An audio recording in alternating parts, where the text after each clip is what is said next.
Whakatakātaho ki te uru, whakatakātaho ki te tonga, kia mā kina ki uta, kia mā tara ki tai. I hei aki ana ti ata kura, hi toi, hi huka, hi hohu, ti hei Māori ora. Tēnā koe, Councillor Edge. Nei rata mi ki a koe mo tō karakia whakatīmatanga o tātou nei hui, tātou nei rā. Tēnā koutou katoa. Ka huri au taka whakaro ki ngā tini aitua, ka wehe atu ki te pō, ai e ngā mati o ia marae, o ia takiwa, o ia motu, haere atu rā. Ka huri taka whakaro ki aku whanaunga, ki taumutu, ki te pā o Ngāti Muki, te whānau Martin, ka nui te mihi aroha kia koutou, i tō mati, i tō hākui, moi mai rā, āpiti hono tātou, hono rātou kia rātou, āpiti hono tātou kia tātou, nā kānohi ora, nā kaikaunihera, nā kaimahi, nā mema o te hāpori e mā takitaki nei, nā kaituhituhi o nā niupepa, tēnei te mihi ki a koutou, ko tamai nei, tēnā koutou, nau mai hara mai, ki tēnei hui o tātou, mō tō kōrero, pāna nā mahere a tau, tēnei te mihi ki a koutou. So just acknowledging Councillor Edge for the karakia, thank you Grant, and welcoming all of us here, acknowledging those that have passed away, including whanaunga and the Martin whānau out at Taumutu recently. So yeah, just acknowledging that, and all of our councillors, our staff, members of the public that may be watching online, and also members of the media that are here as well. So just welcome everybody, welcome to our hui. This is our deliberations for our annual plan for 2025-2026, so to look at the programs that we're going to support for the next financial year's work for the Canterbury Regional Council. So welcome here. It's going to be a big day. We've got lots to get through, but we'll get into that in a minute. So just wanted to acknowledge Councillor Korako and Councillor Cranwell that are online. I think we've got apologies from Councillor Diche for today. Kia ora, Nook. And at the moment I can see Councillor East is not quite here. I haven't received anything from Councillor East, but we'll see if he comes in. He might be an apology for lateness. All good. And any conflicts of interest, people, for today? I don't think so. That's all good. Yeah, Councillor Mackay. Just want to note, in the interest of transparency really, that I'm a consent holder and we are discussing an increase of fees. It isn't a new charge, so I think that in my interest is in common with other holders in North Canterbury, so it's basically minor. John? And equally yourself as a farmer with consent, so nothing coming up in anywhere near the near future, but just noting that I do have that interest. Thank you. Thank you. Yep. Councillor Edge, and I'll come to you, Councillor McCoy. Yeah, I'm a board holder, but it's nothing. Yeah, thanks, Grant. And Councillor McKenzie, same for you on regioning? Same position as Claire and John. Thank you. All good. Thanks for that, councillors. And we'll move. Our next item is just our minutes from our annual plan hearings, and that's on page 5 of our agendas. And that just takes us through all the hearings that we did, hearing from members of the public that gave submissions, and there's a few presentations in there from those people that added additional information to their submissions that they sent in to us. Yep, you happy to move that, Councillor Scott? I've got a seconder for that. Yeah, Councillor Ward, thank you. So that's just to confirm the minutes. Yep, got a question, Councillor Burns? I'm not sure, but I should at least say it. I joined Spokes last night at their AGM, so I'll throw that one in there. All good. Thank you. Any discussion on the minutes for the 5th and 6th of May in terms of our hearing we had? No? All good? Okay, we'll put that to the vote. All those in favour, please say aye. Any against? That's carried. Thank you. And then we're going to go into item 5, which is just some procedural motions. Now, I'll just explain this a little bit. We asked for this just, you'll remember when we did our long-term plan, when was that, last year or something? I can't remember. I think it was last year. We just did some suspensions of standing orders just so we could have discussions on certain items that people may have some differences of thinking about. So that's what this is intended to do here, to allow us to have that. There's also the first one there about the time limits. Hopefully we don't need all these, but it just gives us that flexibility in terms of 1 and 1.1 and 1.2. In terms of number 2 on here, I'm actually considering leaving that one to the side. I don't know how we do that procedurally, because I don't think we need to allow people to speak for more than 5 minutes. I think 5 minutes is actually adequate on any matter. So if councillors are happy, can we strike that one out? Is it? So I'd like to move 1, 3, 4 and 4 at the moment, and just leave 2 to the side, because I just don't think that one's necessary. Is that all right? You happy? Yeah. Well, if people are happy, we'll just leave that. We'll pass the other 1, 3 and 4. And then in terms of 3 and 4, that's again, just like I was saying, it allows us just to have a bit of flexibility during the meeting to break into discussion rather than normal debate on motions. So before we move anything, we can have a general discussion about the topic. If people have got sort of any ideas they want to put out, they can speak to them. Gives people a bit of time, and we can always adjourn if we need a bit of time there too, and slow that down. So in terms of moving 1, 3 and 4, I'm happy to move that. Do I have a second for that? Oh, Councillor Burns, you happy? I don't know if we can bring that up on screen or anything. Probably don't need to. But if people are clear that we're just moving 1, 3 and 4, all those in favour, please say aye. Any against? You're against. Councillor Davies, all good? You want that noted? Cool, thank you. Sweet, we'll move on. That's okay. Oh, sorry, we've got a 5. Didn't realise we had a 5. No, that's just a temporary one. The standing order 23. Oh, no, we're not. So can we get rid of the green one there?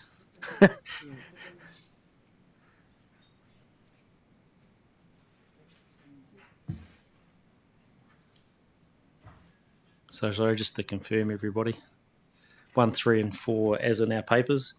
And now that one on the screen should be 5 at the bottom. 4 at the bottom, and that makes sense. All good. Thank you. Cool. So everyone's clear. That's what we did. 1, 3 and 4. Don't worry, Liz. We can fix that up later. I think we understand because it's in our papers. Cool. Now let's go to our next item. Sorry, is 5.2, isn't it? Which is our deliberations. So we're going to call up, we've got a big team of staff obviously in the room today to help us through the process. We've got lots of different topics to cover, and you'll see that in our recommendations that we have in this paper.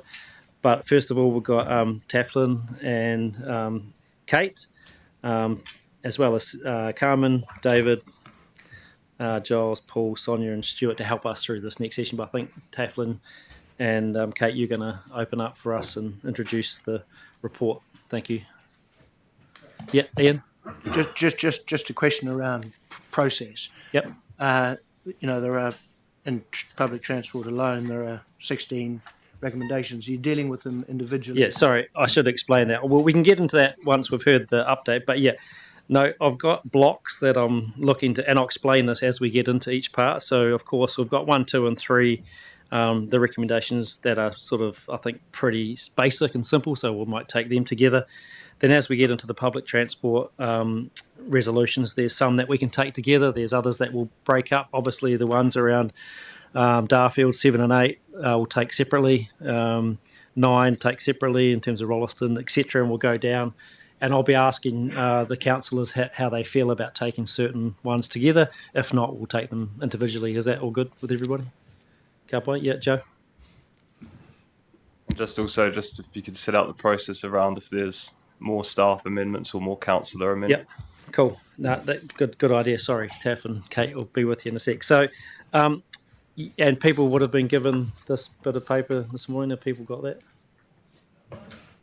Oh, have we handed that around to everybody? Might be good. This is just the resolutions that have come in from councillors. Sorry, the foreshadowed amendments by councillors. we might be able to try to get that around so that people have got a copy. I've just got a copy because it's helpful. So everyone's seen these because they've been distributed by email to each councillor. So just in terms of process, we do have one that there's a couple that are specific to specific recommendations. One from Councillor Sunkel that relates to recommendation 7. And one from Councillor Southworth in relation to recommendation 19. So in terms of those two, we'll take them at the time of when we get to those particular resolutions. In terms of the suspension of standing orders, that's to allow some of that discussion to happen before we get into moving motions on those ones. In terms of the rest of them, we're actually going to take them right at the end. There's resolution 25, I think it is. Before 26 is the final one. Just in between there, we'll look at the rest of these and we'll do a wrap up near the end and try to get all of them. I think that's an easy way to do it if everyone's happy. Kapai. And of course, that's the ones we know about. Other councillors might have other ideas during the day. So if they're related to a matter that's not a current resolution, then they can be put on a parking lot so they can be done at the end. If they relate to a particular resolution, then they'll be taken at that time. All good? And we've got our flowchart to help us somewhere up here anyway about resolutions and amendments and all that. All good? And we can slow that down and take our time as we get to them. Kapai? So sorry, Kate and Taflin, over to you. Morena councillors. So Kate and I are just going to start this off, but as the chair has said, we're sort of chunking this down into sections because there's a lot of information in this deliberations paper. We've got 26 resolutions that are here, plus anything that that comes through during the meeting as well that the chair's just talked about. So I was just going to quickly talk through how we were going to manage that and then hand over to Kate. So we've also got different staff members who will swap in and out, so will disappear, and then the team for PT and the fees and charges and other matters will come forward to the table to answer questions. So as the chair said, we can slow it down a little bit and take each piece at a time. So essentially we've got on items 3 to 31 are all of the background items. So the point of today is to deliberate on the items that went out for consultation and for council to make decisions around where those have landed. So we've got in the paper the feedback that we got from the community, but also just a reminder that this is obviously an opportunity to think of anything else that that you may be aware of, and so to make those decisions in context. So taking the community feedback, but also any other information that you need to apply to the decision making.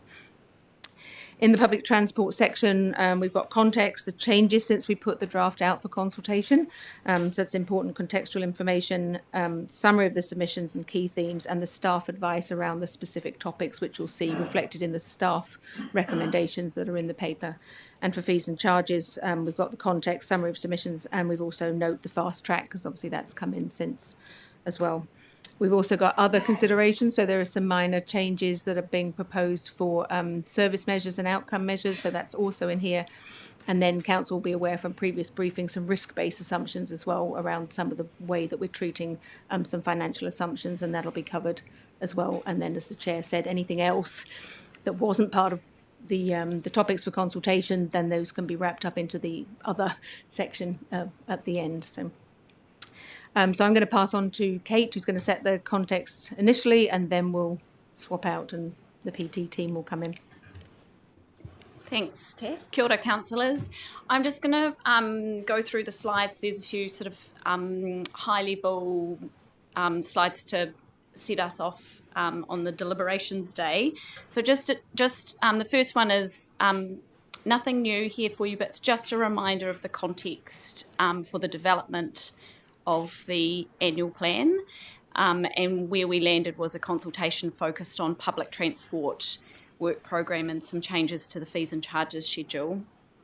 The next slide is just a summary of how we got from the average rates increase for year 2 in the long-term plan of 15.5% down to the 9.9%, which was the amount that we went out for consultation in the annual plan.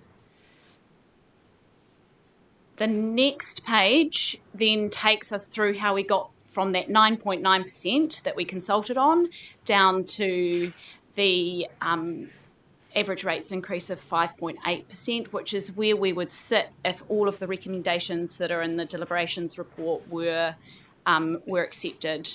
So we've also included the percentage, so you can see what sort of percentage impact each of those has on the rates increase. In there we do have, beg your pardon. In the previous page, there is mention to mass rapid transport and regional rail. Those are two things that are going to be picked up at the end in the as part of councillor suggestions for recommendations. So just noting that. This is a reminder of what the definition of significance in terms of your obligations to consult with the community.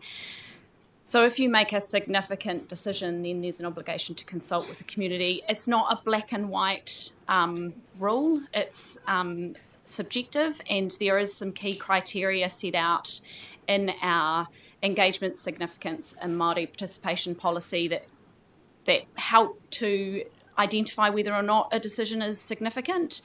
And there are also a number of other considerations in that document. I've put some of them up here. It's not exhaustive, so there is quite a lot that can go into making a decision whether or not a decision that you're proposing to make is significant. We do have support in the room for that if something comes up.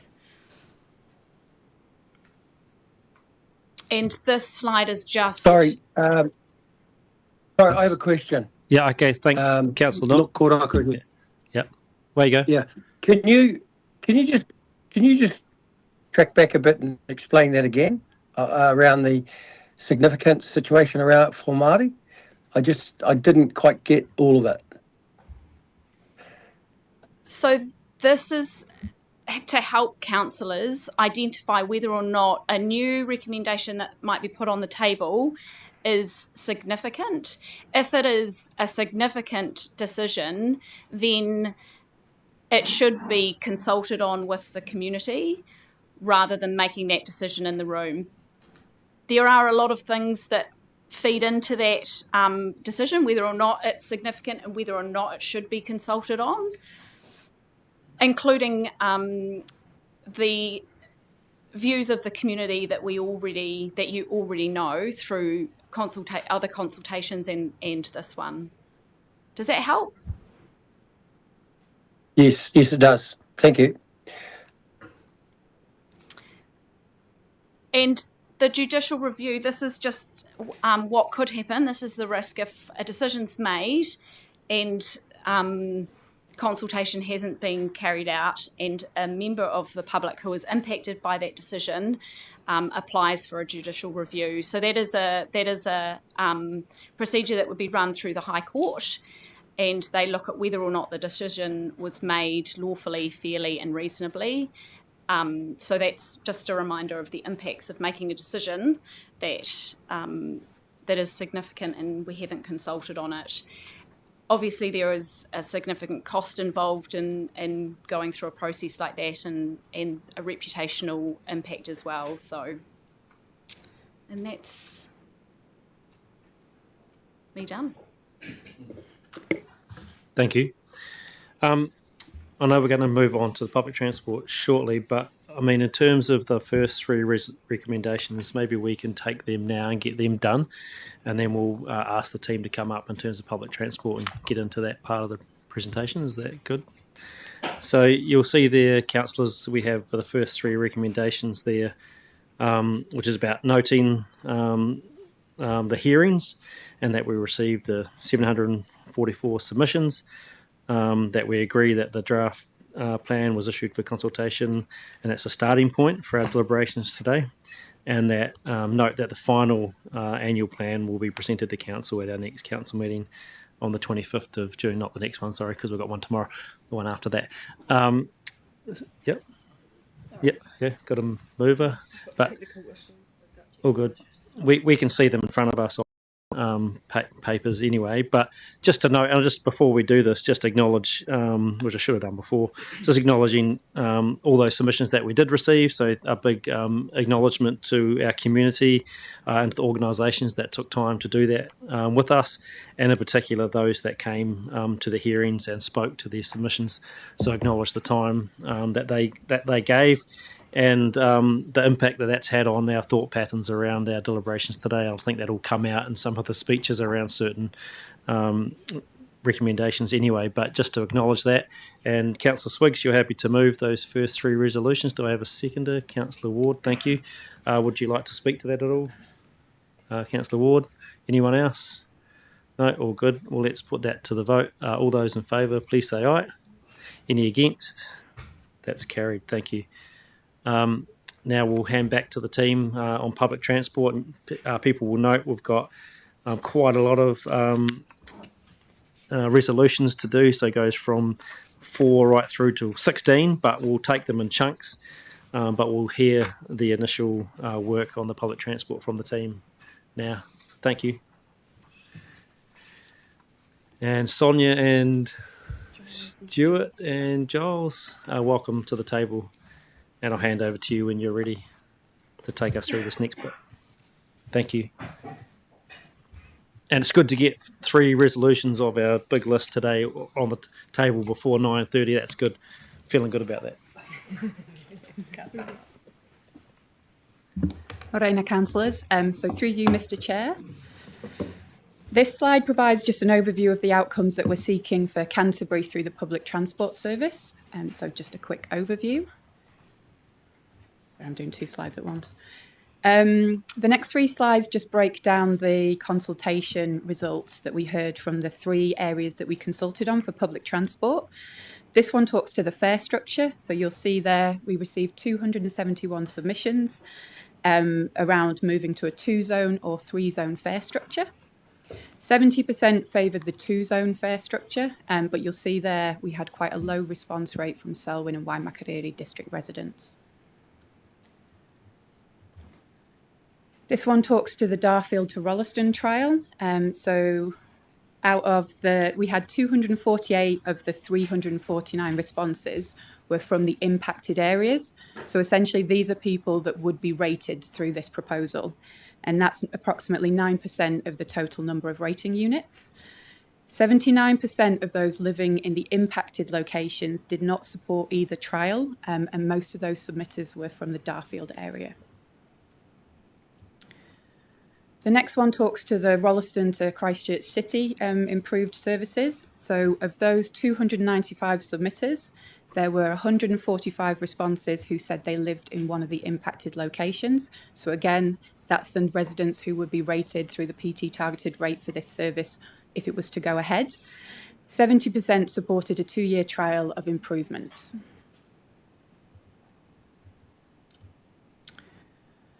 So just some high-level key messages. So to support achieving the Ministry of Transport expectations, which was set out in the Government Policy Statement on Land Transport 224, there were a number of relevant ministerial expectations that apply to approved organisations. These were included in the terms and conditions of the National Land Transport Fund and the funding approvals made through the 24-27 National Land Transport Programme. This included some specific ministerial expectations related to public transport. These are that we agreed to actively work towards increasing public transport private share by the 30th of June 2027, including setting targets each year. And this includes operating within our approved funding of public transport continuous programmes and reviewing services that are delivering very low fare box recovery and considering appropriate fares. The other one relates to supporting and actively working towards a transition to delivery and operation of the national ticketing solution in partnership with NZTA. This includes aligning concessionary fare structures with national policies to make the national ticketing solution cost-effective and value for money for customers. Council has already approved private revenue ratio targets, and these are set out on page 43 of your agenda. Through the consultation process, we heard a number of requests for additional services across many areas of Canterbury. It's really great to see the advocacy for the community for better access to public transport. However, the reality is that we're working in an incredibly constrained environment. Public transport costs are increasing and there's limited funding available for improvements. There's also a shortage of age-compliant diesel buses across the country. But page 37 of your agenda outlines how we plan to respond to these additional requests. So essentially, any requests within the Greater Christchurch boundary will be considered through the Rest of Network service review process, and the plan is that is completed by December 2026. This includes a full network review, which will need to consider the reallocation of existing resources. Any requests for services outside the Greater Christchurch boundary will be reviewed following the development of the strategic framework for new service requests outside the existing Greater Christchurch and Timaru networks. We need to work on that title. And that looks to be completed in June 2027.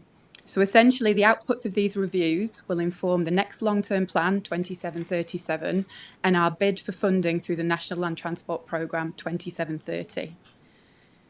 In response to submissions, Council has 2 new resolutions to consider.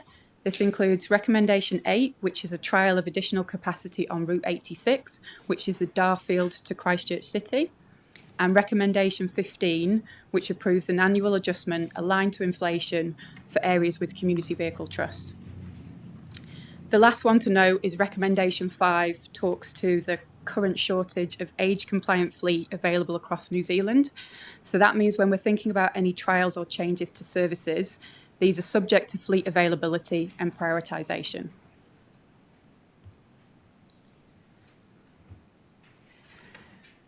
As you'll see from the paper, we have 13 public transport resolutions. So these are included on page 33 and 35 of your agenda, and that's what we'll work through today. So that's the next 2 slides, just really cover those at a high level. And I will hand over to, oh, there should be an extra slide. I'll hand over to Jessie to just quickly talk you through MRT.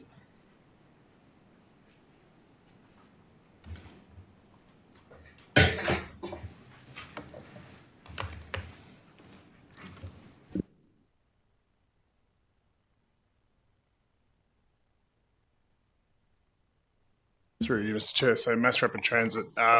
So we had a request at the Greater Christchurch Partnership last on Friday there was a discussion around Mass Rapid Transit funding.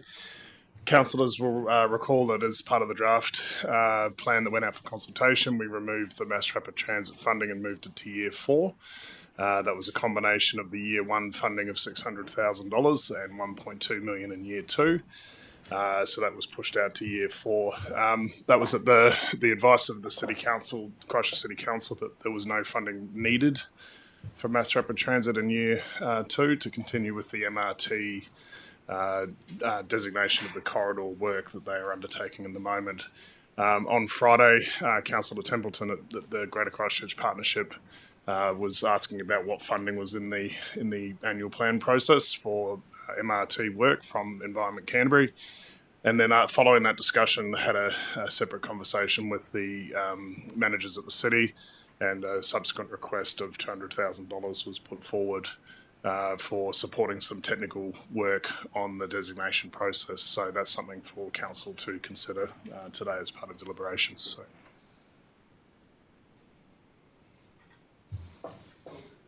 Finished? Kapoi. You want to ask a question about that particular one?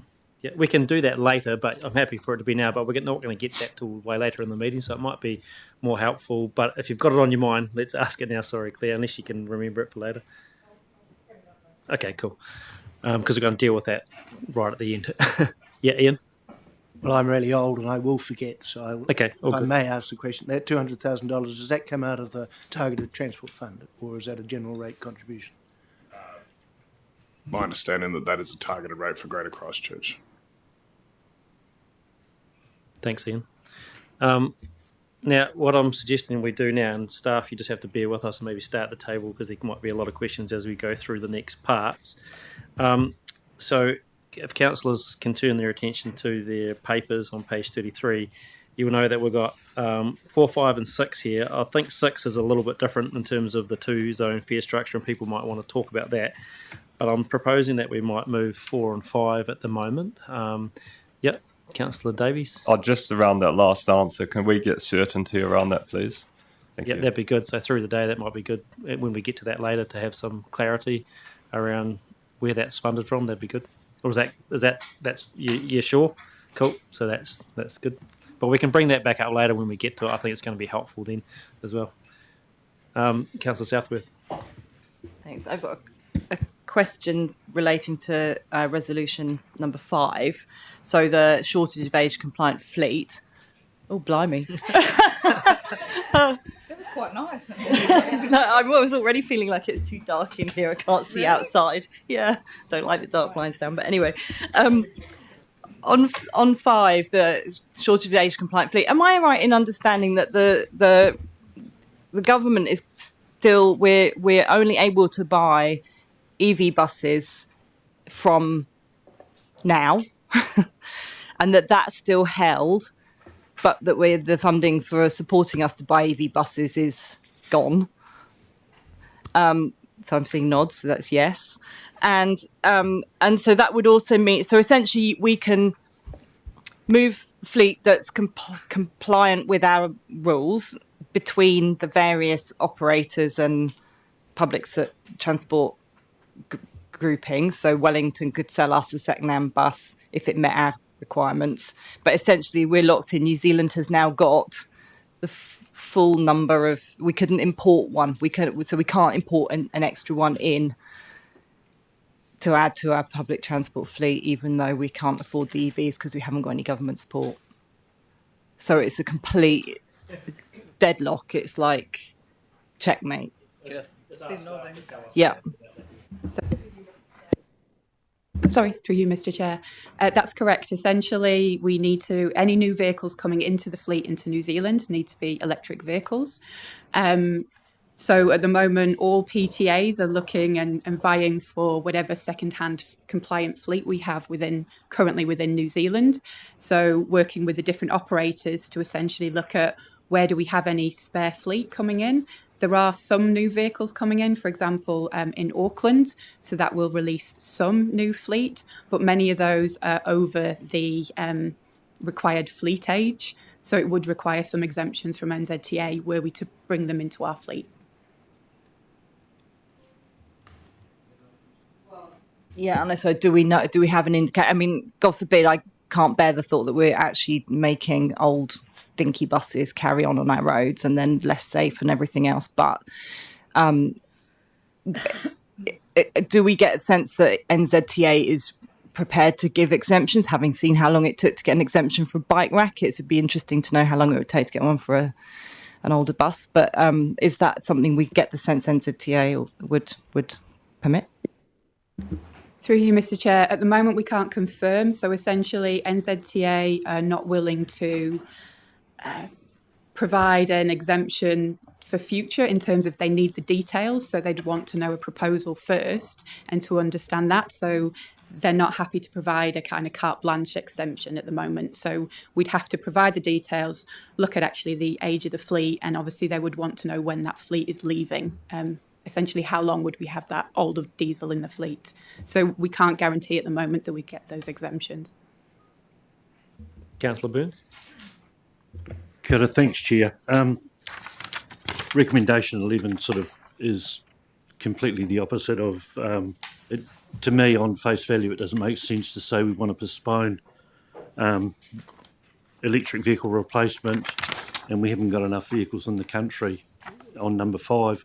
Is there any merit to continuing with the contribution that we're going to had intended to put forward in that long-term plan and having it sitting there, showing the government that we have a real commitment to that? Does staff see any value in that?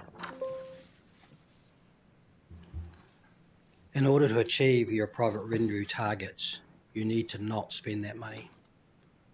So if you want to spend the money and continue to procure EV buses, then you won't achieve your private revenue targets. Was your question, Councillor Burns, what if you put it in reserves or something? Is that what you meant? Could you tell us about that? If you rate for it, then it counts. It counts. Okay. Cool. Thank you. Thanks for that clarification. Councillor Edge.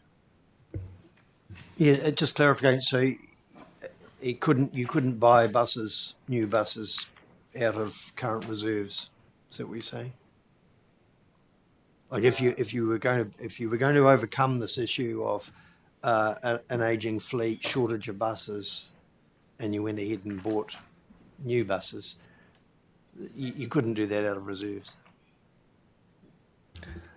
You could use reserves as your local share contribution, but of course recognising that we don't buy buses, the operators buy the buses, and that cost is reflected in our operating costs. So our costs would go up. Even though we might be contributing through reserves, we are paying an operating cost contract to the operator. So it's important to understand that we don't buy buses.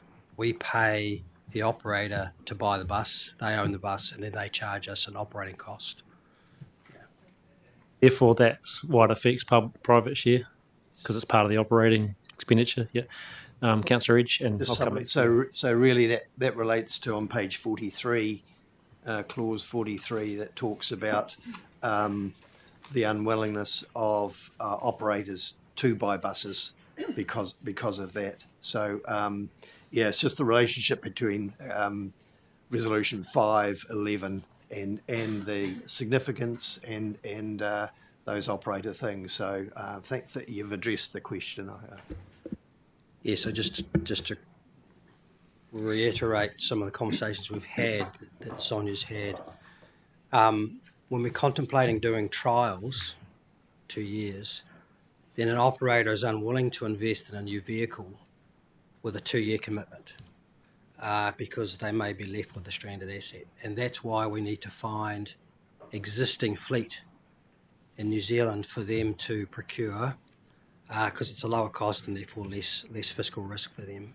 And so we find ourselves in this circular argument that it's difficult to find existing fleet for a 2-year trial. Yeah. Thanks, Stuart. Dion, did you have a question? Yeah, the answers you gave before have just made me think about the fleet that we've got as a whole. If we reprioritised routes, so let's say we've got some pretty poor performing routes, Rangiora, Pegasus, Eastgate, Linwood, shopper service, they're only about 5% private revenue share ratio as it currently stands. If there was a decision to cut those, would we have more fleet to then reprioritise to other places where councillors may want other routes? But then does that upset the split that we get from NZTA, because they currently fund those routes but potentially not other routes? Is that how that works? Sorry, through you, Mr. Chair. Essentially, through the rest of network business case, we're looking at repurposing existing resource. So when we say resource, it could be existing drivers, existing buses elsewhere on the network. We're capped at the continuous programme funding. NZTA are happy for us, and in fact, ministerial expectations means that we're expected to look at low-performing routes and reallocate those resources to potentially better-performing routes. So that would come as part of the rest of network business case, but obviously there's winners and losers as part of that conversation. So we want to look at it from a network level to understand if we were to remove some of these lower performing routes from a fare box recovery, noting that they still have important social functions, we'd want to know where we were going to put that and the impact that that would have on the network, patronage and our private revenue targets. Thanks, Sonia.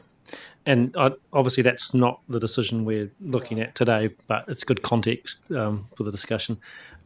Claire, did you have a question now? Mine's been just asked. Thank you. Councillor Scott, Peter? Yeah, just a question. Does the existing public transport operating model exclude the flexibility that I'm hearing councils need within the operating model to be able to move assets around? So the question is, if we had a different operating model, which we could have, would that help? I think the challenge we're seeing now is a risk challenge. So any entity who's investing in significant long life assets, buses, for example, wants to have certainty that that investment will be repaid. And so when you combine the life of assets in public transport, they are long life, 20 years, with the contract terms, 9 years, there's a mismatch there. And so that, as you've articulated, relates to the operating model, the legislative framework with which we operate in. So in theory, you could change the contracting model to better align with the life of assets. But at any point in time when your contracts come to an end, you have to renew, and the age of buses and fleet shifts across contract boundaries. So you're always going to have a period of time where some fleet needs to transition to a new contract, some fleet is old, etc. The last piece of that puzzle, as we've talked about, is the requirement now to only procure, if you're procuring new buses into New Zealand, they must be zero emission vehicles. So that adds to that complexity. So those three things together create the constraints that we have. Further one, but is it true that we haven't, as a country, when we have the ability to look at a different operating model, for example, to have procurement of buses on a national scale rather than an individual scale, that would certainly help moving asset around. I mean, I know that, for example, that all our old buses are now in Wellington operating because they had a requirement. We may need a requirement, so where do we get the buses from? I mean, there seems to me to be a silliness about this, because every time there's a question asked about how flexible can we be, and the community comes to us and wants some flexibility, we can't give it because of the operating model and the contractual arrangements that we have. Thanks. Thanks. Questions, councillors? I know we've got more detail in the next set of resolutions, but in terms of 4 and 5, and they're all really good questions, but they're noting resolutions, but they do relate, as councillors have pointed out, to number 11 that comes up later, but also to some of the other discussions around Darfield, Rolleston, etc., because we know we need some uplift there, or there's proposed uplift, and that requires buses, and hence why there's those wordings and those resolutions. My question is, how confident are we if we do those uplifts in Route 86 and 85 that we're going to be able to secure vehicles for them?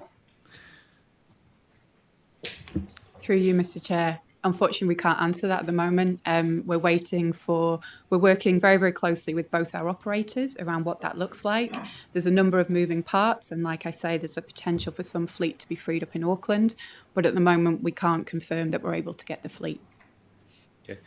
Because I'm sort of asking because, no, true, 7 is a 2-year trial, but the number 9 in terms of the uplift for 85, that's more permanent, right? It's not a trial, it's just a...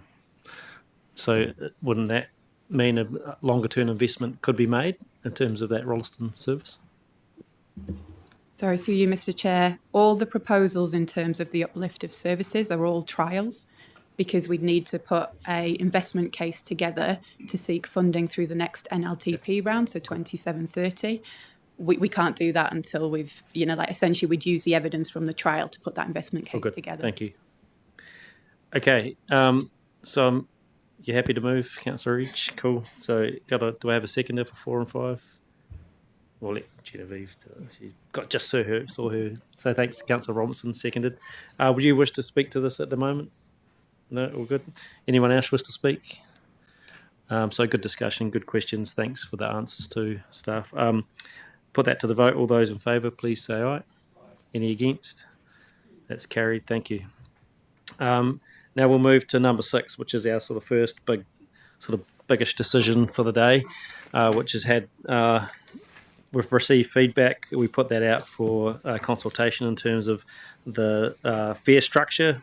Obviously, we've had a trial for a while now in terms of a flat fare structure. That's been pretty successful. But obviously, moving forward, we've sort of come up with a couple of options in terms of a 2-zone and a 3-zone. That's received some submissions. But are there any questions about Resolution 6 to staff at the moment? If not, we'll look for a mover, a seconder. You happy to move it, Councillor Mackay? Councillor Swiggs, happy to second. Do you wish to speak to that at this time? Dion, do you wish to speak to it? And other, pardon? Oh, true. It's the wrong one up there.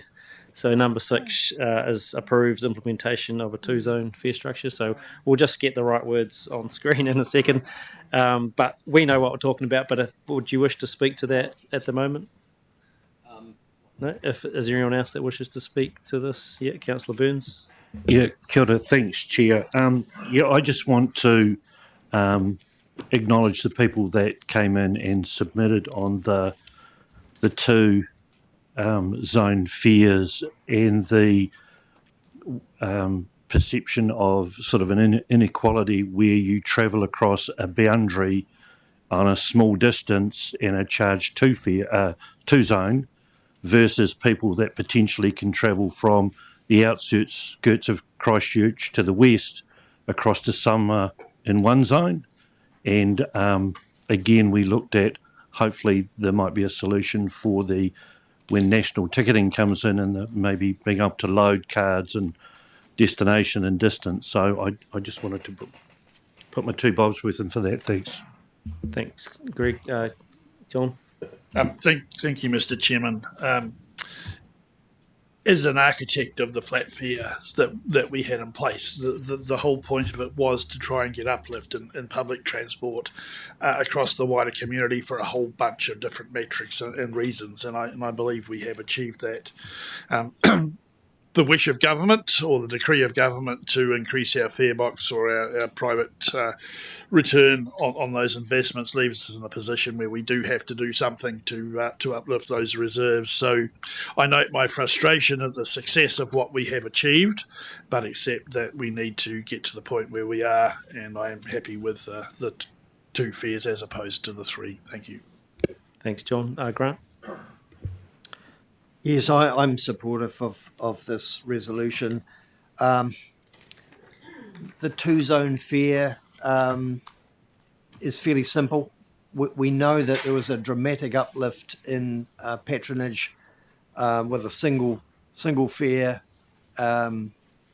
single fee, and this is obviously something slightly different, but it is still not complex. It's not going to the 3-zone issue, and it gives a bit of fairness and equity across the Greater Christchurch area and also into the region. So for that reason, I'm supportive.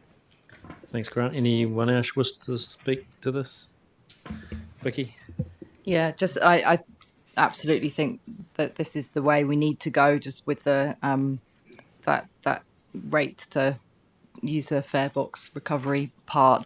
I do feel like the sort of Prebbleton, Templeton, some of those that are really more like periphery of Christchurch rather than distinctly separate satellite towns. Personally, I'd like us to have been able to look at it, bringing them into the $2 part of our fares, or the zone 1. But whilst I get the argument that, you can go from Sumner to all the other side of Christchurch, it's equally the same. If you're only going a very short distance, you're paying, quite a relatively high amount. You might only be going 3 stops to get to the local supermarket, and you're paying the full whack. So, it sort of works both ways. So I do think in time, when we have more to move, if we can start to look at more distance-based, accepting and acknowledging, and I always have felt that when you're travelling a long distance, it's a slower journey generally than it is if you come in your car. So it sort of need to offset people's time cost, which is why I always felt like actually there's a good reason to keep the bus fares low, even coming from a distance. So there's, you can argue it all ways, but I think at this point in time, we really don't have a choice, and that two zone, I think, is the straightforward option here. Thank you. Kia ora, Vicky. I think we'll put this to the vote. I'd like to say that I think you want to speak at the end. Yeah, you can speak after that. Thanks, Councillor Swiggs. I think there's no perfect solution to this at the moment, especially with not having the the National Ticketing Service more to move in place yet. So I do look forward to that and seeing what other functionality that we can bring in to play, especially around those sort of, the people that are really close to the boundary. It is tough, but I think under the current system we have, this is the best way forward at the moment. So I do support that. Councillor Swiggs. Yeah, I just wanted to say thanks to the staff for providing the information that we had for this. And I do note that it is contingent on the current ticketing system being able to be to implement this. So hopefully we'll get some updates around the antiquated system and how it may respond to doing this. I do note what Councillor Byrne said around the equity issue. I have some people who I've spoken to who live in Rolleston who go to the Hornby hub who would be impacted by this for their shopping at the Pack and Save there. So they will be impacted on that. And that's a very similar distance to people travelling from, say, Papanui to the central city. Might be a little bit further, but and that would be a single $2 fare or $3 in the future. So yes, that is an issue, and I do hope that the national ticketing system, once it does get that functionality, if it ever gets that functionality, that we can do distance travel and be a bit more smarter about our ticketing. But thanks for doing this. Thanks. And to you, Councillor Mackay. Yeah, look, thanks. I'm more than happy to be the mover of this, and I agree with everybody that's actually spoken. I think that it is part of our process, though, to getting to a new way of charging, hopefully when we've got a new ticketing system in place. So the sooner the better, because I do think there is the issue around boundaries, and as a North Canterbury constituent, I just think around Kaiapoi and Kainga, with the river being the boundary there. So it does apply right across the Greater Christchurch area, but it is a iterative process, I think, getting back to something much more modern and much more user-friendly. So, and I would just like to comment that there's been very good information provided by staff in the consultation document, the annual plan, and our briefings going through. So thank you very much for that. Thank you. Thanks, Claire. Let's put this to the vote. All those in favour, please say aye. Any against? That's carried. Thank you. Okay, we're going to move on to number 7, and this is in relation to our Darfield consultation that we had on a 2-year trial from looking at Darfield to Rolleston service. As you can see there, we're looking at the staff recommendation about not proceeding with that based on the consultation feedback that we've received. What I wanted to do now is just open this up for a bit of a discussion before we move anything, because I understand we've had Councillor Sunkel's sort of foreshadowed amendment. And the reason I want to do this is because the amendment that's put forward is a sort of direct negative to what we've got here. So I just want to open that up for discussion to let Councillor Sunkel put a bit of a case forward in terms of where he's got to with his resolution amendment, and take it from there in terms of where people are sitting after that. So first of all, are there any questions for staff on this part of the deliberations? Councillor Swiggs. Yeah, I just wanted to ask, based on, I liken this route to the Rangiora Pegasus route, potentially. It's an inter-regional, well, within a region.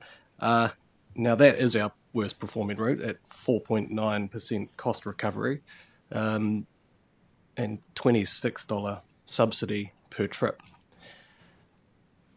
How, if we did this, if this trial did go ahead, how would that impact on our private revenue ratio, which is on the very margin of what we agreed to, at about 12.2% at the moment, when we've got this for the next financial year to get it up to 13% is what we agreed to. So how would this potentially impact that private revenue ratio share that we've already agreed to?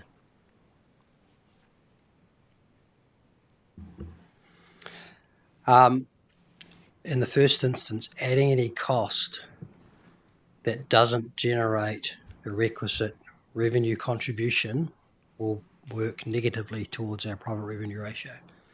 So this trial would need to produce revenue from day one that is positive for private revenue. Off the top of my head, I don't know what that number is, but we know from history that when you start a new service, it takes time to build up patronage to the levels that are sustainable.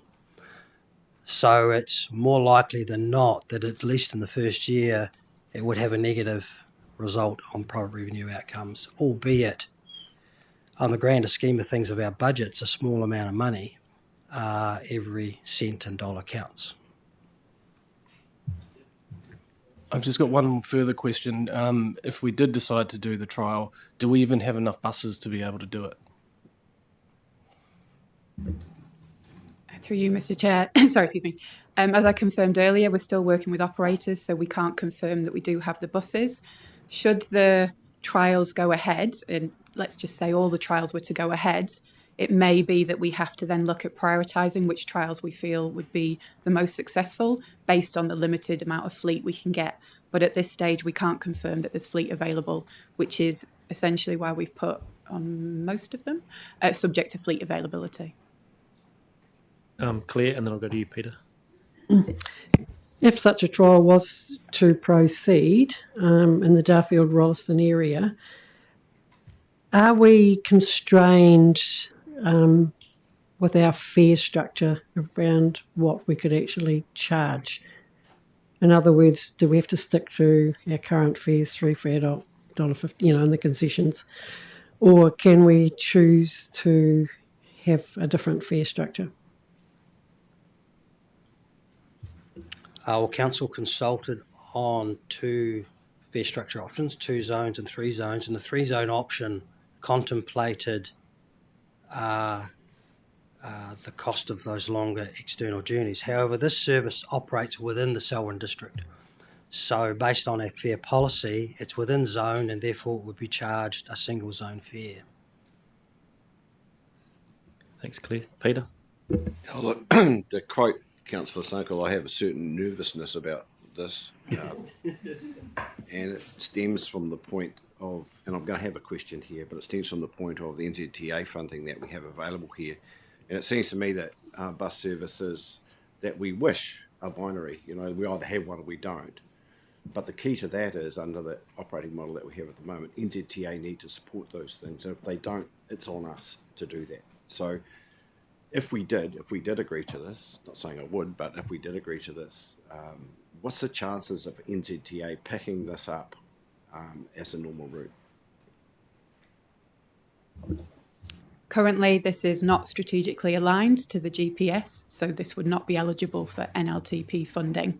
We can't talk about future NLTPs because obviously there would be changes through the government policy statement on land transport, but as it currently stands, this would not be eligible, so therefore we can't access the funding assistance rate for this route. John? Thanks. Can I just come back to the question of fares? We've heard from, I guess, in the community of different private operators or even the community trust charging $10, $15, $20 for that same service. So just really clarifying for me, if we did put that service on, we are stuck with our fare policy, but in the knowledge that if any private operator came in, they would be charging anywhere between $10 and $20 for that same trip. Is that correct? Council have the options in the future to revisit your fare policy. You might recall that we talked about the idea of a separate fare regime for direct services because they offer more amenity. And so this is essentially a direct service, a bit like Darfield to Christchurch or Rolleston to Christchurch or Rangiora to Christchurch. So you would I would suggest you'd need to go through that process to amend a fare policy and introduce a direct service fare.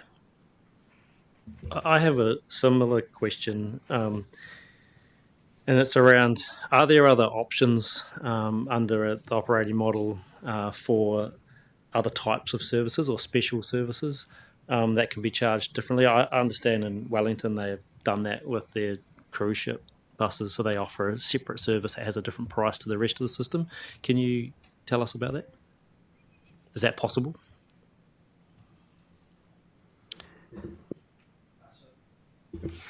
My understanding with the Wellington cruise ship arrangement is they are commercial operations that Wellington underwrite.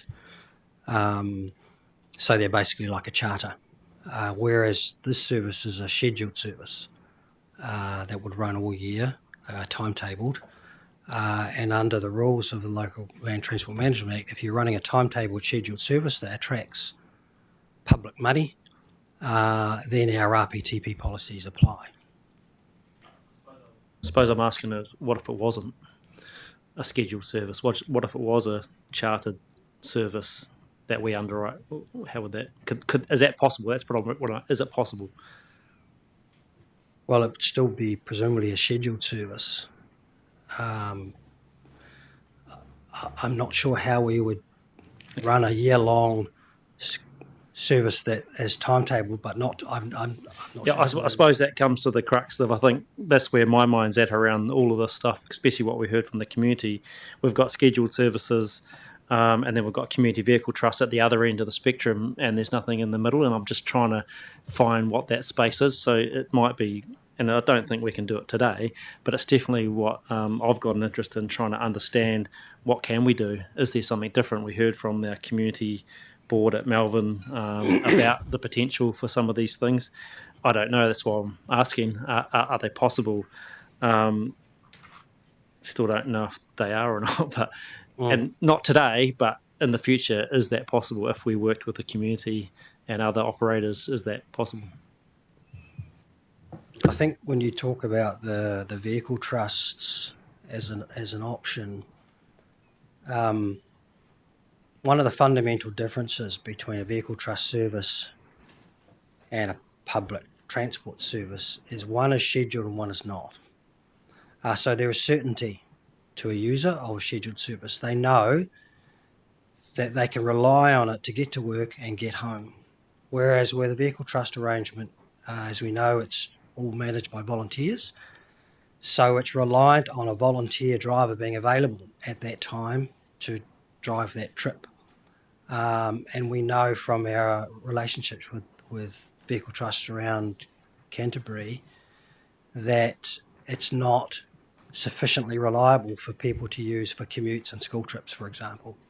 When you consider Darfield to Rolleston, it's quite a distance. And so if you're unable to secure a vehicle from a vehicle trust to get home, not quite sure how you get home. Whereas with I don't assume that it would be a community vehicle trust doing it. It could be a different body. Again, I'm just sort of trying to test if there's a possibility there in the future, and I understand that's not what we can look at today, but still, I'm not going to keep asking that. But Peter, you've got a question. Yeah, just an extension in terms of what the chair's asked there is that I'm quite keen on us to look at the opportunity to hybridise the community vehicle trust system. It is a demand-based system, but I think that we can use our thinking to expand that a bit. We seem to be constrained every time we talk about public transport operating models, and I think it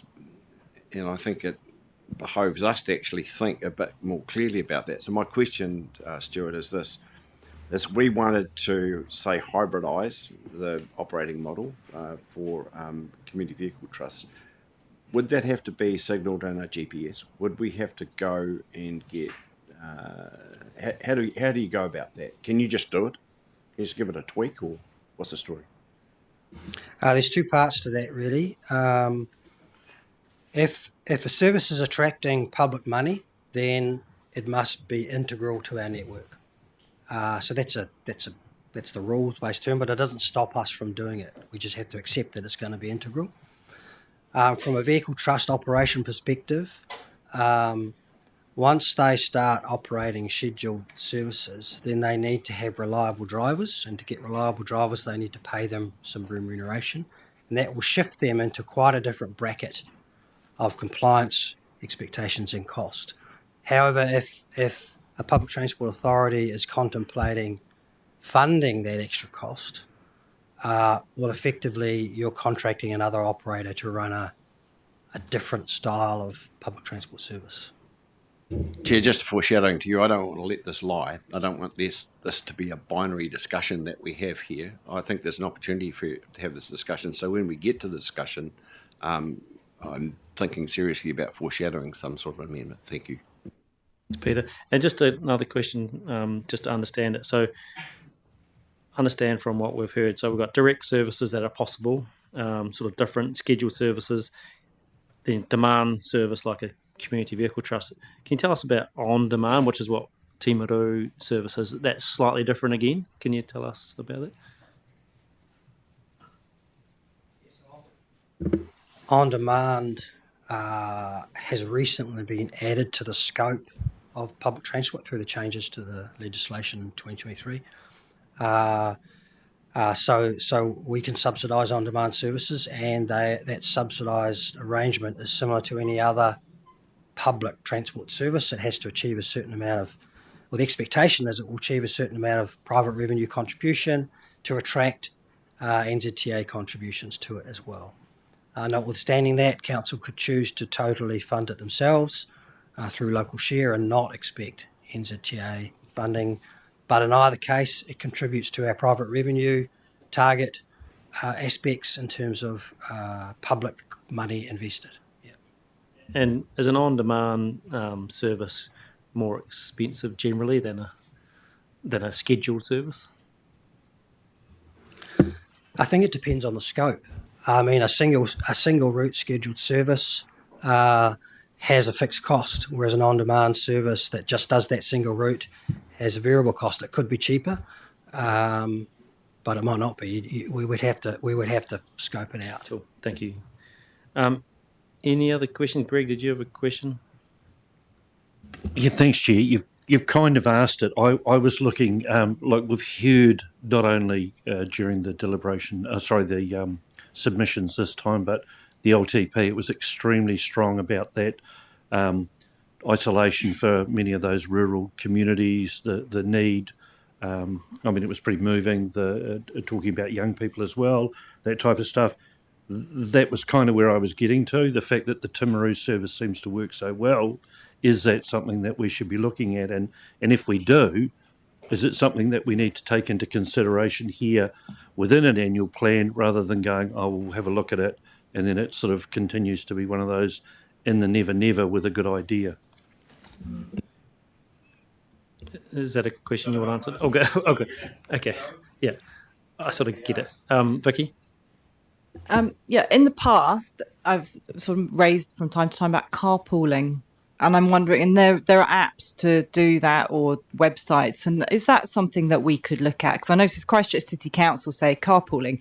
If you know somebody who's going the same place as you, then talk to them, and that's as much help as there is. But there's actually there's websites and apps that can really facilitate. So is that something that could be potentially connected into like the community vehicle trusts, but also for private car owners who are doing trips, doing commutes, doing seems like a real opportunity to connect people up with something that we could potentially fund, as because there's a cost to having these websites set up and publicised and all the rest of it. Like, is that another potential solution? Through you, Mr. Chair, through the Christchurch Transport Operations Centre, essentially we actually did that. So there's a number of apps that already exist. So essentially the technology is already there.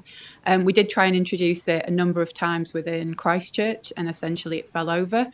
We purely just couldn't get enough people to sign up to a carpooling app, and there was a lot of resistance around people being nervous around having strangers get into their car and a lot of safety elements. So essentially it was just something that just didn't it wasn't picked up essentially within the Christchurch context.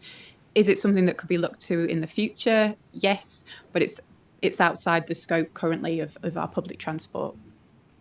Thank you. Service. I know we've got a councillor keen to move it, but I do want to just open this up for discussion around where people sit with this. And Councillor Sunkel, I wonder if you want to speak to your... Mr. Chairman, because we've suspended standing orders earlier in the meeting, so we can have a discussion. Okay, but the point is that there seems to be a huge amount of encouragement for exploring different opportunities, other than ignoring the community, which have said 80% of them have said we don't want this unless it's fully user paid. Yeah. And I think that's we either listen to the community or we don't. And I get the impression nobody here wants to listen to the community. I find that unacceptable. Ian, I haven't made my mind up at all. I want to hear the discussion and the debate. I do I've read for staff reports. I'm thinking heavily about that, but we've had one of our councillors who's from your ward as well come up with an idea. I want to give him the chance to put that forward. If it fails and doesn't go anywhere, that's fine. And we ultimately come back to this resolution that's in front of us. But Councillor Sunkel. Thank you, Mr. Chairman. So just for clarity, speaking to my foreshadowed motion or just speaking in... I just think it's to the idea. We're having a general discussion. We're not in debate Right. yet. It's a general discussion. I want to hear what people think. Thank you, Mr. Chairman. We have had representations from the Selwyn District over a significant number of years asking for an opportunity to have inter-district transport put in place given the growth of Selwyn District and its communities, and those communities are increasing in size. And if we read the media only in the last week, a new significant subdivision going into Darfield, which will increase again population by 1,000 or more people. So we are seeing a significant uplift in people across the district and a need that sits with it. So with that view, we went out and we consulted with basically two options, a once a day or a twice a day, with a cost that was sitting at $140 as a targeted rate or $179 for a twice a day service. And we heard very, very clearly from a significant part of the Darfield community that they were not in a position to either pay that targeted rate or wished not to pay, and that it should be purely user pay. And so, yes, I've heard that, and they should hang on to that view of user pay and what it might cost them to subsidise another part of the community. But on the other hand, we have also had that strong representation from people, particularly through into the Selwyn District Council, not so much in our representations, of that need. So I guess in foreshadowing my motion, it is an attempt to reduce the impost upon those ratepayers, 2,821, if we have the figures right, and reducing it from somewhere around $179 to approximately $70 per annum with a 1 year review.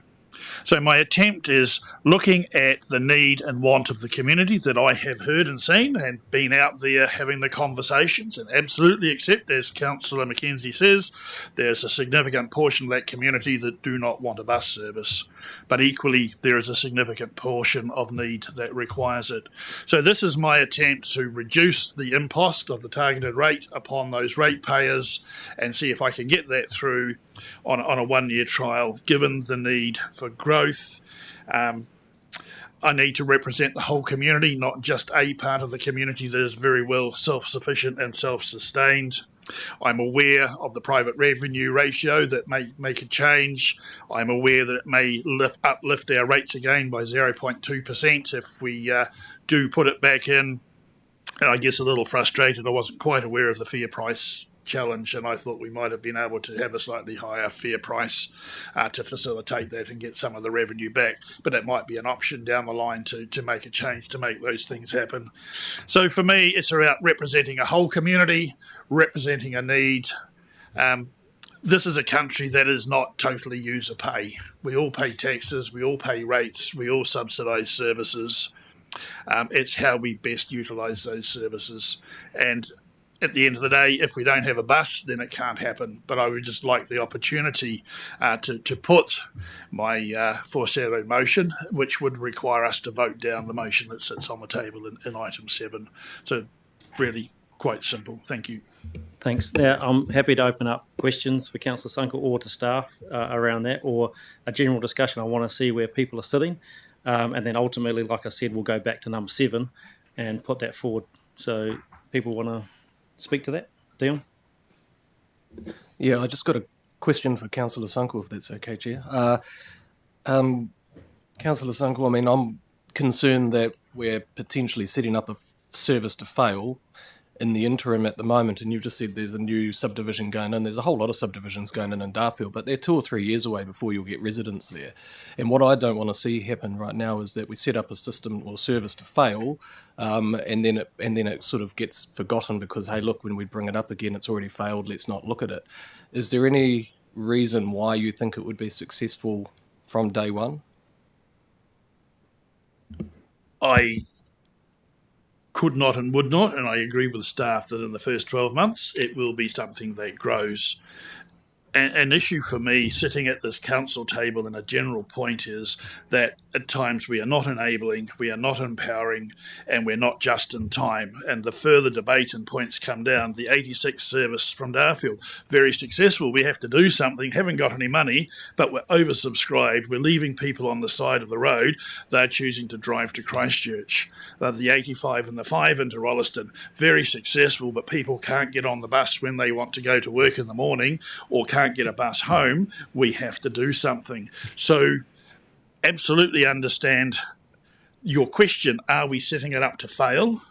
I would suggest we're setting it up in an attempt to get in front of the game to achieve outcomes and not be sitting here talking about we will look at it in the 26 or 27 or 28, 3, 4, 5 years' time, we might be able to do something. By then, we're too late. People are bedded into what they want and their transport options will be what they are. I think I've got Greg. I've got a few speakers here, so just put your hands up again. Yeah, Greg, Grant, Genevieve, Vicky. There you go, Greg. Thanks, Chair, and thanks, John. I absolutely support that. I mean, again, it's been a constant. We need to have the ability to move around. I agree with you too in the fact that there's no point sitting on our hands. We know there's an issue out there. Yes, money's always the problem. Yes, we know we've got new directives from the Crown around stuff, but I don't see us being a failure if we actually attempt something.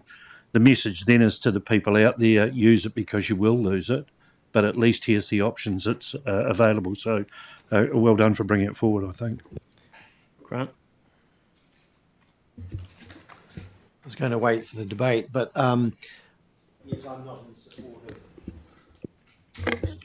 support of the motion, but I'm absolutely in support of the proposed amendment. It was very clear from the submission presented by Mayor Sam Broughton at our hearing that Council supports the trial for a Darfield to Rolleston service, including the midday service. So there's obviously, and that was said in the context of, I think it was annual plan submissions on the transport issue, where the submissions received during that process called for more buses to Christchurch, Rolleston, Lincoln, Darfield and surrounding areas. So it's slightly, the information the council got through its process, slightly at odds with the information that we got in our process. So it's very clear that, and that's all about who wants to actually make a submission.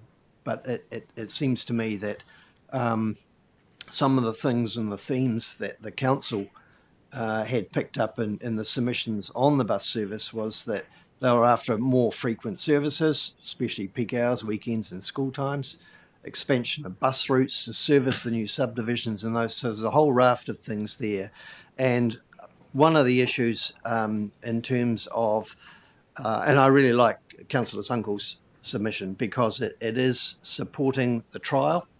It was very clear from other submitters that there was real concern in the community about isolation for youth, isolation for the elderly, and we know that even our own trial of a $2 fare in a single zone, the uptake was huge once it actually took place. So my feeling is that let's go with the trial, if we can get the buses that we need, go with the trial and just assess, and it may well be that we get good uptake.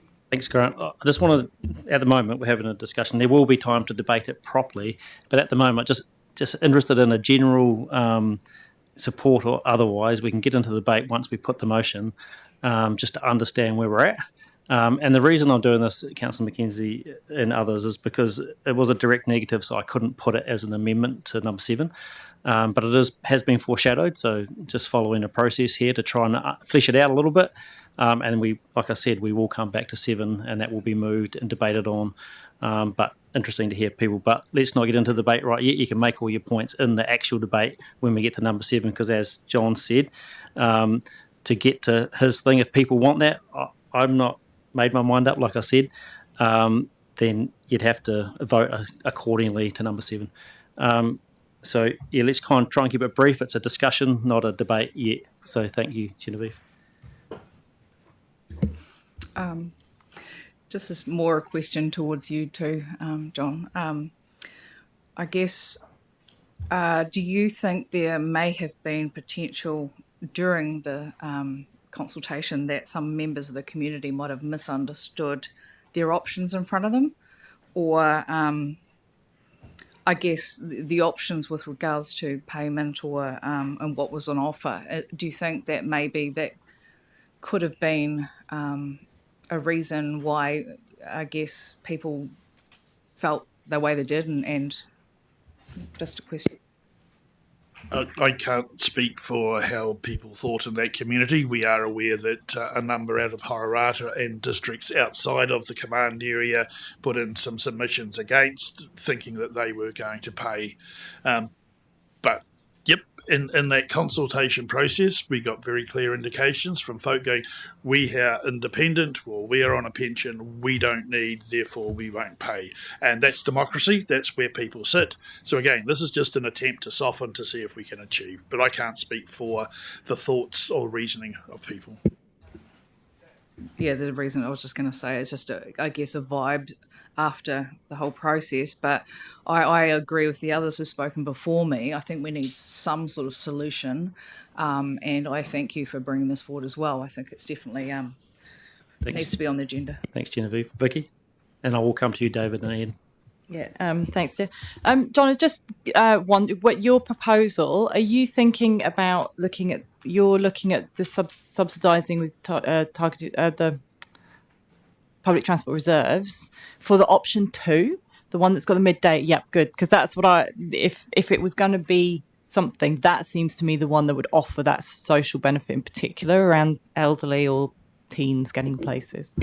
So to your question, I have asked the question of staff, whilst the pot for reserves is for everyone, there is a kind of an unwritten, I guess, apportioning of those reserves. And so there are reserves sitting within the PT reserve that can be apportioned to Selwyn. So this sits within it, one. And yes, absolutely, there's no point in having a morning and a night. It is... Those two services would provide the social benefit. And I think we've got to get away from just thinking about, is it people going to work in the morning, or is it school children going to school? It's a bunch of folk maybe catching a morning bus, getting their appointments done, catching the lunchtime bus home. So it's how you get that social context. Councillor Rees, David. Thank you. There seems to be a number of variables in the air on this proposal. On the one hand, we are hearing through our consultation process that a significant number of people in the Darfield area weren't in favour. Now Councillor Sunkel has put forward a proposal that, due to increasing development in the Darfield area and a need from others, that we look at this proposal through reserves. I note in the staff response that another option could be looking at further subsidising the Melbourne transport system, whatever it is, minivans. And I wonder really in the short term whether we should be perhaps through reserves looking at that as a short-term option to give us time to gauge better whether this service in fact can be viable or sustainable. So perhaps a third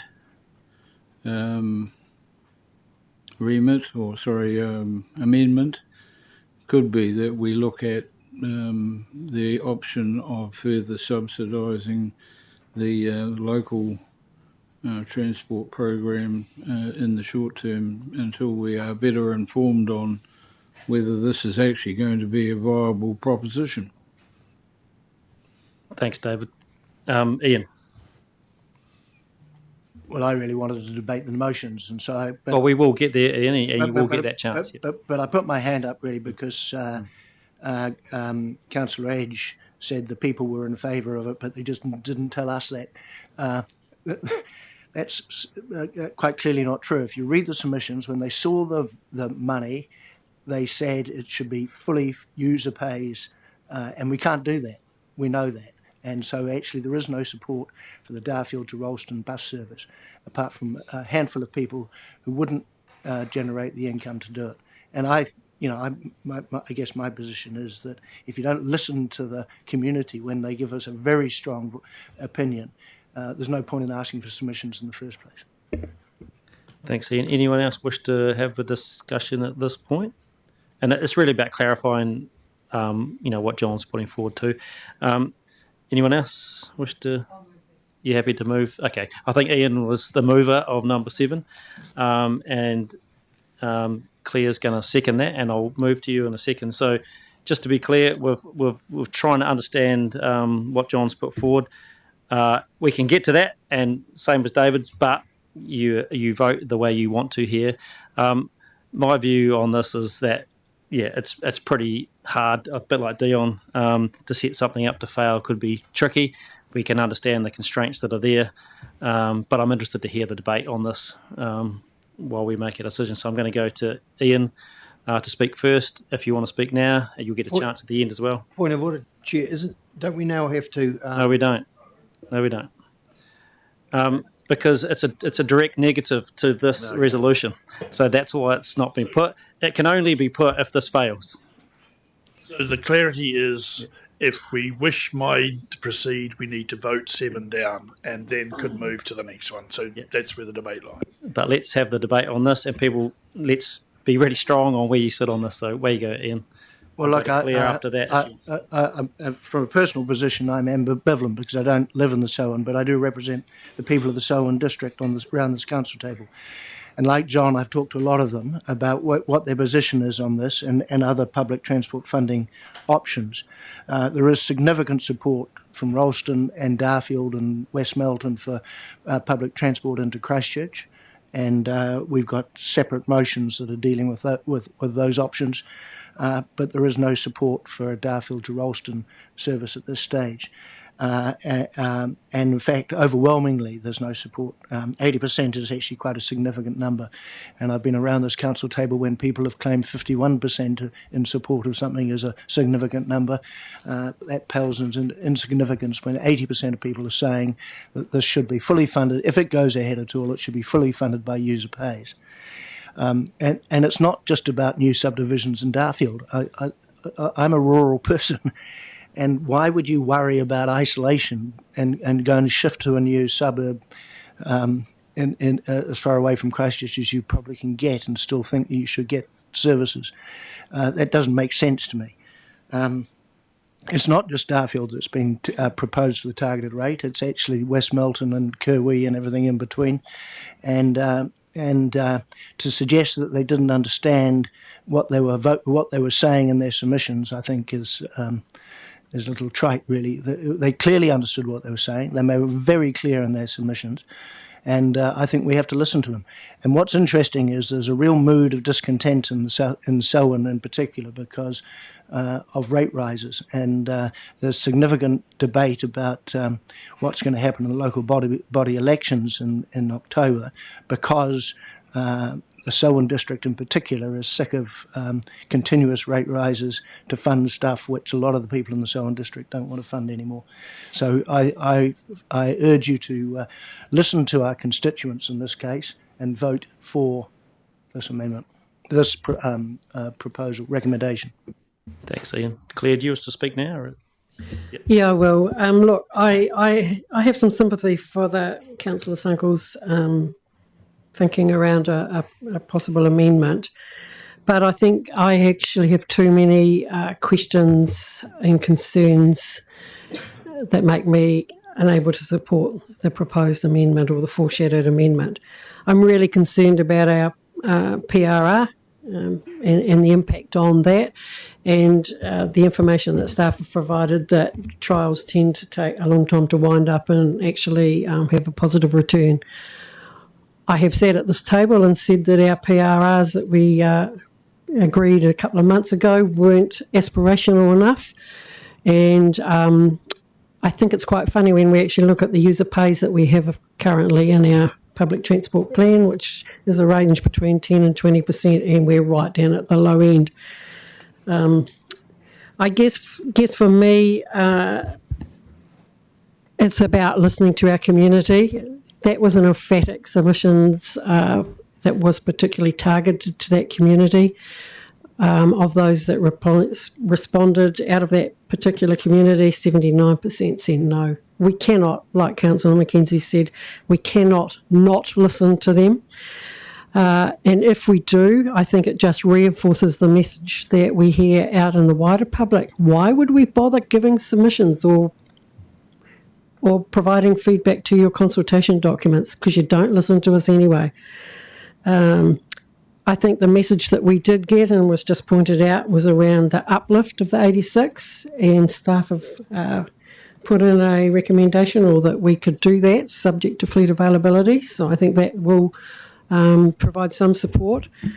But yeah, I do acknowledge the difficulty, but I'm just wondering, and I would be quite keen to support to consider staff continuing discussions with that community about what other sorts of options could be available. So it's clear. Peter?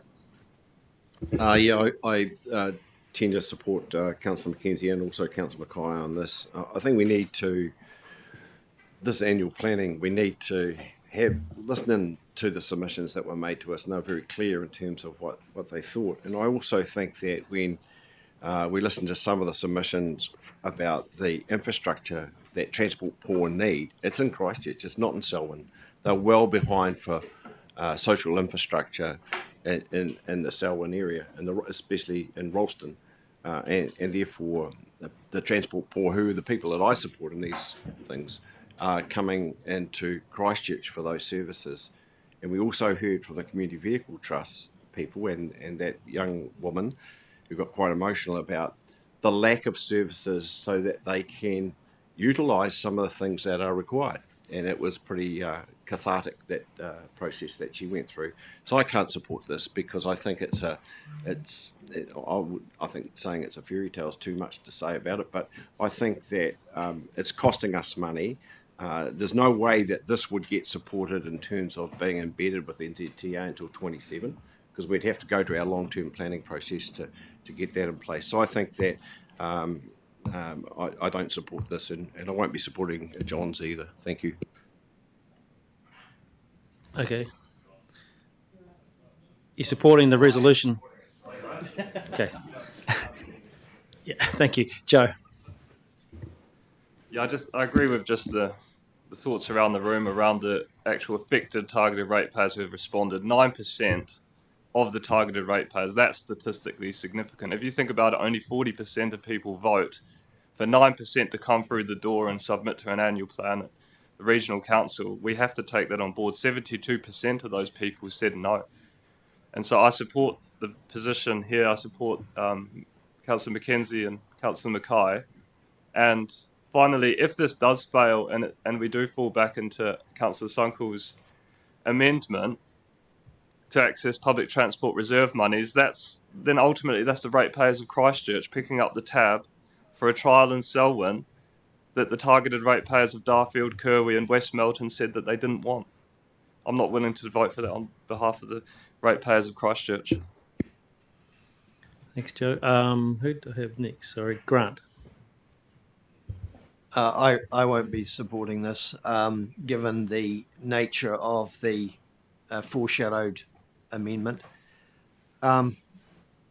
This resolution, it's a proposal. Yeah, yeah, it's not an proposal. amendment. This resolution is based on the information that we provided to the community. The community expressed concern about affordability, and if there's a change to the nature of the affordability, which the public haven't seen, and and given my comments before about the extensive Selwyn District Council's process where people were wanting more buses, and so my view is that looking to the broader community, including those communities, if you put the question back to them to say instead of 179 you'll be paying $70, there might be a complete change. And the fact that it's a trial is really important. I think it just sends a message that we are trying to be helpful to people. Isolation does matter for mental health and all sorts of issues. But the communities, and it's very clear from the Selwyn, that the communities in outlying settlements across Selwyn District Council are growing at a huge rate. I saw a subdivision proposal not so long ago around Darfield. It's huge. And they're going to need some support. So why not trial it now when we have a chance? There has been a proposed foreshadowed motion, hopefully. So I won't be supporting this because I think it's up to us to be bold and think about the broader community as well as the people who have submitted. And it wasn't just a one-sided submission process. We heard an extremely emotional submission from people about this isolation issue of our elderly and youth not being able to go to Rolleston when they needed, basically stuck in Darfield. It's not, it's a growing community, obviously. But yeah, so anyway, that's my view, is that I won't be supporting this. Evie? I'm pretty much the same. I won't be supporting this either, and I look forward to having a debate on the next bit. But just with regards to affordability, I mean, people live in rural places sometimes because it's cheaper than to live in the city, and it's not always about options, it's about affordability of living. So yeah, I mean, the median house price in Darfield is $110,000 less than here. So I can understand why people choose that. And yeah, so I won't be supporting this. Thank you. Thank you. Vicky? Yeah, I think the point that Councillor Edge made about if we had gone out with a $70 proposal instead of the 178, which is what Councillor Sunkel's proposal is suggesting, then we may have had a very different response. I also think that, Councillor Sunkel pointed out that the PT reserves, a proportion of our PT reserves do come from Selwyn. And so this is a portion that is going to a child in Selwyn. It's not exclusively Christchurch's public transport reserves. So I don't think that argument fully stands. I am really conscious of it sounds like we could put trials up and it's going to be a real struggle to get them off the ground full stop. I mean, I think we're in a terrible situation in this country at the moment in terms of public transport and many other things. And I really hope that that changes, the sooner the better. I remember one of the submitters in particular was talking about having primary school kids, and he was against putting the rates up. And I do wonder if, people, it's very easy to be in your own current life and current needs and not necessarily think about your future. So certainly as a parent of teens, for me, having a bus network has been absolutely invaluable. Like, that means I don't have to drive my kids all over the place. They gain independence, they grow. As they get older, they can get jobs and so on and get themselves places. So, I think sometimes people perhaps don't think about the future of their life. Similarly, elderly people who are currently fine with their car and they get around, a few years' time may not have their licence. That's really impactful. It's easy to think that's not going to be you. When it is you and there's no bus, that's really, really isolating and difficult.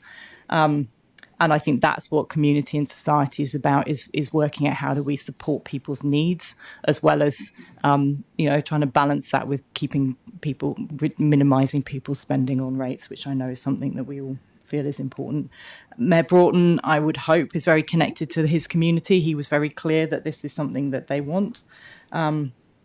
And so all in all, and then of course Hallswell. Now Hallswell we hear from where there have been subdivisions gone in, population's grown, they don't have good access to the bus still isn't going into those areas. So I think getting buses in time to habituate people and get that as the thing to use, rather than having it all car and then trying to get a bus to function. It doesn't really work doing it that way round. So in overall, I would vote against the current proposal and hope that Councillor Zunkles can come forward alternative. John? And I've got you, Nook. Thank you, Mr. Chairman. I'll just be brief, I guess, in my summary. Having spoke to it, Councillor Southworth has pointed out that there are portion reserves coming from Selwyn, so it's not Christchurch subsidising Selwyn. So that question has been asked and resolved. And to the question, yes, this is our process, and some saying, well, if you don't talk to us, we don't know, and nothing else is relevant.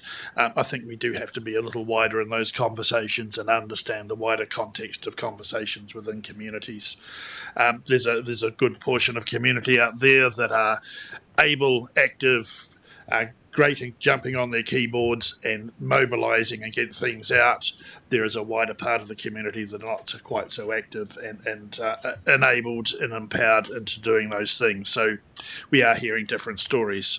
But I'll just again reiterate, absolutely heard the user pay and we cannot afford the cost. So in speaking against this motion, I am trying to minimise the cost to that community and provide for the need that sits there. So for me, it's not a binary thou shalt not from the community. It was thou shalt not because we can't afford it and it should be user pays. By significantly reducing the targeted rate, I am attempting to placate two parts of the community. And just to staff, no, absolutely no issue with your interpretation of the submissions and what's come back. Absolutely accept it. That's what is there. This is my attempt to moderate what we've heard and achieve an outcome. So I don't want anyone sitting there thinking I'm pushing back against staff. It's, yes, we've heard a story. How can we enable or make something happen? So thank you for your work, and I'll leave it there and hope it gets voted down, but democracy will be what it is. Thank you. Thanks, John. Nick? Firstly, thank you, John, for bringing this new recommendation to the table. But I'm along the lines, or agree with the lines of Councillor Mackenzie, Mackay and Scott. And I've lived in a rural community all my life, and it's just a fact of life that, sometimes you have to use private transport or community vehicles to get from A to B. And is this really going to be a viable proposition when we know there's subdivisions happening in Darfield, but they're going to take time? And as Darfield grows, so will the services within that town. I've seen that in towns where I've lived, that suddenly you have better medical centres, you have better other supports, businesses in town. So why you don't need to travel to the cities as much. So I think we need to think about that as these satellite communities grow in the future. And we need to listen to the community. Over 70% said they didn't support it. So I'm sorry. That's why I'm in favour of this motion, and I look forward to the day when the 315 bus comes to Twizel. Thanks, Nick. Nook online, and then I'll go to you, Dion. Kia ora, Craig. It's been really interesting listening to this discussion, because my my decision is kind of seesawed back and forwards. But I suppose the whole thing out there is about listening to the community.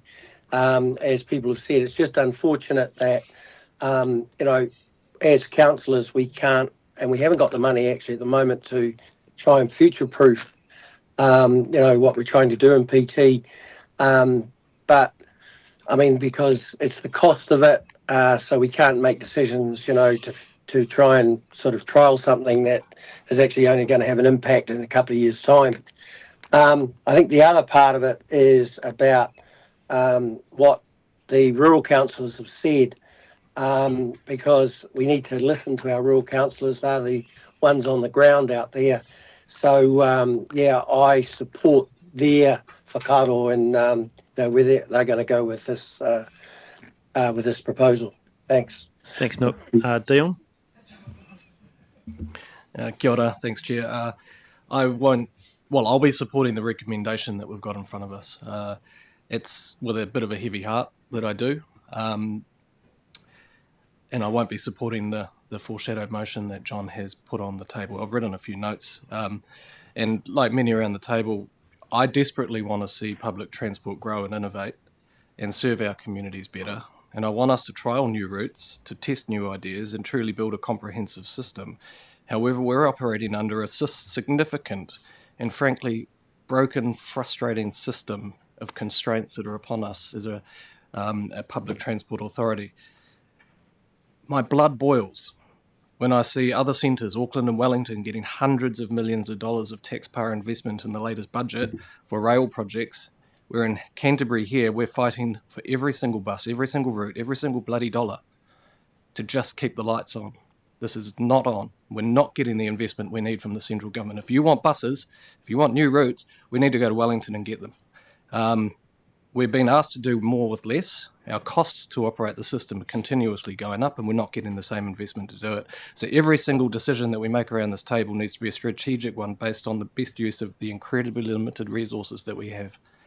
So sorry, Councillor Sanko, I cannot support what you have foreshadowed. While well-intended and your intent to find a funding solution is good, I just think it unfortunately overlooks the critical realities that we do face. Now, firstly, the overwhelming public support. The impacted areas, 79% of residents from Darfield, Kurwi and West Melton responded they didn't support the trial option. I hear that, that $70 might have made a difference, could have made a difference, but we don't know.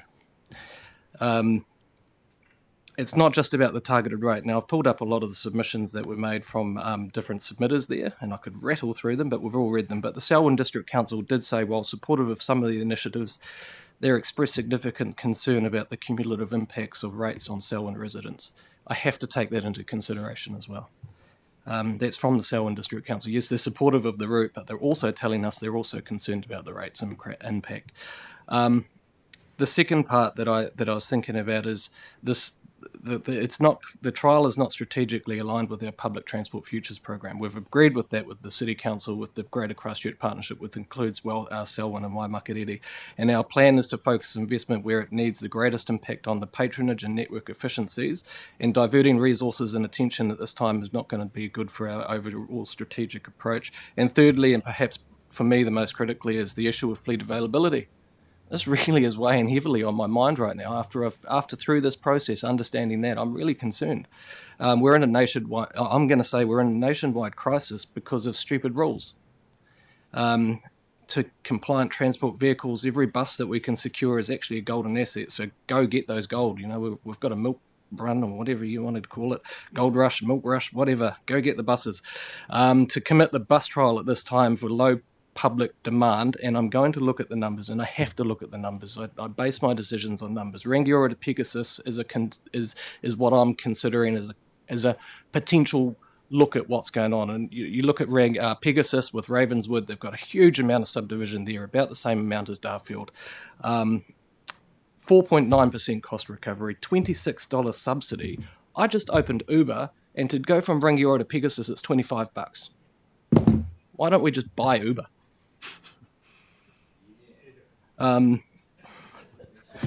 It would be cheaper to get everybody on an Uber than run our current bus system from Pegasus to Rangiora. This is a real problem unless we get demand going, and we've got massive subdivisions in those areas, and we're still not getting the demand. So maybe something's wrong there. The reserve funds, the impact, it still impacts on our private revenue ratio, so that's my fourth consideration, and we need to listen to that. I will really support the Route 86 uplift and those direct service uplifts from Darfield, from West Melton, from Rolleston. I think that is where we can get that low-hanging fruit, get people accustomed to using our public transport and making things work.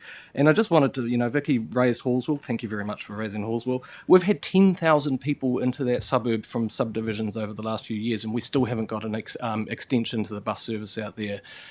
There's a huge amount of demand. Route 7's actually helped that, but we're still not going to the places in some of our other areas where we've also got subdivisions going. So really, I don't want to set this service up to fail.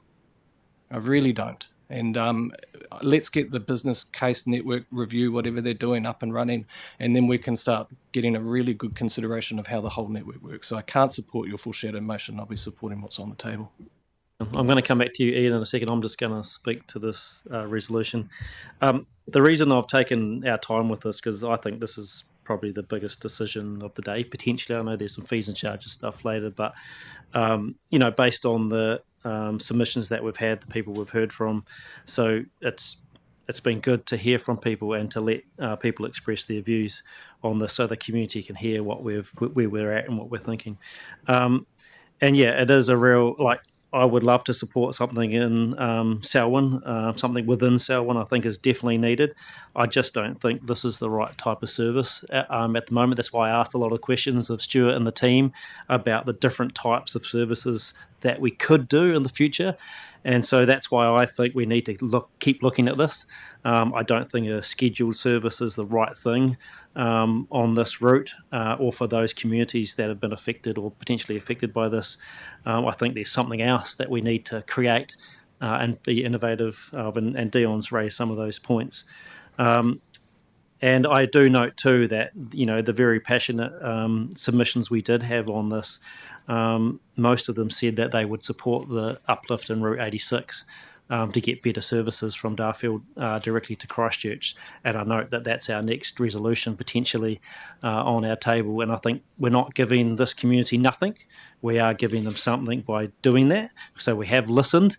But as we've heard around the table, there are lots of constraints, and Dion's put it pretty well around how the funding for all this works, the hoops we have to jump through to get something. But I think, like Councillor Mackay, I would support additional resources if that's needed to support ongoing discussions within the Selwyn district about what other services may fit more neatly to service those communities that are calling out for it. So that's what I'm interested in. That's not a resolution on the table. Maybe later in the day we'll get to that.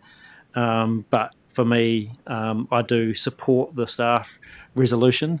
But it's not mainly about, like I said, the actual need in this community. It's actually about the type of service that I think we need to create or innovate in time. And a bit like Dion, I don't want to set it up to fail right now, noting all the constraints we have. But Ian, back to you to finish off.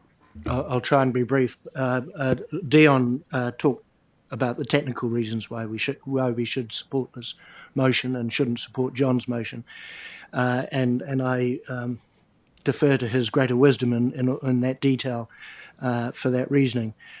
We need to listen to our community, and we need to listen to our community for two reasons. And one of the reasons is that where we've tried trials from more remote parts of the region, and I'm not sure Darfield's necessarily remote, or even Kirwi or West Melton, but where we spent 3 or 4 years trialling a service out of Southbridge with huge amount of input from the community saying we want this service. We offered them all sorts of alternatives as to how they might fund that service, and they turned down subscription rates, which would have been a cheap bus service. And then they said, no, you do this and we'll use your service. And they never did. We never got to our fare recovery numbers. And then they said, oh, it's because the bus leaves at the wrong time, or it doesn't quite go to the right place, or it goes via the wrong place, or it takes too much time. So I'm not a great fan of trials, especially when the community says we don't want it, because we'll get those same excuses. We won't get the numbers on the bus. We'll get all sorts of excuses as to why they're not using the bus. It goes too early, it goes too late, it doesn't hook up with this, it doesn't hook up with that, it doesn't take my kids to private school, it doesn't do whatever the service we look for it, and so it fails. And so I believe that by supporting this motion, it's not saying we won't look at a service in the future when the ducks line up, but the ducks don't line up now. Thanks, Ian. Hey, thanks for the debate again, and acknowledge, John, what you've brought to us, and that's been we've finished the debate. Sorry, Greg. Yeah, okay. I was going to say something about divisions today. It would be good to avoid heaps of divisions because it just takes a lot of time, but it's all good. But no worries. Happy to do that in this case, but let's be mindful of that throughout the day, because we can do a show of hands as well. We can note people that voted against it. That's another way to do it. Doesn't always have to be division. People still get the same point through. But in this case, let's go for it. It's been called. Can't do much about it when it's been called, but I just remind councillors to think about that before it's asked for, because there is other ways to get those dissenting views to be noted. Councillor Davies? I'll just note you can't call division until a vote is put. So. True. He's probably going to do it anyway, but it's all right. We'll do it this time.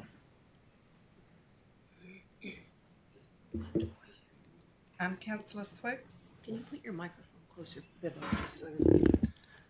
Well, it's with a heavy heart, but I'm going to vote in favour of this one.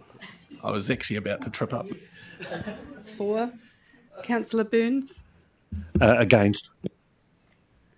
Councillor Korako. Go against. Councillor Edge. Against. Chair Pauline. I support it, but like Dion with a heavy heart, but I know we're giving them something. Thank you. Councillor Robinson. Against. Councillor Mackay. Support this motion. Councillor Mackenzie. For. Councillor Southworth. Against. Councillor Edge. I'm sorry, East. For. Councillor Sunkel. Against. Councillor Davies. Abstention. Councillor Ward. For. Councillor Scott. For.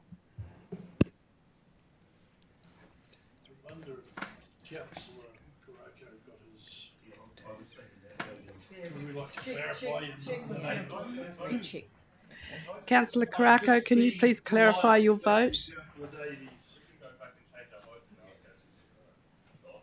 It's all right. Sorry? All right. You want me to clarify?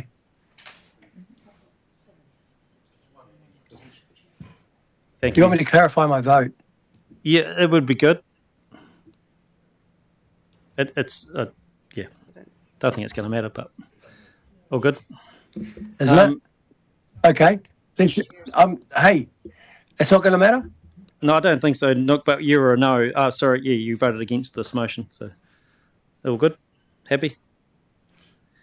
So the score, the votes were 7 for, 6 against, and 1 abstain. So the motion carries. Yes, I'll allow you to speak, Councillor Sunkel. Thank you, Mr. Chairman, and I thank everyone for the opportunity of having the conversation. It is something that I felt I had to do for the community, given the conversations that we'd had and the representations made, and I equally thank staff for their contribution in providing with the information they had. So that's democracy, that's where it is, but yeah, thanking everyone for what was a genuine civil and good conversation, and we are where we are. Thank you. Thanks, Councillor Sunkel. Now, we are overdue for a break, but I'm noting we've got one more resolution here in this Darfield matter, number 8. I don't know how much debate there is going to be on this. I'm pretty supportive of where this is at. Like I said before in my speech, I think this is something that it's like a measure to try and help what we heard from the community. You're happy to move, Councillor Mackenzie, and seconded by Councillor Sunkel. Do you want to speak to that briefly, Councillor Mackenzie? No, other than the community supported this, and so I support the community. Thank you. Councillor Sunkel. Thank you. And whilst we did not specifically go out and consult on this, the conversations were steered towards, is there something else? And there was that, I think, as articulated, a very strong view that an uplift of the 86 was required, particularly given the number of people that were being left behind at Kirwee and West Melton with the bus being full. So we have some elegant solutions in that space, so more than happy to support this resolution. Thank you. Anyone else wish to speak at the moment? No, that's good. Let's put it to the vote. All those in favour, please say aye. Any against? That's carried. And we will adjourn and have a break. Thanks, everybody. Thanks, staff. Thanks, everyone, for their patience. We'll come back at... is 20 minutes enough for morning tea, people? Yeah, at 11:20. Thank you.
So kia ora, everybody. Welcome back. We'll restart our meeting.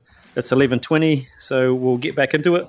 And we're up to resolution 9, which is the resolution itself is on page 34, but the commentary is a bit further on in the paper. Let me try and find if someone can. 74 to 86. Yeah, I should be using that, shouldn't I? But I don't know if there's anything else that staff want to say on this one at the moment, or if there's any questions from councillors around this one. I think it's pretty straightforward. We've had a good talk about Selwyn PT, and this is a positive thing in that regard. So anyone got any questions? No? If not, I've got to move it. Councillor Swiggs, happy to move it. Councillor Sunkel, happy to second it. If you've got a question, Vicky, you can ask it.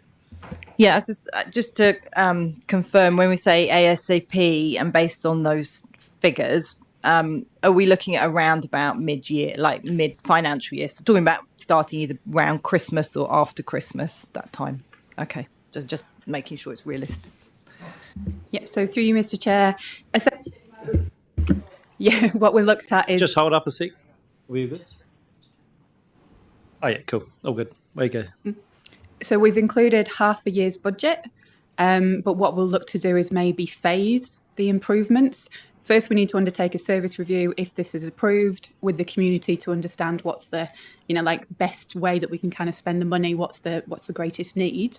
And then we could potentially phase that in, which is why we've only included half a year's budget in year 1. Yeah. Any other questions? No, if not, Dion, do you want to wish to speak? I just wanted to say, as I said in the debate before, I support these direct routes and the uplift of it. We've heard clearly that there's a need for these direct services from our satellite towns into the city, and I think this is a practical solution to starting to get the normalisation of the use of those bus services into the city. It'd be really good to see how that gets used in the future, but fully supportive of this, and good on you guys for finding a solution to be able to do that within our existing constraints. Thanks, Dion. John? Yeah, thank you, Mr. Chairman. There's one thing to consult with the community, and there are some questions about those folk from Prebbleton and Lincoln going, so what's in it for us? And there probably isn't a lot, but there is a greater good that sits there, and if we can decongest the motorway, then their trip might be a bit quicker along the way. What I hear in the community and talking to people, and people give me that advice for free, I don't have to ask them, is I no longer use the bus, the 5 or the 85, because I turn up at 6:30, or I have to turn up at 6 in the morning to make sure I get a bus, or I am marginally infirm and cannot afford to stand on a bus all the way to Christchurch. So we really do have a capacity issue sitting in that space. Folk that are driving to Hornby or driving to Hallsville to then pick up a bus. So we can argue the cost of driving and car parking in the city. People are taking other options purely because we don't have that capacity. So really appreciative of what we're achieving and doing here. And hopefully we can continue to grow and build those services. Otherwise, our motorways will be full, and there are people that want to use the service, but reliability is absolutely the criteria. If they cannot find them reliable, then they will take alternative options. Thank you. Thanks, John. Any other people wish to speak to this one? No? All good? Or let's put... there you go, Councillor Mackay. Just checking... Am I the right one? Sorry, no. Number 9. The next one. Oh, good. Upway. Well, let's put this to the vote. All those in favour, please say aye. Any against? That's carried. Thank you. And yeah, I think that's a really good outcome. It's not perfect. None of this is perfect, but it does provide a partial solution to those issues that we know we're facing there. And thank you. Now, we've got a bunch of resolutions here that I've sort of coined other PT in my own head.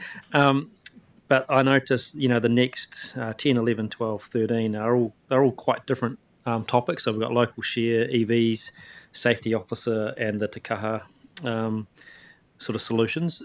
Are people comfortable taking them together, or would you like to look at them separately? Just looking for a bit of a together. People are happy, and you can debate if you want to speak to this. You can speak to different ones during it. Okay, so yeah, Grant. Sorry, I must. What are you taking together? 10, 11, 12 and 13. I did have a comment on 13, that was all. Okay, we might better take that one separately if people are happy. So 10, 11, 12 together, is people happy with that? Let's do that. So we'll put that up on the screen if we can at some point. So, and first of all, are there any other questions on, you happy to move? Okay, so Greg's happy to move and Genevieve seconded it. You want to speak to it, a question? Yeah, okay, question. I just wanted just clarity that these proposed changes aren't going to have an impact on the deliverability of the service and the requirements, the expectations that we have around the service uplifts, well, not uplifts, but the improvements and everything that we're trying to do. Through you, Mr. Chair, I can confirm that these won't impact our service delivery, and essentially the plan to deliver the PT work plan agreed through the long-term plan is as it stands, and it won't impact that. Yeah, clear. Just for clarity around 10 and the dropping of the budget inflation rates, what we're agreeing to is just for the 25-26. Is it are we still leaving 5% in year 4? Is that correct? Yep, to confirm at the moment, all we're agreeing to is that change from 5% to 3%. Sorry, it's from 25-26? To be reviewed annually, though. To be reviewed annually, yeah. So every next annual plan, you'll look at it again because you have to look at the facts and figures. Giles? Yeah, just point of clarification, this does align with the assumption that NZTA have included. And so in the original long-term plan, we'd included 5%. Actually, inflation seems to be running currently at lower than the 3% assumption that NZTA has made, and so we're bringing ourselves into line. And that's right, you will look at it again next annual plan, etc. You'll bring this up every time. All good? Yep, Vicky? And just to get absolute certainty, this is public transport inflation rate. It's not, because it's similar now to general inflation, but I know it's a bit unique, public transport. Yeah, so this is specifically to public transport. There is another recommendation around the inflation assumption for the rest of the organisation. Thanks, Vicky. Any other questions or comments? I think that, Councillor McKenzie. Well, just around the electric vehicle replacement, and we heard earlier that it's government policy, well, it was the previous government's policy, which was to make all buses electric. The previous Labor Greens government. Is there any suggestion that this current government might change that policy in enabling replacement from diesel buses? No, we've had no indication of a change in policy. Has anybody asked?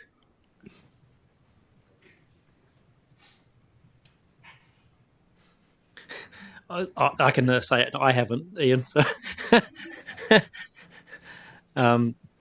But it's and look, I only asked the question because Councillor Southworth referred to stinky old diesel buses and earlier in the discussion, and it seems to be a bit of a constraint on innovation and new routes. And if we have a restrictive government policy which doesn't really fit what we want to do, then perhaps somebody should ask whether, in fact, that policy is still in place.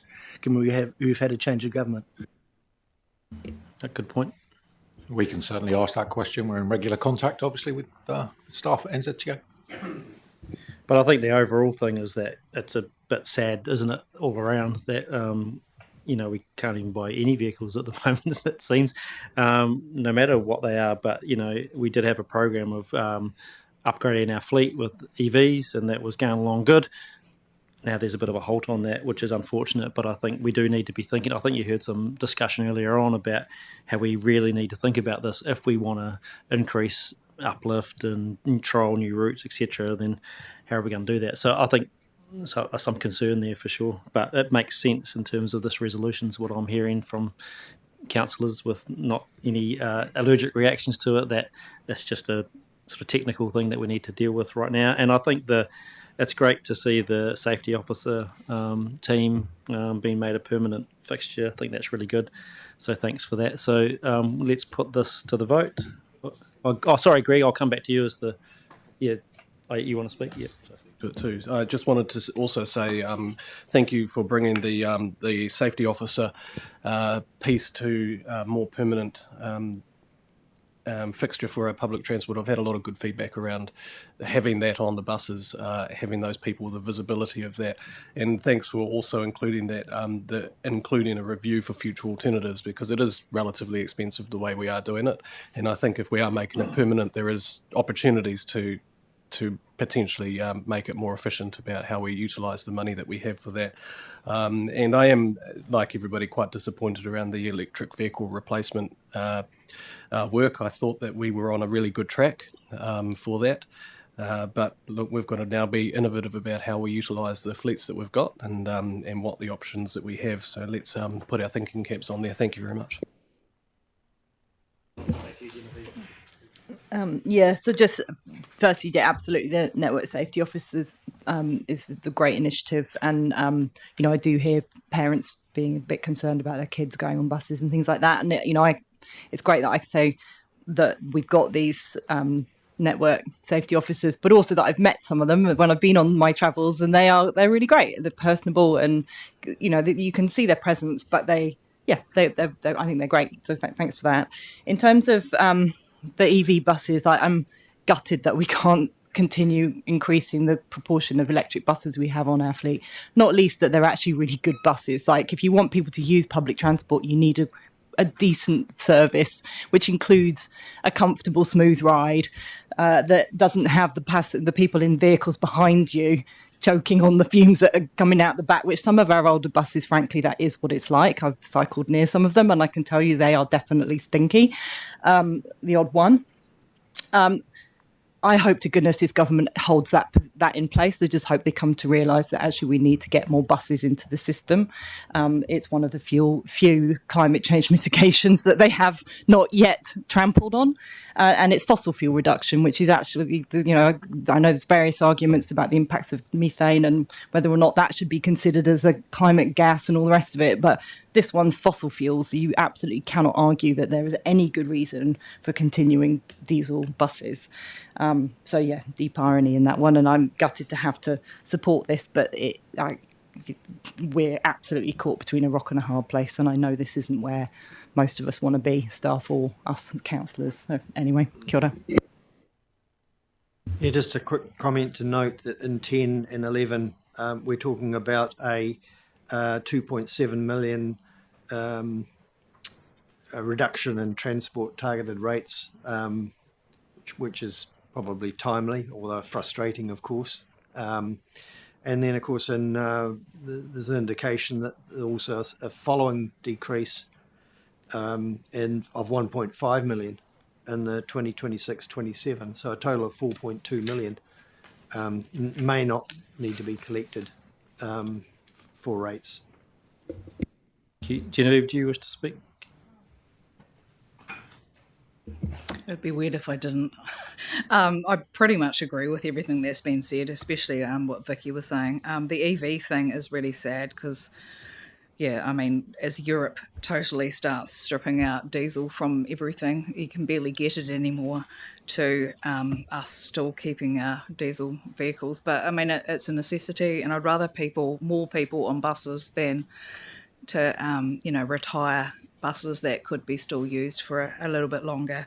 Not sure about the word approving postponing electric vehicles. I'd probably go notes, but it is what it is. And yes, safety officer is fantastic. We were just out having a break before and heard one of the calls over there, get off the area that's protected, or you can't be there. So all these things line up together and create a more safer place for everybody. So no, thank you. Great. Greg? Kia ora, thanks, Chair. Let me be clear, human-influenced climate change is real. This council did call a climate emergency in the previous trimester.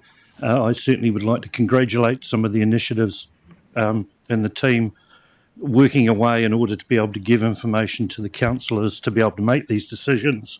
So it is, as many councillors have said before, it is a absolute shame that the Crown have not seen fit to support PT, whether it be road or rail or even coastal shipping into and around the South Island, and I would hope that we will be a strong component of those as we progress through, and certainly into the next trimester too. Again, everyone has talked about the safety officers. We actually heard that from young people when they came in and spoke to us here in the chamber during the oral submissions, and even the ones who don't. There's a perception within it. I travel on the bus from time to time. It's inclement weather. The rest of the time I'm on a cycle.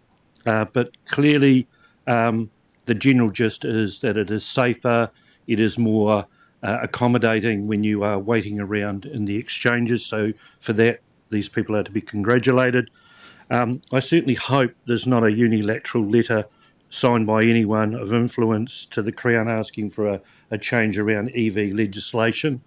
Wouldn't mind if the chair goes, we should be supporting more of it, but I could probably live with that as a unilateral decision. And finally, I just want to say, well done to the staff. I know there's an enormous amount of pressure and strain on you with the changing times of Crown, trying to fit things in, especially given that PT, people want it. As much as we deny it and as much as we know that it's going to be difficult in areas where you won't have a huge uptake, people want it. And after all, public transport's called public transport because it's to get the public around the place. So well done. Kia ora. Thanks, Greg. Let's put this to the vote. Thank you for all the comments on that. All those in favour, please say aye. Any against? That's carried. Thank you. Let's go to number 13, which is the solution there around Te Kaha support, event support. Any questions? You happy to move it, Councillor Davies? That's good. You got a question, Grant? Have we got a seconder? Just Dion? Cool. Okay, let's go, Grant, with a question. Yeah, my question was really just for clarification. Is it likely that even though there's this funding from reserves, we had talked about the idea of bus fares associated with an event being included as part of the event ticket. Is that something that should happen, or is something that we can talk about nearer to the time? Yep, so that's something we need to do a bit more work into around what that would look like. But at the moment, our existing ticketing solution wouldn't allow us to consider that as an option. So that's something that we can consider in the future. Claire, did you have a question? Yeah, I guess it ties in with that, and it's around, my question was, are we actually sending the right signal that's going to help your ongoing discussions by putting this money aside? I can understand why we might have to, now that you've talked about the ticketing stuff, but yeah, I'm just wondering how it's probably just going to make your discussions a little bit harder, I think, so maybe it's not a question that's answered. It's been sort of answered previously. I think we do have a briefing on the stadium and event support scheduled, where we'll be unpacking all of the issues around the options for integrated ticketing, the technology that's required, the additional demand that integrated ticketing puts onto services and actually can swamp services, so it can be a negative. So that will be unpacked, and as you've said, this is really to preempt and to mitigate against the risk that there is no solution by the time the stadium opens. I've got Ian, you got a question, then Dion. Well, just presumably, because given that the stadium's not going to be finished for another... April 2026. So we've put in part year for 25-26 and then a full year for 26-27. That answers my question, which is I thought that 100,000 might be just to do some planning work around the potential, but this is actually for when the... Okay. Thanks. Yeah, I believe the first game is booked in for April 26th next year, so we need to get onto that. question I had was, get my thoughts together. I'm going to support this, but I do have concerns around. We don't seem to have a plan yet about how this is going to roll out, and I know we've had a couple of briefings about how this looks, but we've got no real concrete plan. So it does sometimes feel like just plucking numbers out of thin air and saying, "Hey, look, let's hope for the best." And I'm not a fan of that. But I know we've got a problem that we need to address in this space. Have we got a plan with the City Council? And I've got two questions, and one's related to this and the other's not. A plan to make a plan around how we do that, and when are we likely to see that? And then the next plan, or the next question I have is, do we have like a memorandum of understanding around with the City Council around the infrastructure? Because there's a whole lot of infrastructure that might need to be put in place or whatnot around the stadium and also the rest of the city, because if you look at the submissions that we've had, most of the people talk about reliability being one of the constraints to public transport. Have we got a memorandum of understanding with the City Council around our service and their delivery of infrastructure? There's two questions in there. So through you, Mr. Chair, I don't believe we've got a memorandum of understanding, but essentially we've all signed up as a partnership through the Greater Christchurch Partnership to deliver PT Futures. So one of the key problems within that is looking at reliability and how we improve that. Is there more work we can do in this space? Absolutely, and that's something we're looking into, working really, really closely with Christchurch City Council, Waimakariri and Selwyn on actually what does that look like on the ground. The stadium thing, when were we likely to get the plan to us to sort of see how we spend this money? Through you, Mr. Chair, we're bringing a briefing back to Council in July, so understand that that's after this decision has been made. But you'll see in the resolution we've put up to, which is kind of looking at actually, we don't have a definitive figure, but we do know that we'll need some additional funding, and we have done some work in the background to kind of forecast what that might look like to help add that extra capacity when needed. Question. Sorry, I just got one more question based on the answer that you gave around the PT Futures. I just feel like there's something's not quite connecting with us and the City Council around this issue with delivering our service and the reliability of the infrastructure. Is there anything more that we can do? And a memorandum of understanding was just something I plucked out of my brain last night when I was dreaming. But is there any worth in us looking at that as an option and being a bit more visible about the partnership that we need so that we can make sure that the reliability of our service is better? Yep, absolutely agree. That's definitely something we could look into. Thanks, Dion. Did I have any other questions? Sorry, I'm going to come back to Dion and Joe to speak to the resolution. I just had a question about potential fair revenue on this money. So I'm assuming we're going to get some back through the system. Have we estimated what that is? Or? And I'm thinking about private share and all that sort of stuff.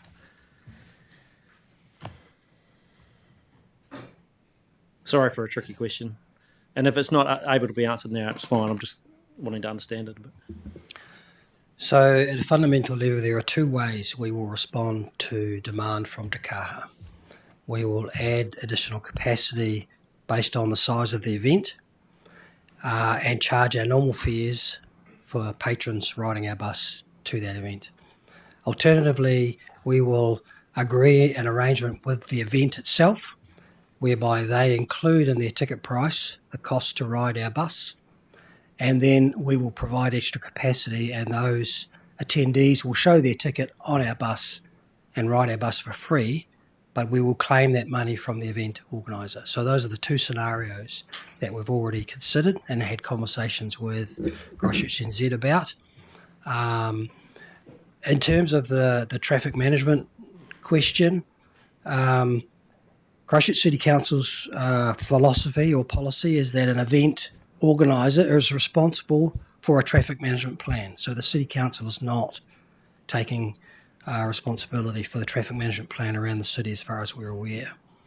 So we are reliant on the event organiser to develop an appropriate traffic management plan that facilitates efficient movement of traffic around the city, and in this case our bus network. And obviously we'll be very interested in communicating and engaging with the event organiser and the city to ensure that any traffic management plan is efficient.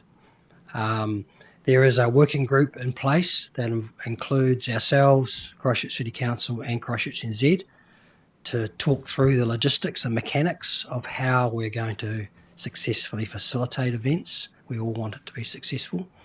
So that's top of our list of things to make sure that traffic management plans make sense for the efficient use of our network.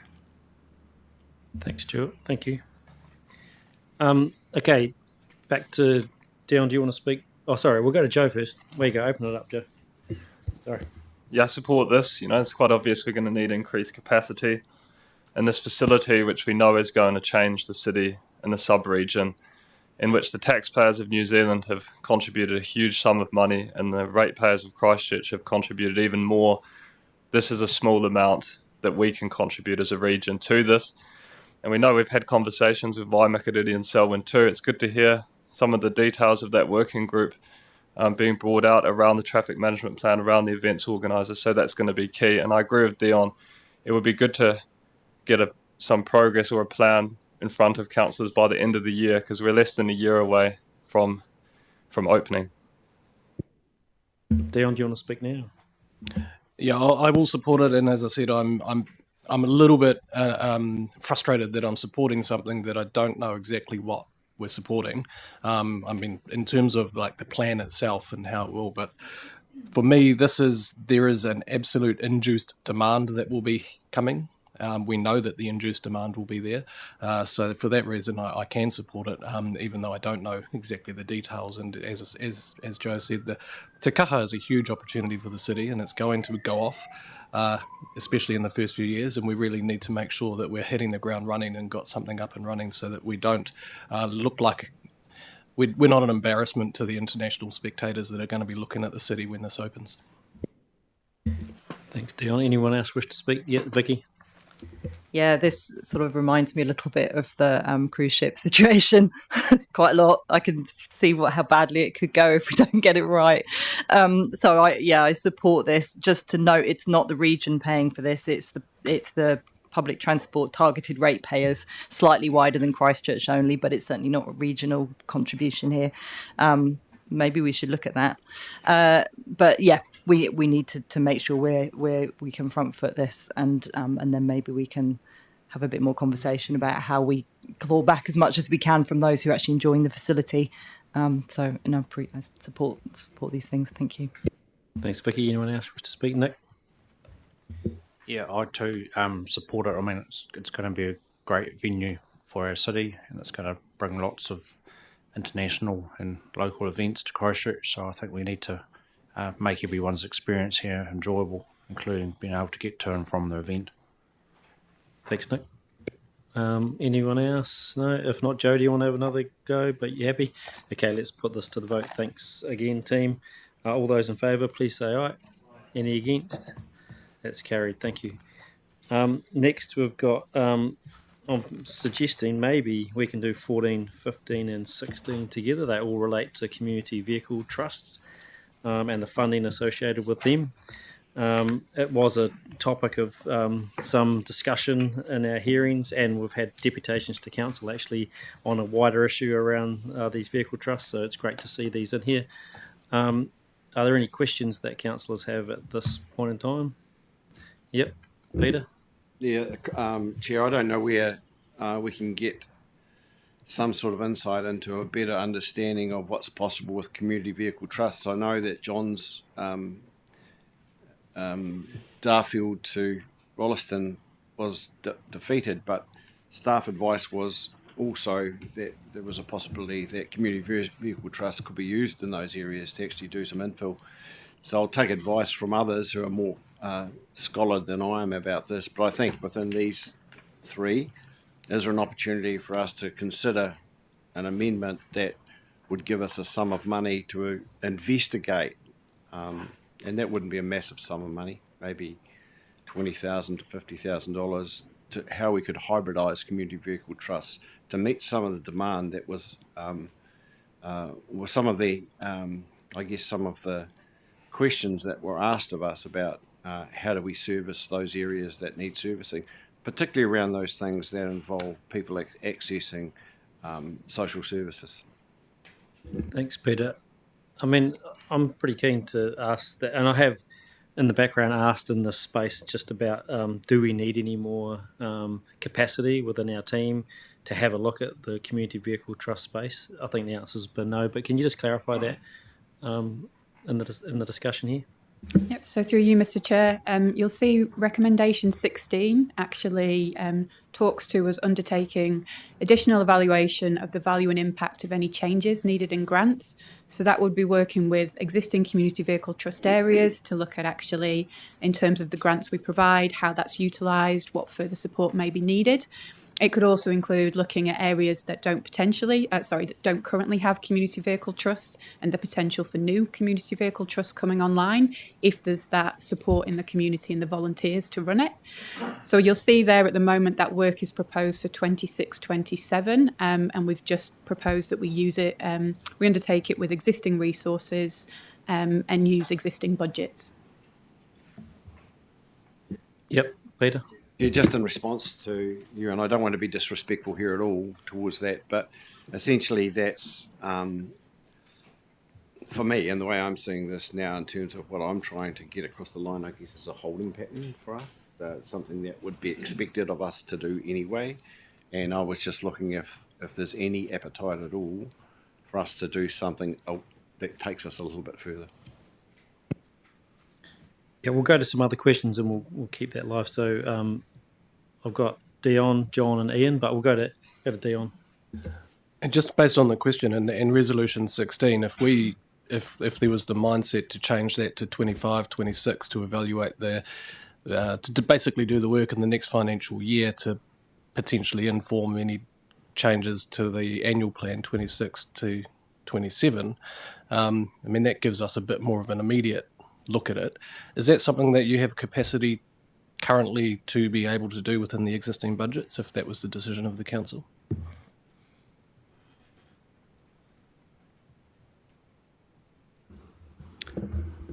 The key element to delivering this is resource capacity. As Councillor Scott outlined, it's not a large amount of money required to do the work. And as Sonia indicated, we intended to use existing budgets to do that. The question is, do we have the resource capacity to do it, or do we divert resource away from other activities that Council have already asked us and prioritised us to do? So we need more resource, basically. We need more resource, or we would outsource it, in which case it would cost a bit more. We'll keep asking questions on this. Ian, and then John. So the comment that I took from one of the submissions from the Community Trust up in the Malvern District was that funding other transport options may actually compromise their ability to deliver on a community vehicle trust delivery. So part of 16 should be actually asking Community Trust apart from what funding they might want and what their model might look like, but what are the things that are going to get in the way of you being able to deliver in well-intentioned but misguided actions on behalf of this council and putting in other proposals. Oh. Sorry, if you go back to their submission, you'll understand what I'm trying to say here. Yeah, essentially part of the criteria for the community vehicle trust is that there's no other option from a public transport perspective. So in order to get the grant to set up a community vehicle trust, that's one of the criteria that's looked at. So you're right, depending on the models, would depend on essentially whether you're eligible for that grant. Thanks, Sonia. John? Thank you. And it's a wee bit to the question that Councillor McKenzie asked.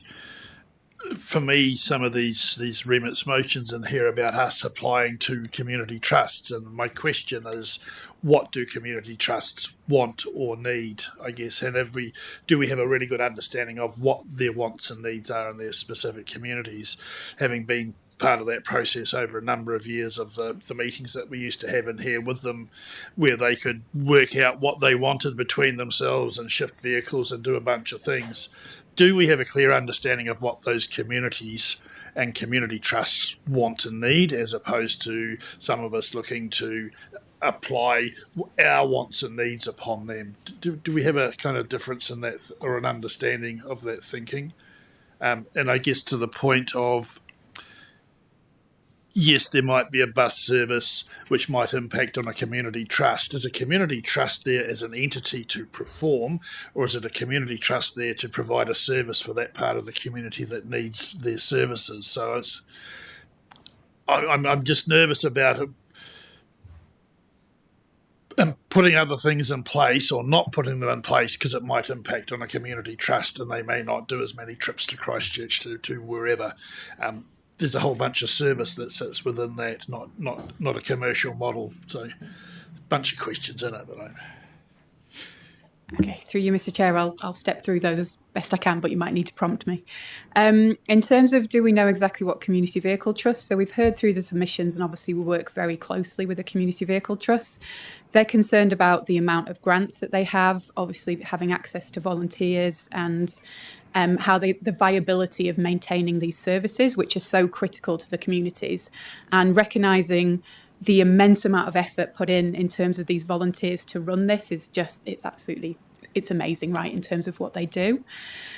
We haven't got real clarity, which is why we're proposing to do this investigation. We need to do more work with the Community Vehicle Trust to really kind of tease out what is it that they really need and what would that equal in terms of value, because obviously it's ratepayer money that we're using here. We need to kind of know what does that translate to in terms of that value for the community. And if we were to increase grants, chances are we'd need to look at the significance policy and consult with those communities in terms of, are they comfortable knowing what the value is that they would get from that increase of the grants? Because they're small rating units essentially, so it looks quite high for what they kind of receive, and obviously not everybody utilises it. Sorry, can you remind me of the next question? Sorry. I think it was to Councillor McKenzie,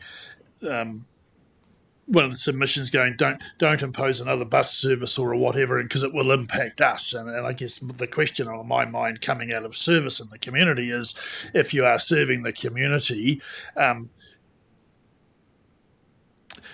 an improvement to the community should not be stifled just because it might kind of impact on a service provided by someone else if it's in a volunteer space. So it was just that challenge of the balance between providing more service into a community that may impact on one or the other.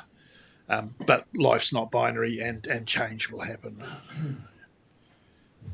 Through you, Mr. Chair. At the moment, that's quite a minimal risk, purely because of where the community vehicles are based. So lots of rural areas, and as we've kind of talked through, we've got limited ability to put other additional PT services in there. So they perform a really important function for those communities. So we don't see that changing. Through this process, obviously, we can look at what the criteria looks like, and essentially, how do people access the grant and what is it used for? Yeah. Thanks, John. Vicky and Greg. Vicky, next. Did I put my hand up? Oh, okay, it's all right. I think. Sorry. Grant. Okay, Grant. Sorry. Okay. Maybe earlier on. So. Thanks. Just looking at item 16 there. Does that, and thinking about the discussions we've had about this problem of slightly isolated communities and the intra transport modes that they might need, does item 16, given the time frames, the resourcing issues and things, does that give the opportunity to look at those alternative systems and perhaps even the functioning of the My Way system and those sorts of things? So it is that cross-town transportation. Is that a place where that would happen? And I'm thinking too, the next long-term plan, 2027.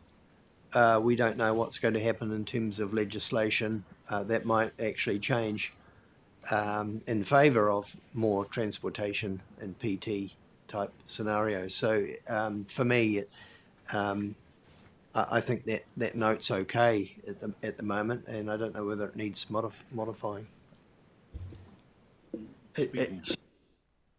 I mean, just to note, like later on in the agenda, there is resolution 25, which talks about I think other services along the lines of what you're talking, this one is specifically around the community vehicle trust system. I know people are talking about that sort of the in between the vehicle trusts and the scheduled bus service.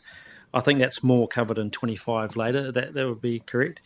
Yep, so sorry, that's what I was going to refer to. So page 37 of your agenda talks to how we'd respond to any additional requests, and that includes that snappy title of Strategic Framework for New Service Requests Outside the Existing Greater Christchurch and Timaru Networks.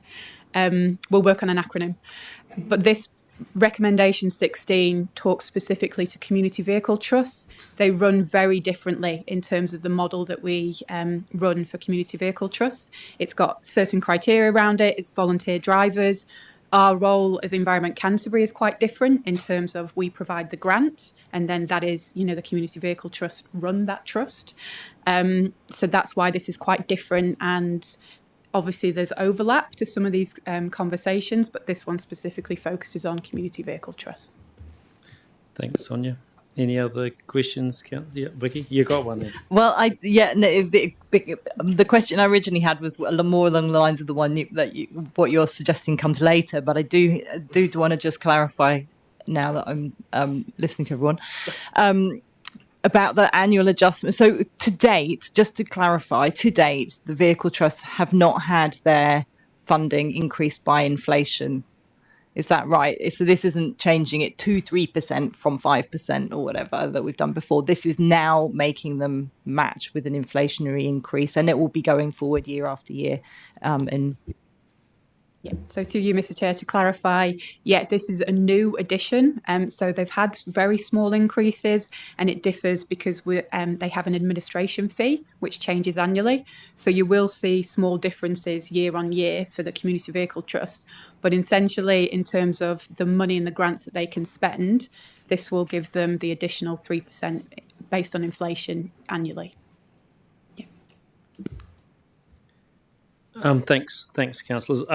I'm conscious of what Dion in particular asked around the 26-27 thing in 16. I'm wondering if we take 14 and 15 first, and then we might be able to get to 16. And I just think there might be a bit more discussion around that. So are people happy to do that? So we'll take 14 and 15, which are relatively more technical nature, versus 16, which is, I think there's a bit more to figure out there. Are we okay to do that? We've got a mover and a seconder for that. Councillor Edge, Councillor Burns. Any discussion around that, or should we move forward? Okay, happy to put that to the vote. All those in favour, please say aye. Any against? That's carried. Now, in terms of 16, I think Dion asked a really good question, and Stuart, you answered that. And Sonia, you've clarified that we do need to do some work. We don't know exactly what they need and all that. That's fair enough. I'm just conscious that it's quite a long way away before that work would even start. So it's not in this financial year. Then we start it next July, potentially. And I'm wondering if, because we've heard a bit of a need, sort of now, yes, the 14 and 15 help in the interim, but in terms of that sort of strategic look at it, I'm interested in that. So Stuart, I know it's putting you on the spot a little bit. How much do you think would be needed if we started the work this year? I think the most effective way to do it in the coming fiscal year would be to outsource the work. That would make it happen quicker. Look, off the top of my head, it would be something like $50,000 to $80,000 outsourced cost. So again, it's not a large amount of money, but that would be the most efficient way to get the work done. Cool. Any other discussion or questions that people have, Dion? 50,000 to 80,000, cool. Why is there no money needed if you did it the year after? Because we'd look at using more internal resources. Potentially we may look to outsource some small part to it, but essentially it would be because we'd be able to utilise internal resources. So all of the resource that you have within your PT team is tied up with existing work programs this coming financial year, but not in the next financial year. And is that because of Motu Move, or something else that we're doing? I just want to know. Essentially, next year is a really busy year for us with PT Futures, so with the investment cases. So essentially, we're looking at Route 1, Route 5 and the direct services under review, and doing a full network review, which essentially is going to pull on most of our resources within the PT team. It's a really big undertaking, and to make sure that we do that well and engage well with our communities. So the aim would be that we'd have that work completed within the next financial year, and then that would free up some more resource for us to consider what else we could do in year 3. It's good to know. Thank you. Peter, you got a question? Oh yeah, I've got a reasonable sense of frustration with community vehicle trusts and not being able to, as I said before, hybridise them a bit better than what they are.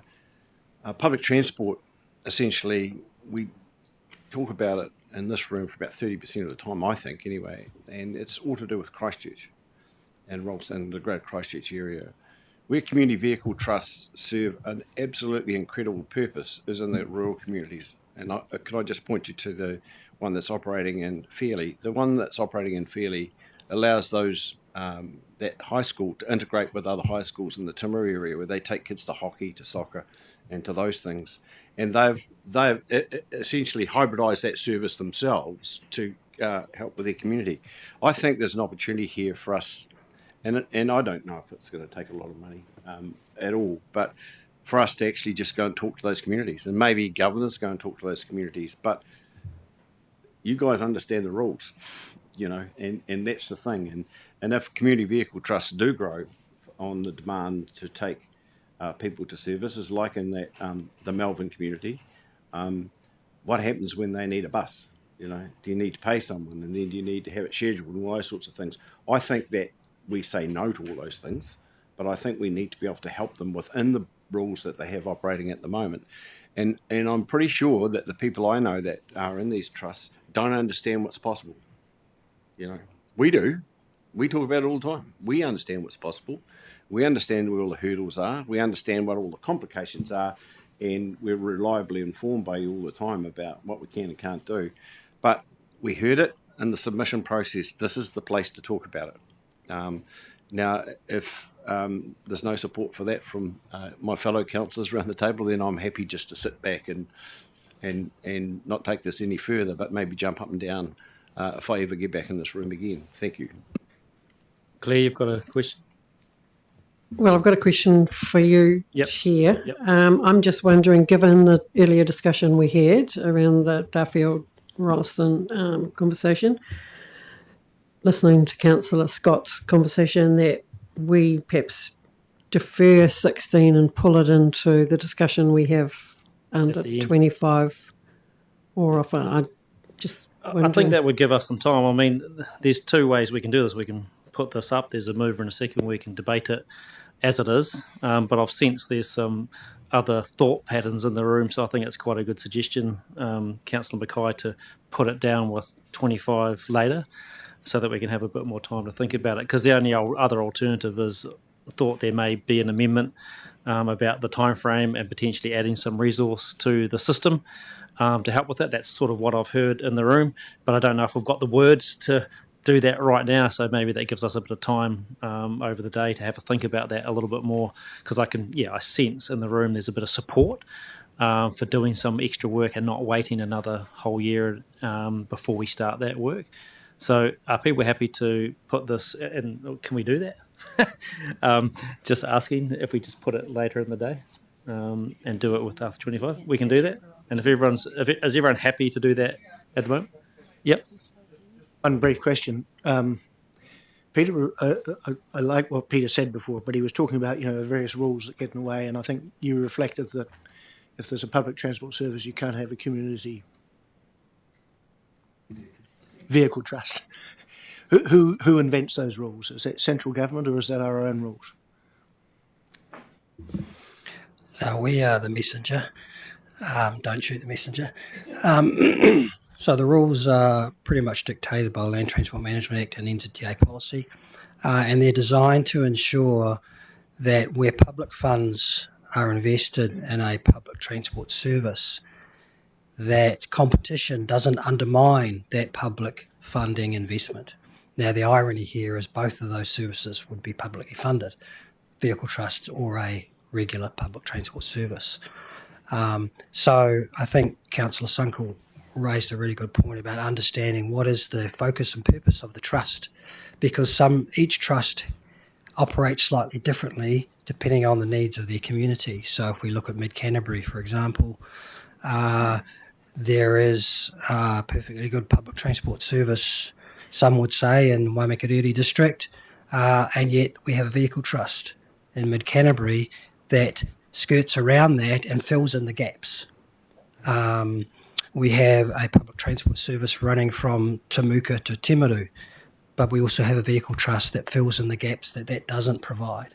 So it's a question of understanding where the sweet spot is for the vehicle trusts. And just reflecting what Councillor Scott was saying,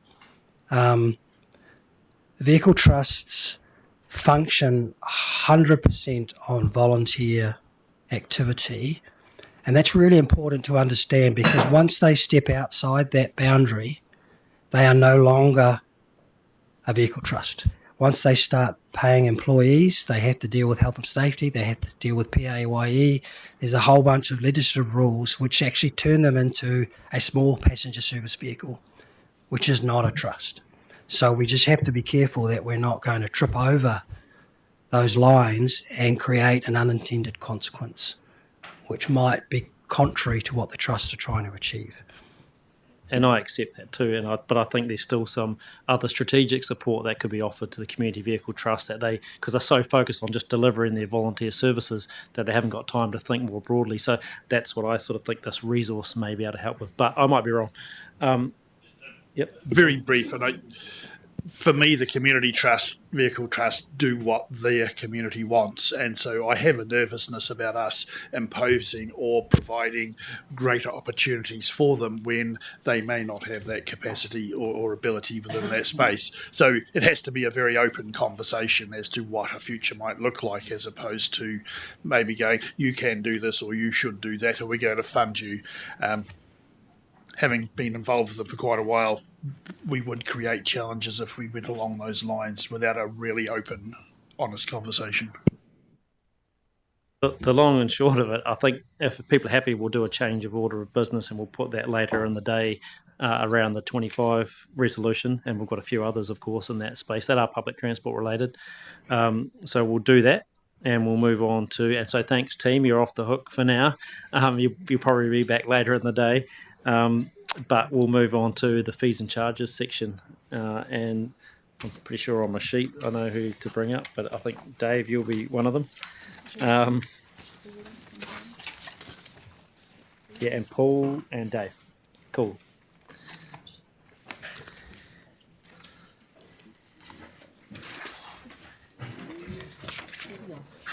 Yeah, and yeah, just remind. Yeah, lunch is scheduled for 1 o'clock, people. So we had a break about 11, so we've only been going another hour and a bit. So that's when we're scheduled for lunch. So we'll try and get through a bit of this. Thanks, team. And John, you're up there too. So welcome. I'll hand over to you, Paul. Kia ora, Council. I just think we're just getting the slides. Oh, true. Okay. So we're just bringing the slides up for this team. So just have a slight break, have a stretch if you need one, drink of water, whatever you need to do. Is this the one you're bringing up? Yeah.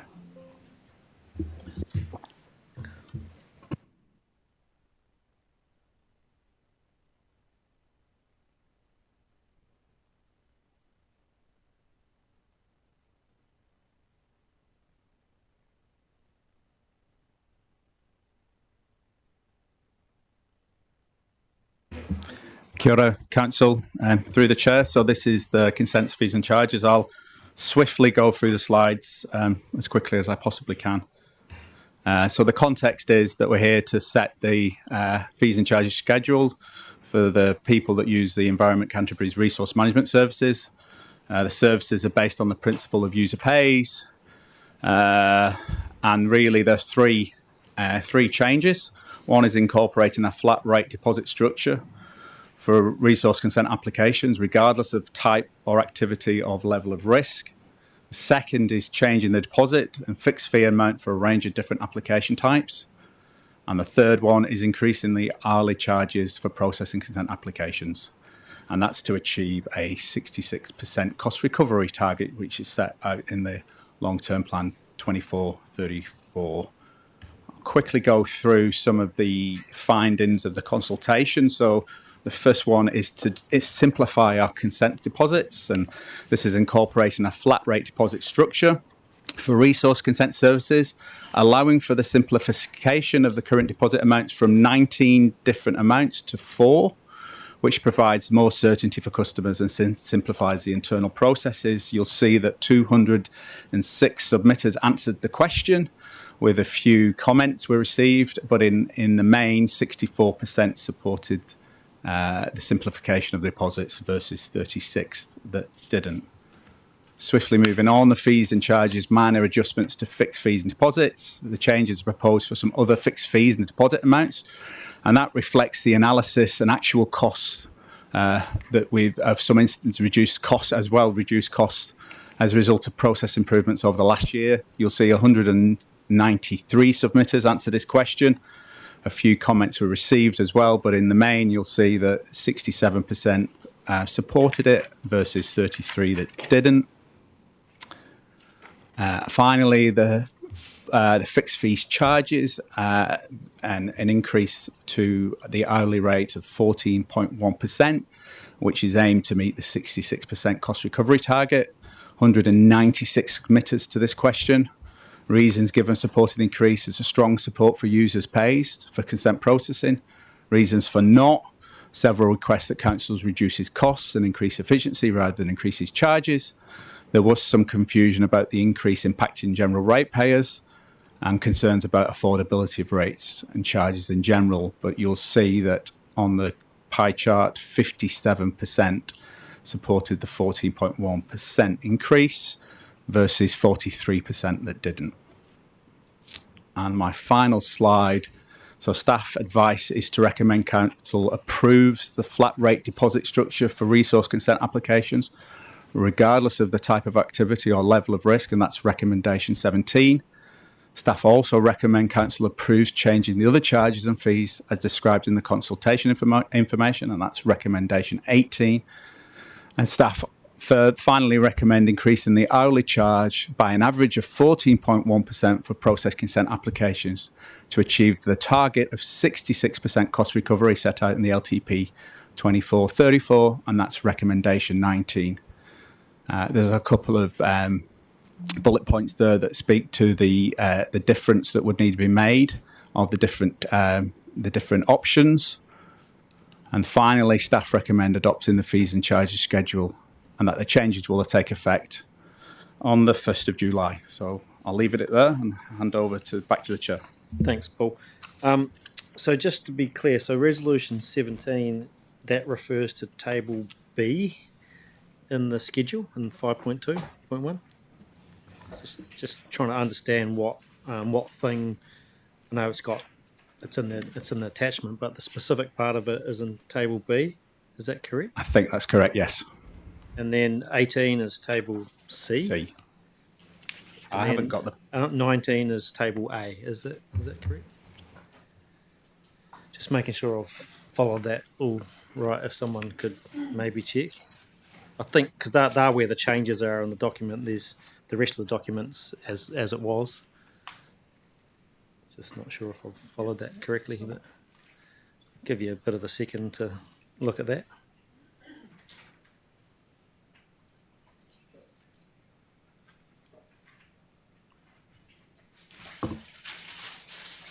So that's the order I've got. Yeah, I've not got the tables in front of me.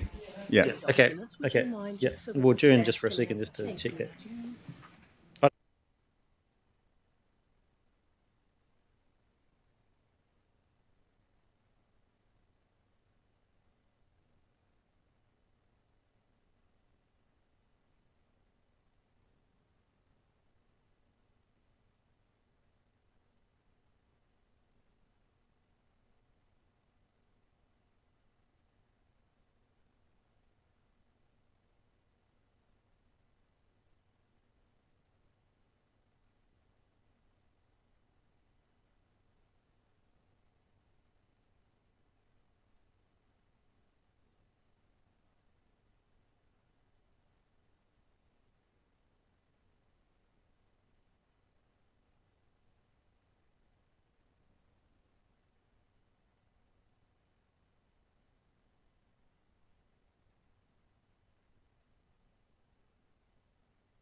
Yeah, so welcome back. And look, my question might not be as simple as that, I realise now, but just if you can explain to us where the main changes are and how they relate to the resolutions, that'd be great.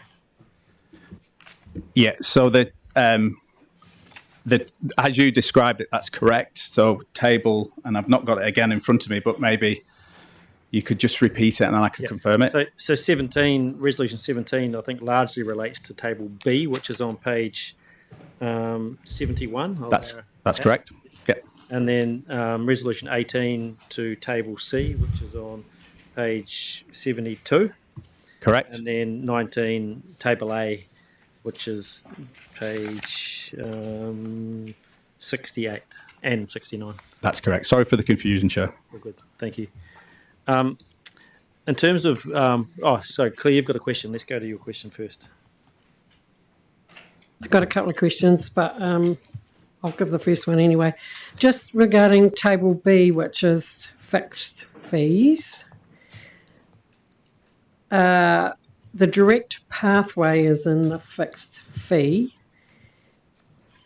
We've had some conversations around when we looked at the deposits, if there was very good applications coming in, there was some, it could be go through the consenting operation and completed without that size of expenditure. We would look for refunds, and that's in one of our things under the under the deposits. But the fixed fees by law, we can't generally give refunds. Is there an option on the direct pathway mechanism that we're using for those straightforward ones, that if they were done for less than 3.5, we could actually refund? So,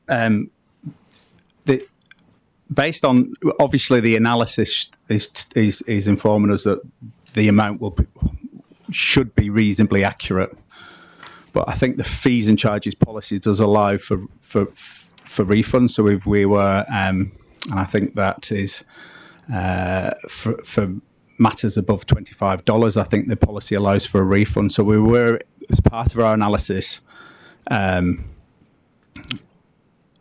largely outside of that deposit, then we could look at a refund if we were finding that we were processing quicker, and that would be something that we would bring back to council and make some adjustments as per the next, annual plan or long-term plan. Okay, thanks. So just clarifying, the question is that a refund, well, the answer is that a refund is possible if it's significant enough following the processing of those consents. Okay, cool, thank you. Yes, we have it in the words around the resource consents, but even though they're fixed fees, but we have it for the resource consents deposits that it's refundable. We're quite clear in our narrative there, but I was just digging into that 2.2 section. Thanks, Claire. I do have another question, but somebody else might have some you questions. can go now and I'll then. Okay, so when we went out and consulted, we did consult on two options with our public around the fee increase. And when we were looking at the second option, which was the non-preferred option, in the consultation document, we were looking at having to make savings of 1.6 mil to allow that, so that it didn't have any impact on the general rates. The organisation in the last couple of years has made significant improvements in the consenting department, and I acknowledge the work that's been done there. But is there any possibility that 1.6 seems quite a small amount to me, that we should be able to, with continued efficiency and productivity gains within that sector of the organisation, 1.6 I would have thought was quite achievable. Is that not the case in your opinion? I mean, is there some barriers there that we need to be aware of, that we're not going to concede continued improvement of efficiency, productivity and probably efficacy? So I'll start, and then if Dave wants to add, that's fine. In terms of the efficiencies that through the consenting process, it relates. If there are efficiencies, and as we discussed before, but there's been a number over the last years where we're processing consents quicker and we're spending less time on them. That actual cost saving is passed on to the customer because we simply don't charge as much as we would have done if we were less efficient. So that's continuing to be implemented. But in terms of the 14.1% increase of the hourly rate, that relates to the costs that are actually imposed on us and that would be needed to be passed on. So, and maybe Dave can speak to that in more detail. I don't have anything more to add. To answer, we're very mindful that our consent processing service needs to continue to be more efficient. We need to continue to apply those efficiencies so that the end result is that the user pays for. It's quicker to process a consent, therefore they save. Vicky, you've got a question? Yeah, well, one about the swing mooring. So just it says that that's going to go to the new proposed deposit structure. So does that mean the single consent deposit at $5,000 instead of $700 that it was before? And so do we know what, I mean, that's a deposit. So is the 5,000 more realistic what it actually costs to get a swing mooring, so people aren't thinking it's only going to cost them around 700, or are they looking at actually getting quite a big refund, at which point that could be prohibitive, the 5,000 needs to stump up at the beginning? So you're correct, the swing mooring, based on analysis of consents issued over the last 2 years, the average cost for this consent was around $5,988. So what this is an example of what's at the heart. The customer's applying a deposit for an activity, paying $700, but then getting a much larger bill at the end of the process. So the recommendation before the council is a more accurate cost that's less likely to need extra money to be paid at the end of the process. That makes sense. And then can I also ask, just to, in terms of the number of consents we get in, we're talking around 2,500, that sort of number per year. And of those, in my head, I've got around about 4% that get declined, that sort of number. Do we have a percentage? I'm just trying to remember. Do we know how many typically pass or approved? I don't have that number to hand, but I certainly could bring that back if that's required, yeah. Yeah, it'd be helpful just to have a sense of it. I mean, in theory, you take advice, you look at the rules, you make an application. If you're a planning regime should mean that people's proposals that aren't likely to get passed, you don't go to the trouble of actually applying. So, but yeah, I would be interested if that could be found, that number. Thanks. Thanks, Vicky. Any other questions? Claire? Yeah, look, I've just got one more, and it's regarding the addition of 2.5, the fast track stuff. And I'm just wondering whether it would be more appropriate, Chair, if we actually had a separate recommendation to put that in. I wonder whether we could get some advice on that. Yeah, because that's an addition to the fees and charges schedule. Is that correct? Yep. Yep. In blue there, on page 73. Yeah, would that be something that we should do in terms of just to note that that's an addition to the fees and charges schedule?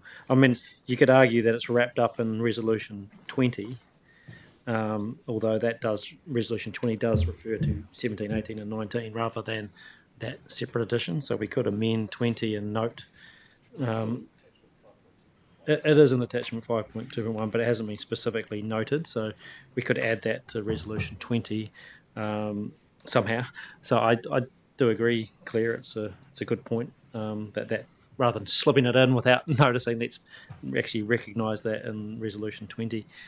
So maybe we could adjourn and have some words about that in a minute. But I'm just, in terms of stepping through the process, what I'm intending to do is 17 and 18. I think we take together and we'll put that up.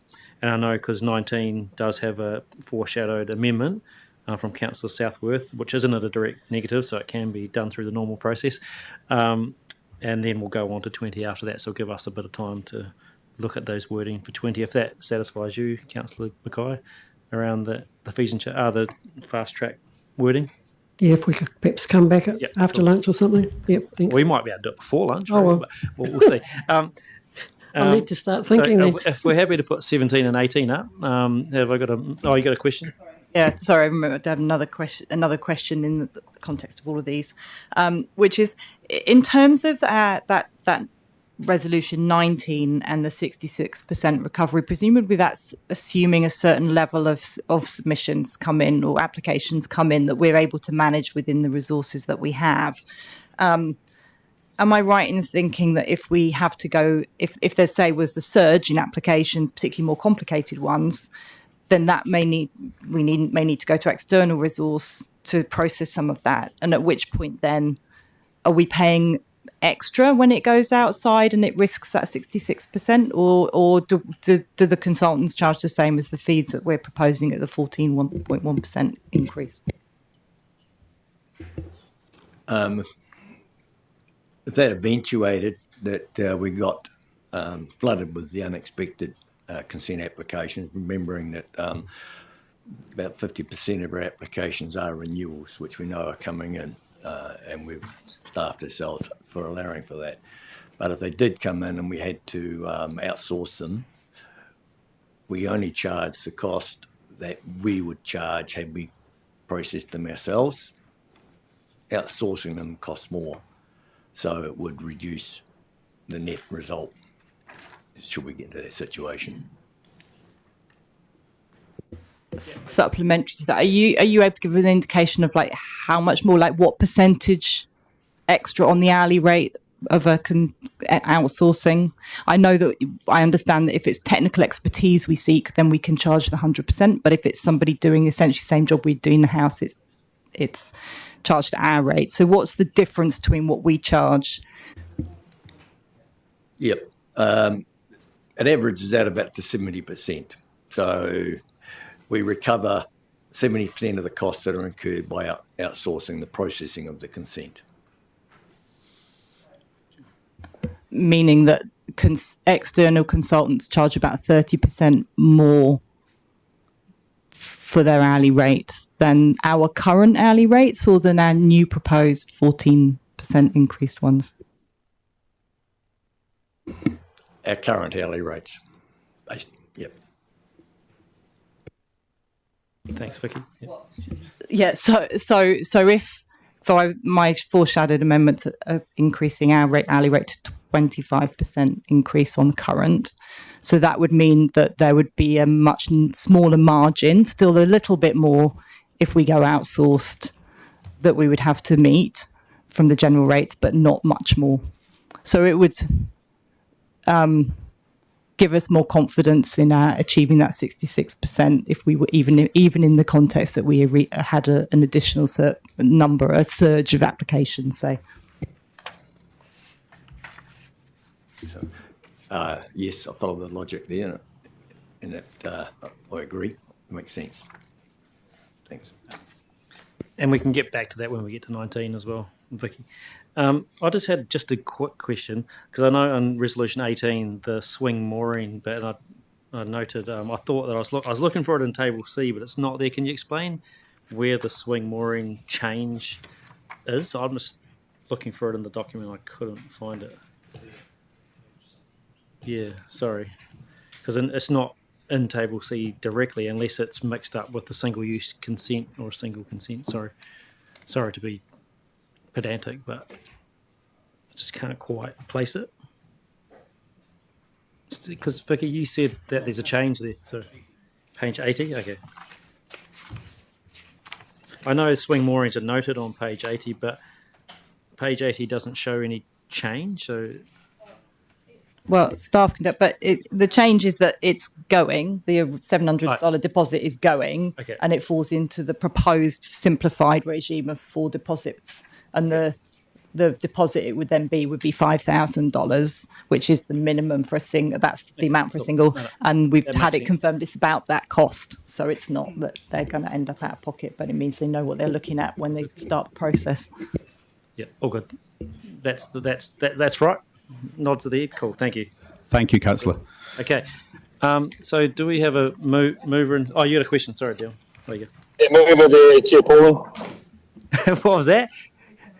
I've Oh, got yeah, a you're going to move question. it. Cool. Okay. Just got one more question. I said I'd move it, Chair Pauling. Okay, thanks. Thanks, Councillor Crimwell. I've got a question just on the fast track. Because the way that I read it is that fast track cost recovery for all the fees for fast track, 100% cost recovery. I just wanted to confirm that I'm reading that correctly.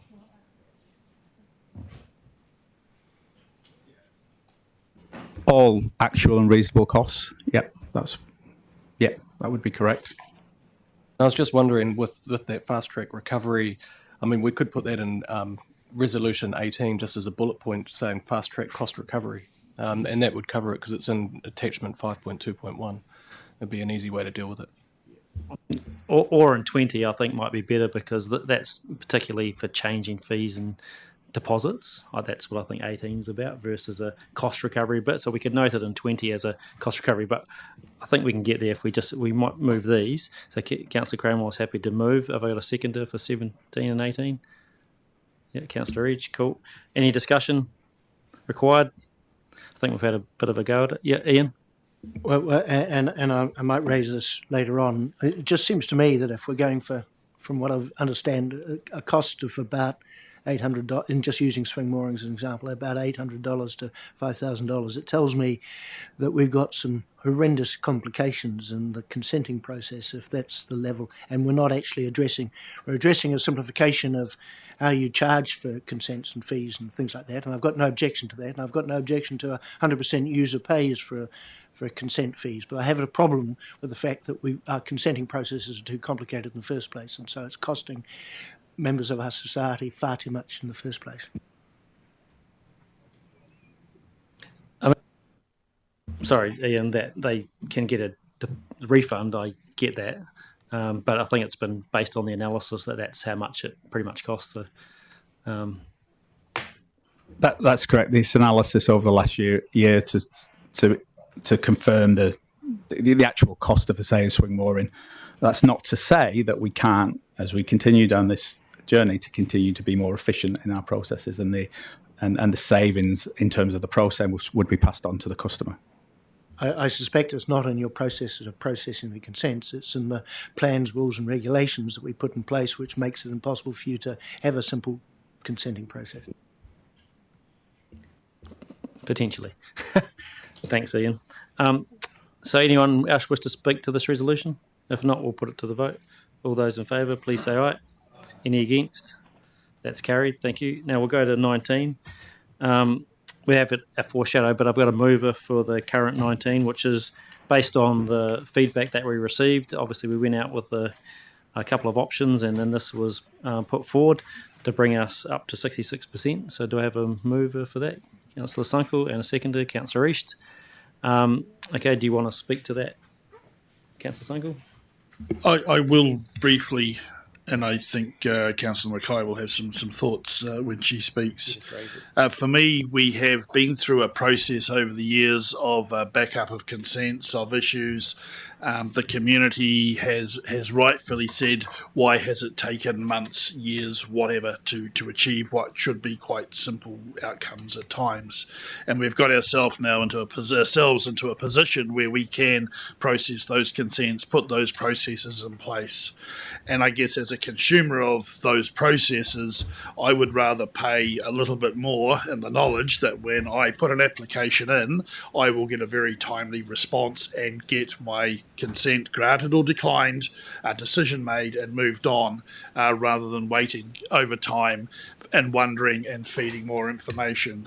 So I do have a frustration, as I think Councillor Mackay will allude to, that we did have a recommendation in the books that incrementally we would have and should have increased those fees over time, and we have not, which is down to us in a sense of not following through those thinkings. So where we are today at a 14.1 compared to maybe a 12% if we'd gone through, some semantics, but I support this in the knowledge that in a business sense, I want an outcome. I want to know where I've got and to be able to move on. Frustrating that costs continue to increase, and again, I have real sympathy. If we could simplify our rules and policies and further simplify the process, or remove a bunch of consents out of the process, which isn't the conversation today, but that would further simplify the process for everyone. But that requires a trust model and an acceptance around the table. But at this point, happy to support this motion to get us and ensure that we maintain the progress that we have made, such as. Thank you. Therese, do you want to speak now or at the end? No, I think Councillor Sunkel was very eloquently given a good resume of the reasoning behind this motion here. Thanks, Councillor East. Councillor Southworth. Yep. So I've foreshadowed a proposal to increase the hourly charges by an average of 25% from the current fees. Do we put that as an amendment? Yeah, if you've got you can move it, and if you've got a seconder. So if I can move that, yep. I think Councillor Edge is going to second it. All good. I don't mind. Yeah, no, I thought you'd want it, but that's fine. Councillor Edges said he will, so I've got a seconder. And then you can speak to that, and we'll take that now. Yep. Okay. So do you need my words? Have you got do you want the actual words put I think down? we're going to bring it up on the screen here, and then, but you can speak That's to tiny. it. Yeah. we'll make it a bit bigger. Can't see that. As long as you guys can see it. Oh, now it's plenty big enough. That's enormous now. I think through much of the rates every year, we hear about the concern about the affordability of rates. I do have sympathy for the price of the consenting process. I appreciate that it's expensive, but I think there's a different process to manage that. That's what our planning framework is going to try to address. But in the meantime, I don't see that getting general ratepayers to subsidise consent applicants is a fair way of tackling that. And I know that staff have actually done a lot of work to reduce their or any inefficiencies. There's been a lot of work done on that already. So, I'm confident we're on that journey. The proposal that I'm making reduces the general rates by around $2 million. So we're looking, I think it's about 1.2% decrease in the average rate rise. I should have asked that question before, but I think it's in that ballpark. So going from an average rate rise of about 5.8% down to 4.6%, and perhaps staff can say at the end of this if I've got my numbers wrong. I'd like to say general rates come from all of our ratepayers. It's a capital value based rate. All Cantabrians pay that. The vast majority will never make a consent application. The proposal is there would still be 25% of the cost being met by general ratepayers, 75% met by the user, 25% met by general ratepayers. So that's recognising the fact that jobs, businesses, consents, they generate jobs and so on. So, it is recognising that, but it's saying rather than a third of the cost coming from general ratepayers, it would go to a quarter of the cost. Applicants use professionals, as we've heard before. That 25% increase would start to get quite close to where the professionals we need to use if we outsource charge at. And so it buffers the risk that we end up with a deficit at the end of the year. Also, just to say that consents is not a lottery. You don't have a punt on an application. You go through a process of determining whether or not you think you're likely to get one. And so it's really an investment that businesses make in order to generate profits. When applications come in from territorial authorities and government agencies and the like, the public pay both sides of the ledger. So I know there will be applications coming from other organisations that are funded by rates, but that's all ratepayer funded then. The biggest winners where we have a lesser if the less we increase our current totally out of kilter rates, the less we increase by, the more the benefit goes to the biggest, more complex consents. So the more you're being subsidised, the more complex your consent. Think about power companies, subdivisions, quarries, waste management, dairy effluent discharges, water storage schemes and irrigation schemes. These are the complex consents that cost a lot. And so think what a third or a quarter of the cost of that application would be. And we did get some examples given. And so, for example, the most expensive example we got given a typical farming land use currently would cost around just under 12,000, including GST. At the plus 25% rates, we'd be looking at about 14,700. And we'd be going to a $5,000 subsidy with the 25% increase. Still $5,000 coming from the general ratepayer, even with the 25% increase in the costs. It's a bit complex because it's plus 25% and it's 25% of the, if you see what I mean, it's two bits of 25%, but two different things. But yeah, so the fees increase to the applicant would be $3,000, still $5,000 coming from the general ratepayer. We have the Farmers Weekly magazine, and I think today in the press has signalled that we're expecting a bit of a boom on dairy conversions. So that's your discharge consents coming in. That surge we've just heard, if we have a surge in unexpected applications and we end up needing to put work out, the less close we are to consultants' fees, the more cost will come back onto the general ratepayer. We could find ourselves at a deficit. So really, even just from a financial responsibility, I think as councillors, we should be really thinking about that and making sure that we end up having staying within budget. And I think to have more certainty around that, adding this 25% on is a good way of achieving that. I just don't see the justification of asking the vast majority of ratepayers to subsidise what ultimately is most applications are for private benefit. This is really about whether you privatise profit and socialise cost or not. If there's anyone around this table, and just to say as well, we spent millions and millions, ratepayers have spent millions supporting our consenting process over the last few years and getting it to where they are now and supporting the efficiencies and everything else. And staff I know have worked enormously hard to get over the backlog and all the rest of it. We've put a lot of money into that in good faith, but I don't think we need to continue subsidising to any, well, certainly nothing that we have done, but I don't think there's a good argument to keep the subsidy going at the rate it has been, or even at what's proposed at 66%. We heard from a number of submitters, 75% is a good number. So just to lastly say, if there's anyone around this table, of whom I know there are several, who've advocated really hard to keep average rate rises down in the past, but who don't now support this amendment to save ratepayers $2 million in the coming year, I really look forward to hearing how you square the circle. We've had substantial cuts in the past to genuine public goods, such as biodiversity projects, to keep the rates down.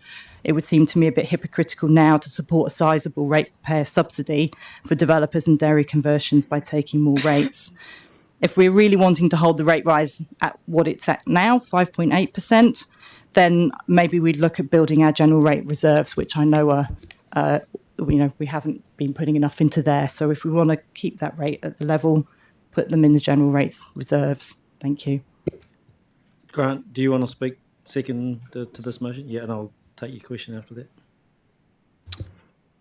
Look, I'll speak now. I support a lot of what Councillor Southworth said.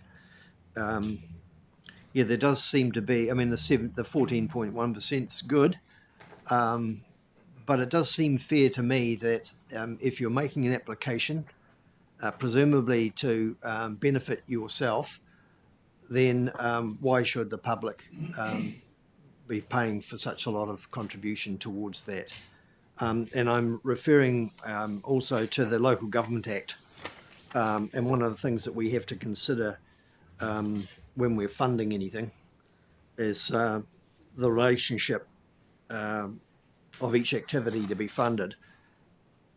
And we have to really be careful about the distribution of benefit or the analysis of benefit between the community as a whole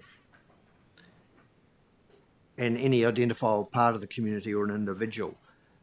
Some of these consent issues, or the majority of them, I'm kind of thinking, how do they benefit me or my neighbour? And in a lot of cases, they don't.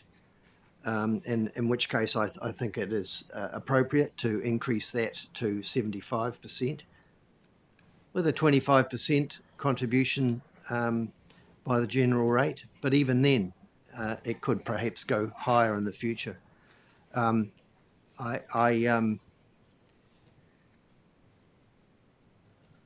I think too, in terms of the submissions that we received, we did receive a number of submissions calling for 75%. So for those two reasons, the Local Government Act and the fact that we had submissions supporting an increase to 75%, then I support this amendment. Thanks, Grant. Now I've got a question from Councillor Swiggs. Yes, and this is would this change be deemed as a material change to what we consulted on? And it's a legal question, and I don't know how to ask it any other way. If we need some time, we can take a little adjournment. Is that? Yep, give it a bit of time. Thanks. So we'll adjourn now, and we could adjourn for lunch, to be honest, because it looks like this is going to take a little bit longer. I was pretty optimistic that we might get through this before lunch, but yeah, so happy to adjourn for lunch actually, just slightly early, and we'll come back at was it half an hour for lunch? Well, we'll come back at 1:25. Thank you.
Okay, kia ora koutou. Welcome back. After our break, we'll restart the meeting now. So where we were at, we're on 19, and we had a amendment proposed by Councillor Southworth, seconded by Councillor Edge. They've spoken. We had a question from Councillor Swiggs into the material significance, etc. And we have an answer to that, Dave? Yeah, look, thanks, Chair. Kate went through this morning in a slide around the significance and the criteria for that, and the advice I've taken over the lunch break is that it doesn't meet the threshold for significant. It can be put. We can put the amendment. Cool. Okay, sweet. Is there any other questions? Yeah, Councillor Mackay. Has it been looked at with regards to Local Government Section, Local Government Act 202, Section 82?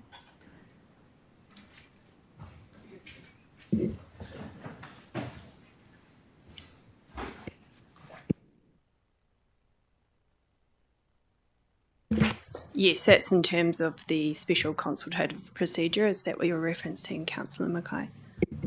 Correct, that's point 17 in the paper. So could I just, while staff are at the table, could I just ask a further question? So the percentages of user pays set at 66 and 75 for year 2 and 3, they were agreed in a long-term plan through a full consultation process. This process in our annual plan was not around the user pays percentage, but was focused on increasing the fee percentage with 2 options that went out. There was no targeting of users of the service. So I'm asking, does that still meet Section 82, which is regarding whether people that may be affected or interested have been given the opportunity to present their views?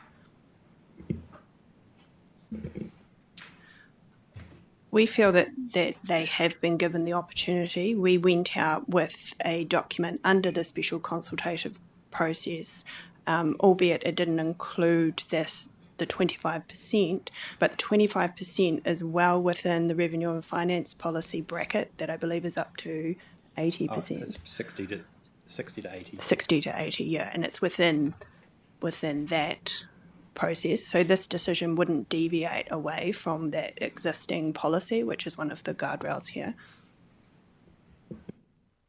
Dion, you got another question? I acknowledge what you just said, but then why did we go out for a special consultative process for the 14.1 if it was going to be inside the policy band anyway? So what's the big fuss about going out to the consultation, given what you've just said? If you work that argument backwards, you would have to consult on every percentage possible within the range that you've set. So here you've gone with one, you've had some feedback, but that doesn't mean that if someone wants to propose another percentage and it does fit within our policy, you can work your way through. I don't have the policy in front of me, but whether it's going to have a significant adverse effect on the community's wellbeing, we'd say, well, it wouldn't, because we took that into account when we enacted the revenue and finance policy. Does it have a negative impact on the council's ability to undertake its statutory functions? No.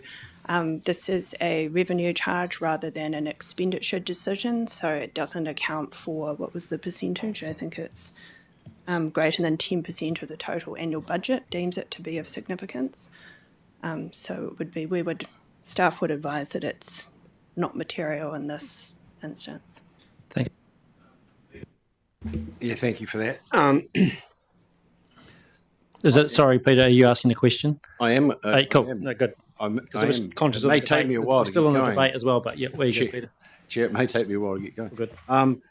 So I take your point, but that wasn't wholly clear to me that you could make an amendment within the policy guidelines that we have.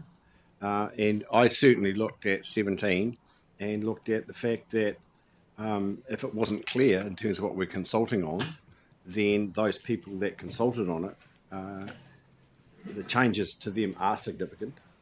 And Councillor Southwest has laid those out in terms of dollar terms anyway. And so, to me, there's a confusion here of two processes. One is the annual plan submission process that we're talking to here in pure terms, and the other one is what's possible. So, in terms of, I forget what your original words were actually, but it meets the tolerance, I think you said. So does it meet the tolerance within the question that I'm asking? I was referencing the threshold that's in that existing policy, the revenue and financing policy was the threshold there, rather than in the significance and engagement policy. That feeds into the decision of significance because you have an existing policy that has been consulted on in making the decision.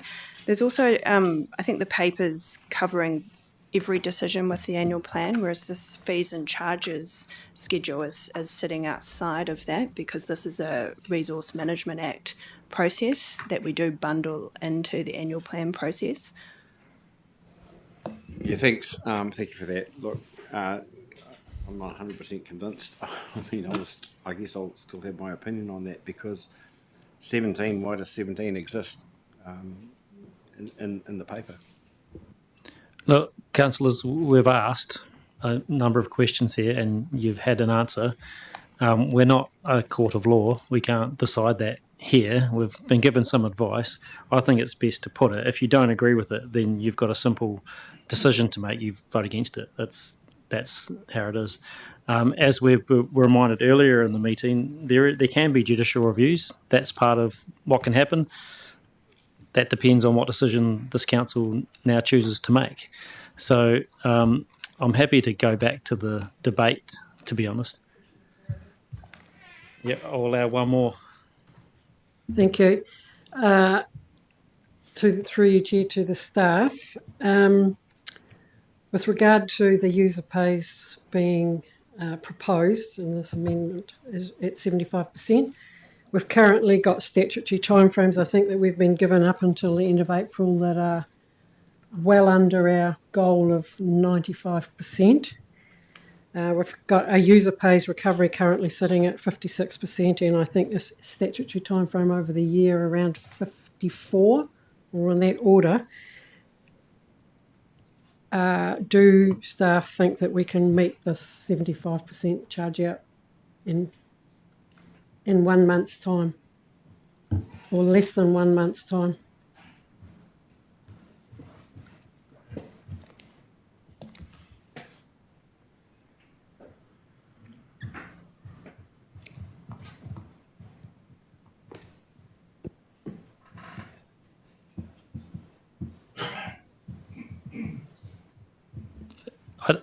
Personally, I don't quite understand the question, Claire. Sorry, because there's two different percentages being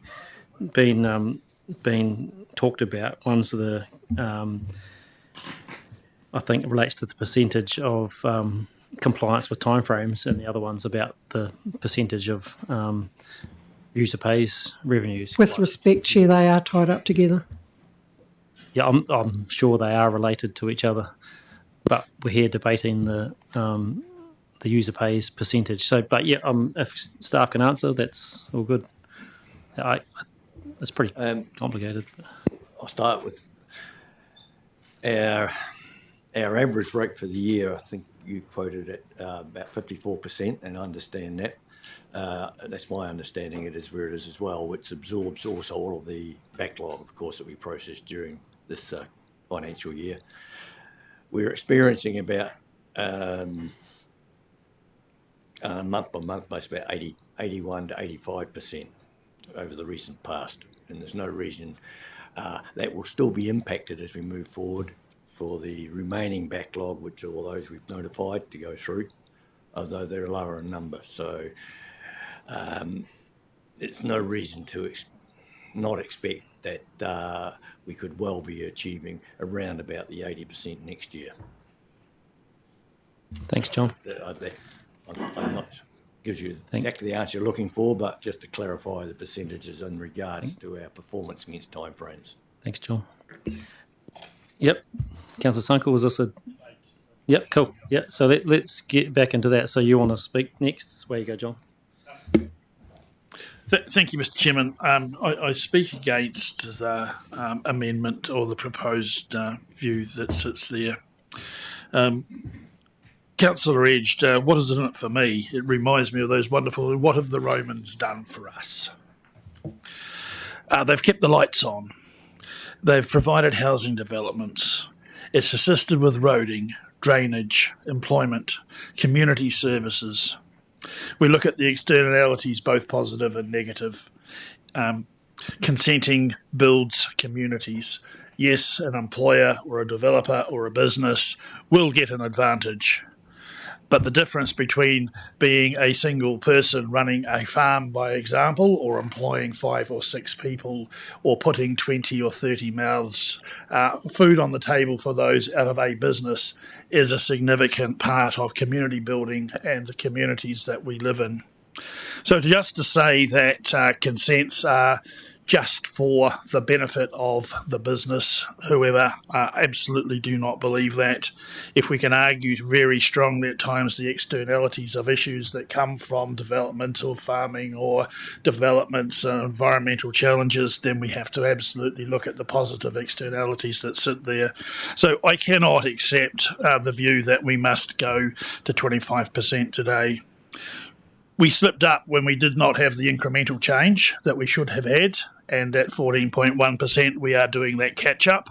And officers, in my mind, have advised that we can achieve the outcomes we need at 14%. And the idea that we would go to a 25% uplift on the off chance that we might have to pay someone else to do the work just does not sit with me. So I certainly cannot support the amendment. If we are confident in the numbers that we have and we take in all the externalities and the community good of development across the board, whether it be municipal or individuals, then I think we should be cutting our cloth and doing as much as we can for as little as we can to achieve outcomes. Thank you. John, Greg. Kia ora, Chair. I think I might need to announce a conflict of interest because I'm going to be speaking on the general ratepayer as a general ratepayer who doesn't have a consent. It's interesting. As soon as we look at a cost, it's not fair. The public should be contributing. 25% off a block of butter would be nice, actually. It's a business. We're a business. We're constantly told that we should be operating more as a business. We are putting more funding in order to be able to provide staff to carry out actions, etc. I'll remind you of a few comments that we got during oral submissions. One, Federated Farmers was a classic, I thought. Their point was that consenting process do not only benefit the applicant, but also the general public and the environment. Therefore, a substantial contribution to consenting costs from the general rate is justified. I would suggest to you 25% is substantial. We go to the Mayor of Selwyn, who said, we support the proposed increase in consent service charges and fees and encourage Regional Council to continue to raise those fees so that applicants bear a greater share of the costs associated with the consent process. This approach ensures that the financial burden is placed on those directly benefiting from the consents rather than on the general ratepayer. Mayor of Selwyn. I go to the Mayor of Ashburton. The Mayor of Ashburton said, although he did acknowledge that resource consenting is not a cheap activity and did talk about some need for productivity, they support the proposed changes to the resource consent deposits and staff charges, which will reflect more accurately the costs incurred. So these people are saying the cost of these things lies with the person who gets the most benefit. Interestingly too, Federated Farmers in their submission, I did ask if he overlooked it, but he didn't quite ask the question, but apparently public transport, though, should only be funded by a combination of grants, targeted rates and user pays because Fed Farmers don't see any community good nor benefit to the environment by the general rates supporting that. So you can't have it both ways. I certainly will be supporting this, and well done for bringing it, Councillor Southworth. Kia ora. Thanks, Greg. Ian. Thank you, Mr. Chair. I, like Greg, actually support 100% recovery on consenting application costs. but I think there's a few hurdles this council needs to go through to get to the position where I would support any increase in fees or charges in the first place. And as John Sunkel has quite rightly pointed out, the vast majority. Vicky made two factual errors. One is that almost 100% of the population benefits from having consents. They may not apply for those consents under their own name, but they actually benefit, and John has described some of those uses. The other thing is she's underestimated the cost of getting consents. And so we know that, in fact, some costs, and we're now publicly notifying land use consents, that some of those costs are going to be over $100,000 to get those consents. In excess of $10,000 to $20,000 is quite common. And I note the Lyndhurst water scheme, which supplies potable water to 80 households, had to renew their consent for 15 litres a second, had a bill which was in excess of $30,000. So don't tell me that these consents aren't substantial and they should be underestimated.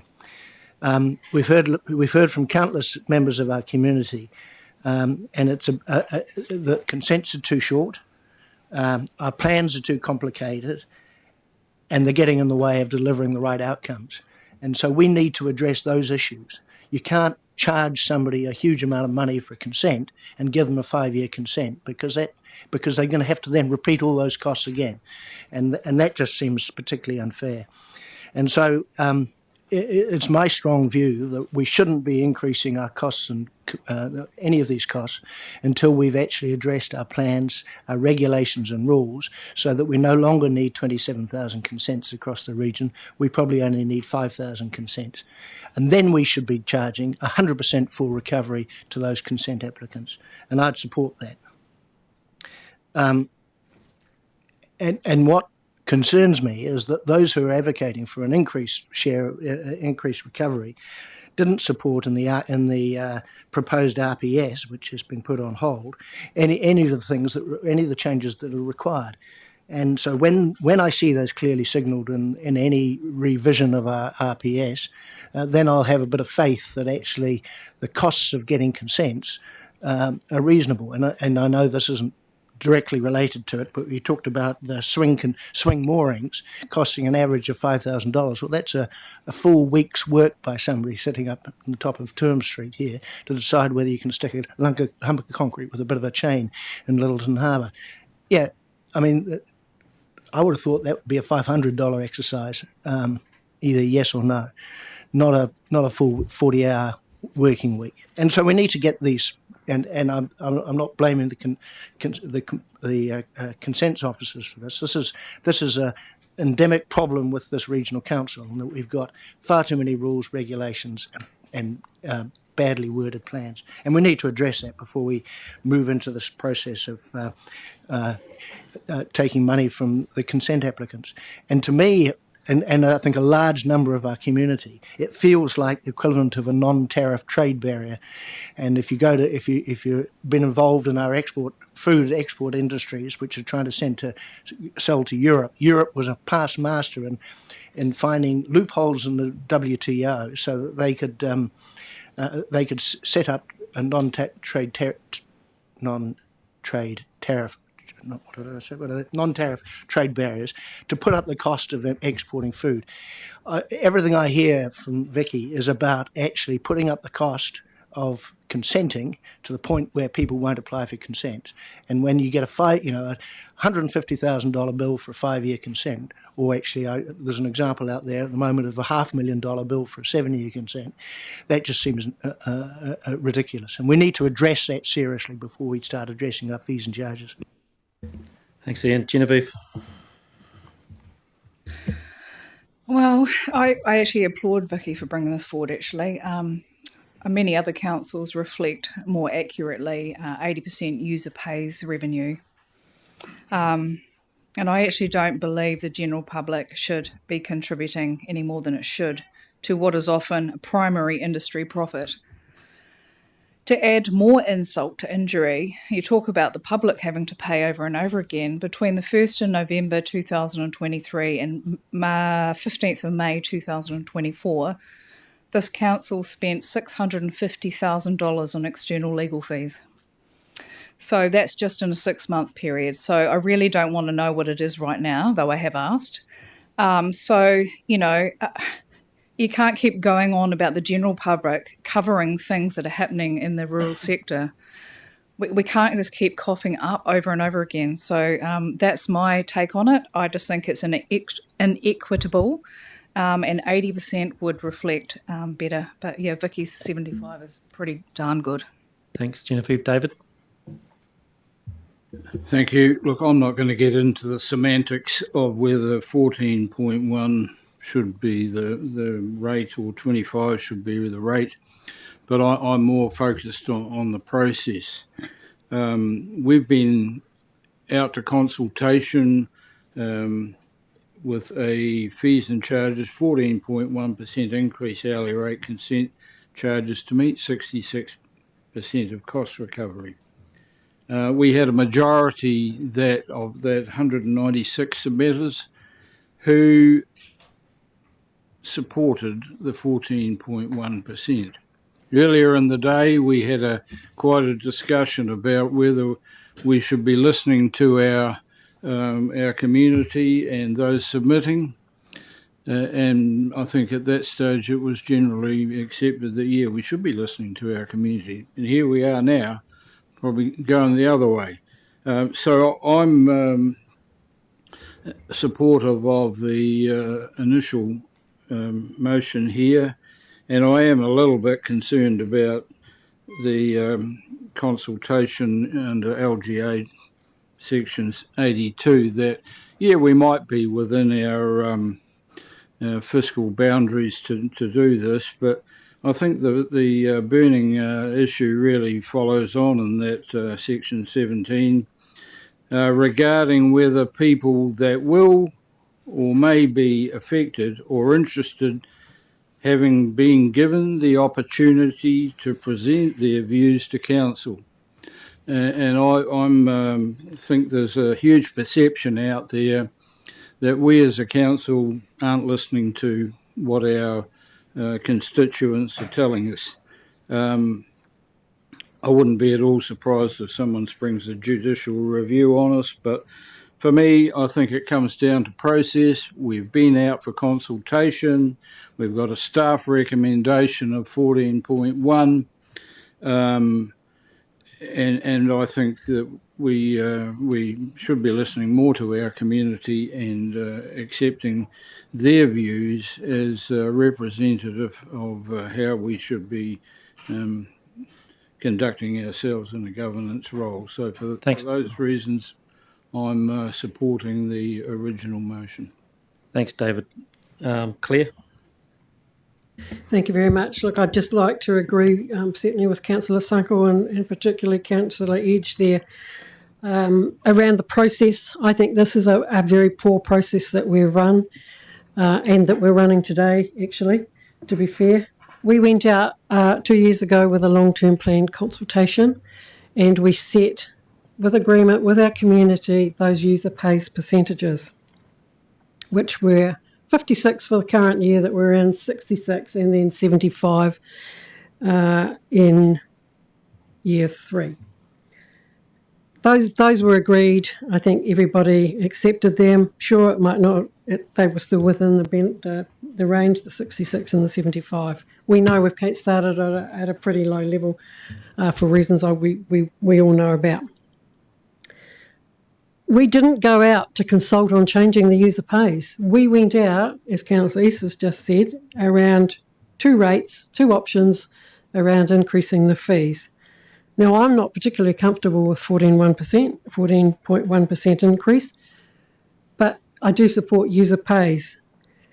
What worries me here is that, and Councillor Sunkel alluded to this earlier on when we put the original one up, is that this council table, and maybe myself, as I chaired the last consultation around fees in 2020, should have been onto it that we weren't getting that annual increase. But the organisation generally has some responsibilities there. They didn't occur.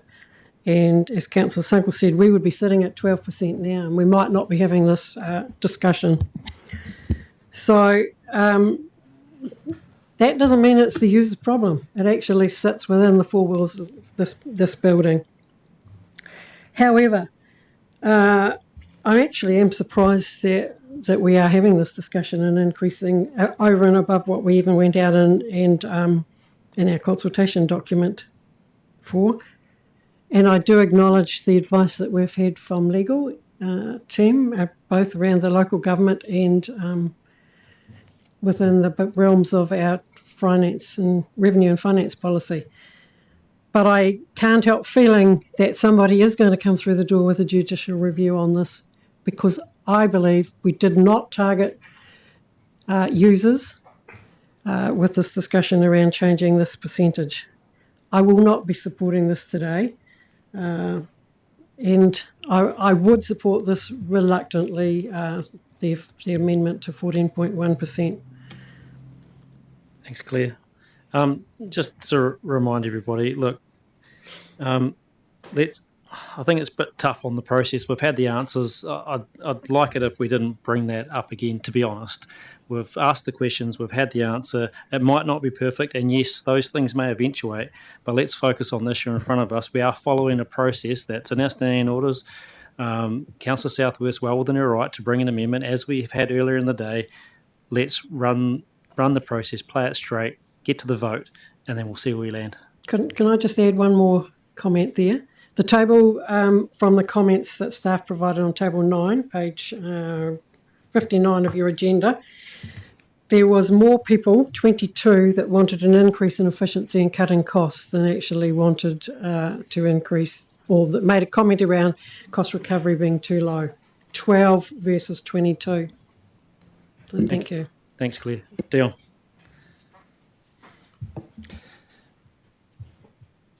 Firstly, I'd like to acknowledge Vicky for bringing this amendment to the table. I think it's commendable. It's where we should be heading, and I agree. I actually agree with where Vicky is trying to take this, but unfortunately, I'm concerned about what we went out to consult with. I understand the staff advice that it's not technically meet the threshold for materiality from the opinion that we've had that may trigger reconsultation, but I do respectfully disagree that I think from a politician it's not just about the absolute legal minimum, but it's the good governance, good faith, public trust and the spirit of consultation. So from my point of view, that's where I sit. And, we specifically went out to the community with a 14.1 increase, 66%. That's what people responded to. That's what people had in their mind. And the numbers speak for themselves. They've been repeated here. There is a financial impact from 14.1 to 25%. And whether you agree with that or not, I don't think that's material in this conversation, but there is public good associated with consenting processes. And I'd like to remind us all that we all have a consent under a global consent when we live in a house. We've got a consent underneath where we live. City councils, district councils all have to get consent. So these costs do add up to everything that we do, Kerry Rail, whoever roads, they all benefit from having consent. It's not just farmers out there. So while the staff may assess the legal risk is low and the consequences of potentially a judicial review on this might not be up to where you think it may be, the legal cost or the damage to our reputation for me is far more important, and a fair and transparent decision making is what I am going to base my decision on. So I would like to avoid the perception of procedural unfairness and predetermination.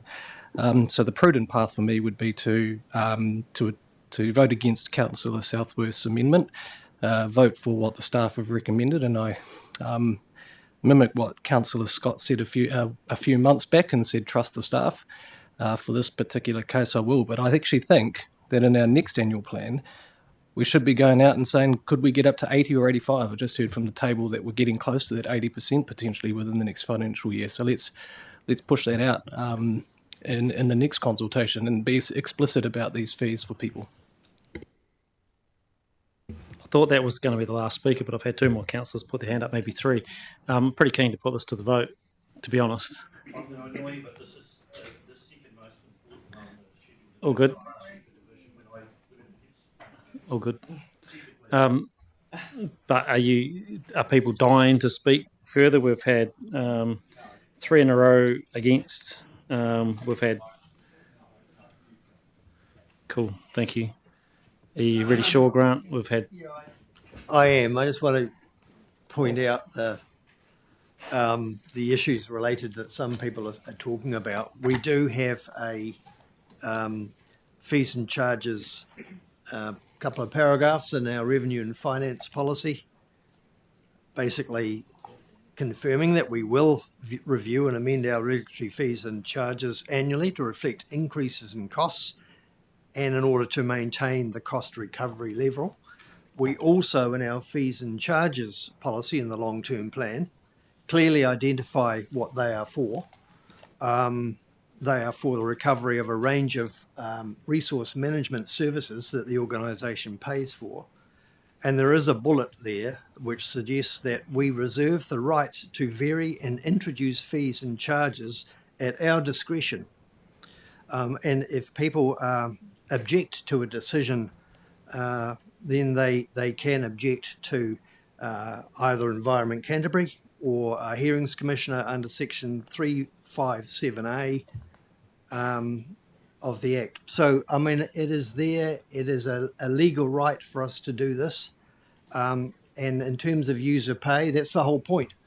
If somebody is having an activity which has an effect and a cause, an effect on the environment, and our staff have to analyse that, then we're within our rights to recover costs.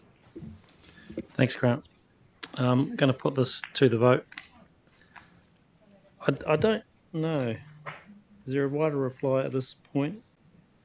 I think the mover of the original motion was it. I just reckon we should get on with it, to be honest. I think we've all had a fair say on it. Yeah, and you've called for division. Happy to do that. Let's go. Division? Yeah. This is division on the amendment for resolution number 19. Councillor East.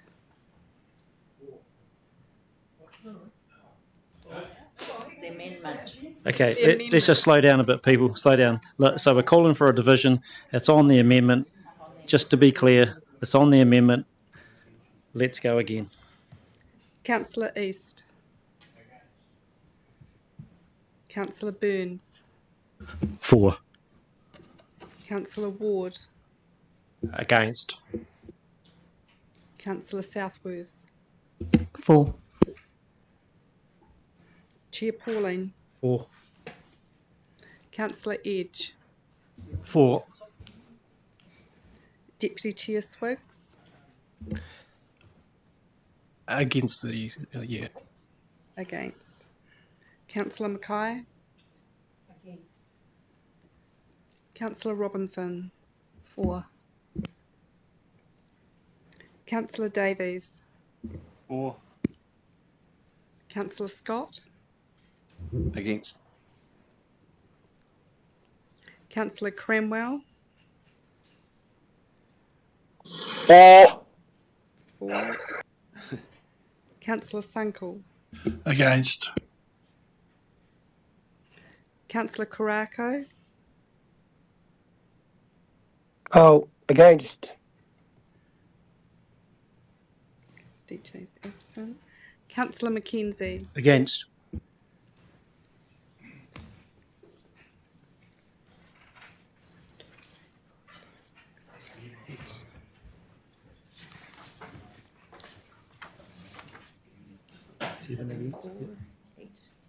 Cool, thank you. So the vote is 8 against, 7 for. That's failed. Let's go back to the original motion that's on the table. Thanks for the debate, Council. Like Councillor said, Vicky, well done for bringing it forward, and good process that we've had.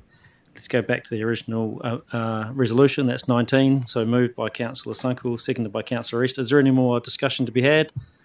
Don't think so. Let's put that to the vote. All those in favour, please say aye. Any against? No. That's carried. You're okay? Against. Okay, so just... I'll have that noted, please, Chair Pauline.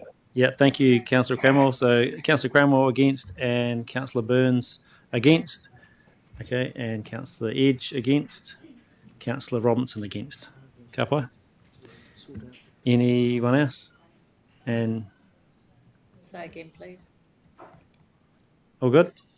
I'm against as well. You're against, Councillor East? Sorry, East. Councillor Mackenzie, sorry. Councillor Mackenzie. So I can understand. We're twins. We look at at least one's got glasses, one hasn't. Anyway. Ka pai. Is I'll support that 100%. Everyone happy with that? Thank you. Yeah. I'm just actually a bit disappointed that Council Southwest never got a chance to speak. Okay, well, you can blame me for that. That was my decision, so I'm happy to wear that. But I don't think it would have changed the outcome, to be honest. So we had a good go at it, people. We had a really good go at it. So we've got number 20 as our next resolution. And if we can bring that up. In terms of the bit about the cost recovery for fast track approvals, I was considering amending this to include that between where the comma is after 19. So adopts the proposed fees and charges schedule attachment, blah, blah, blah, subject to decision 17, 18, 19, and including cost recovery policy for fast track approvals to take effect on 1st January 2025. For fast track approvals. Are people comfortable with that? And I'll move it from the chair. Have I got a seconder for that? You happy, Councillor Mackay? Thank you. And I think that just wraps up that discussion we had earlier on about that being included in this attachment. Ka pai. Any other discussion required on this? Okay, let's put that to the vote. All those in favour, please say aye. Any against? That's carried. Thank you. We're going to move on to 21, and you'll note there's some supplementary A, B, C and D on that. And then we've got 22, which has some supplementary notes, which is all outlined in the attachment as well. There are changes to service measures and outcome measures within the annual plan and the long-term plan in that regard. Are people happy to take these together? Yeah, cool. And have anyone got any questions? And I know, Genevieve, you asked a question have you had that satisfactorily answered? I mean, I thought it wasn't a bad answer, but you want to raise it? Yeah, no, it was probably just the way it was worded. It wasn't clear, but yeah, no, that it's okay. Yep. Cool, thank you. And that was about the regional coastal plan, and what I can see, there's still a target in there for 26, 27, which hasn't changed. It just changed stuff about the RPS and the land and water plan. Yeah, Councillor Edge. I just want to have a conversation on 22A. And I just wondered, do you want to take 21 A, B, C, D first? Have you got an amendment you're proposing? Well, I've got a question. Yeah, let's just ask the question. Okay, I'll ask the question. The question concerns 22A, where there's a proposed amendment to change the outcome measure to aquatic ecosystem health at monitored river and stream sites. Cool. I was just wondering why we don't also include groundwater as an outcome measure, the health of the groundwater. And I say that in terms of FM,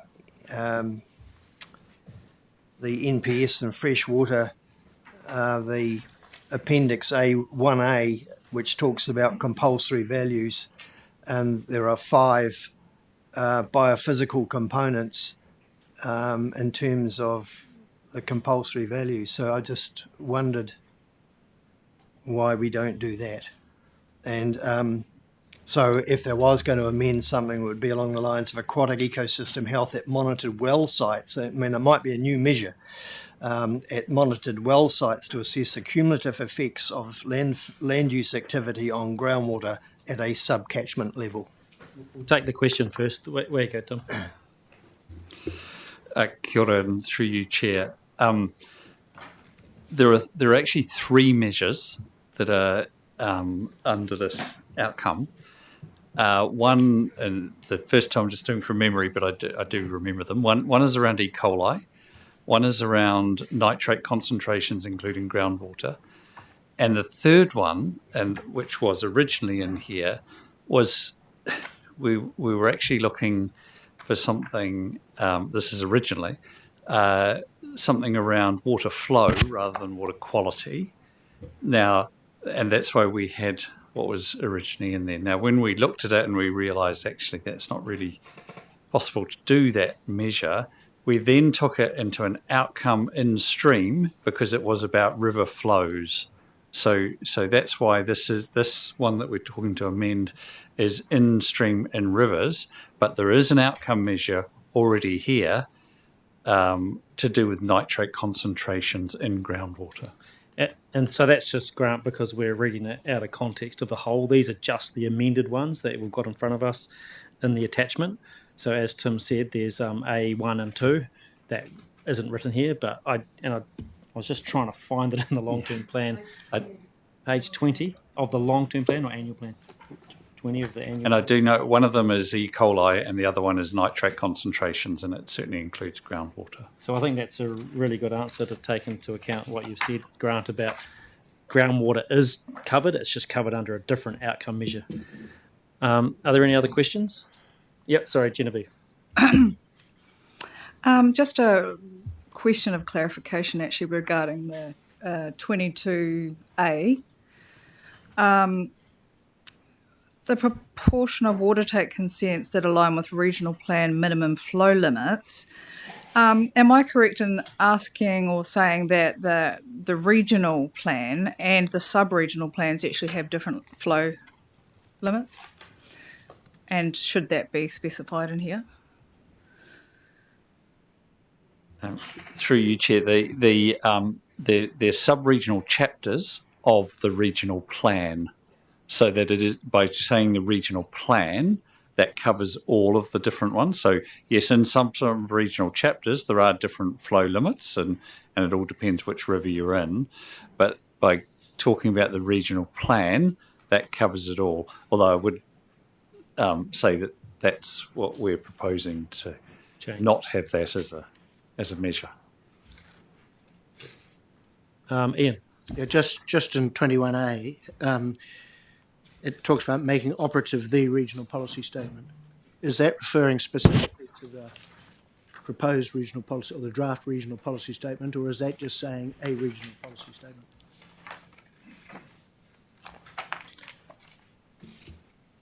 Sorry, what was that? Sorry, I was distracted. Yeah. Are we... back to 21A, yeah. In 21A, are we referring specifically to the draft regional policy statement that we've shelved, or are we just talking about notify and make operative a regional plan?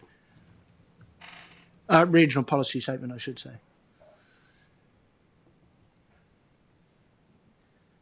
I think the reason it's been left in there, Ian, is because, remember, we paused it until January 2026, at least January 2026. So there's still a possibility that we could do that, and there's still a possibility that we may be able to change the current RPS with a specific change around airport contours, should I say it, for example, because that exemption comes off in January 2026. But as we know, the new RMA amendments is that there wouldn't be any RPSs going forward, but that's not landed yet. But that could, by the end of the year, be in place. So, yeah, it's all a bit semantics at the moment, but I think we have to leave it in there until that law changes. But what you said, which was my question, yes, is it could be, it won't necessarily have to be the draft RPS as it sits at the moment. It could no, be because if that ever comes back to the table, it would be reworked, I'd imagine. Yeah. Is that good? I know that wasn't a staff answer, but it's all good. Vicky. Yeah, thank you. Yeah, I can see the logic of going to the aquatic ecosystem health outcome, but I note that in the report it says that the current outcome measure of proportion of water take consents that align with regional plan minimum flow limits will be a management target or something you keep an eye across. Is that something that will actually be in the public domain in some other place? I know we've got other places where we put these, because to me that feels like a really important thing to keep sight of. It's flows in themselves are important for more than, well, for health, but also for things like recreational users and other things too. So it would just be good to know that that's being kept visible, and it's rather than just this sort of all-encompassing ecosystem health. In other words, is it in our state of the environment monitoring program that we would monitor things around flow? Yes, and through you, Chair, well, yes, we are monitoring flow. This is how they line up against the minimum flows. Now, yes, that is something that we can report on. We don't regularly report on it. It's something that we can certainly think about having into the future. I'll go back a step and say that in the original, when we were really thinking about this, we were going to just sort of have a simple measure of percentage of time below minimum flow.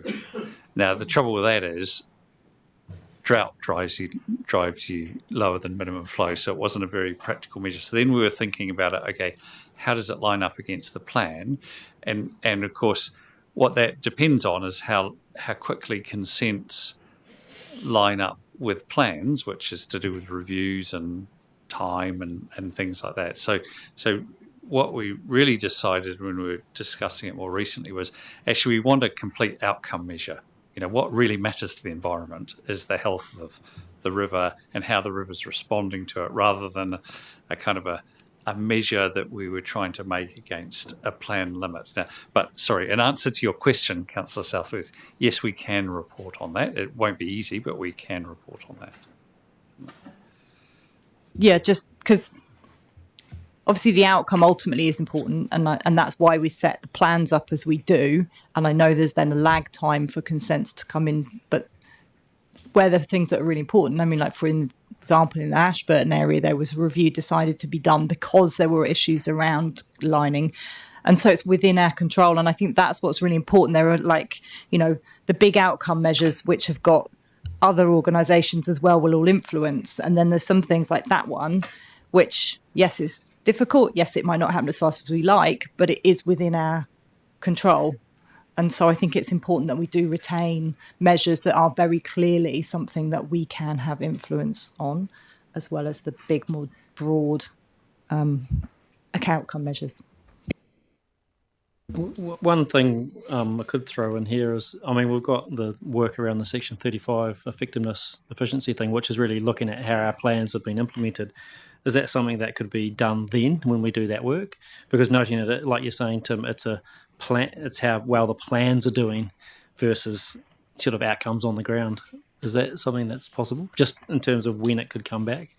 Just thinking it might satisfy Councillor Southworth's query.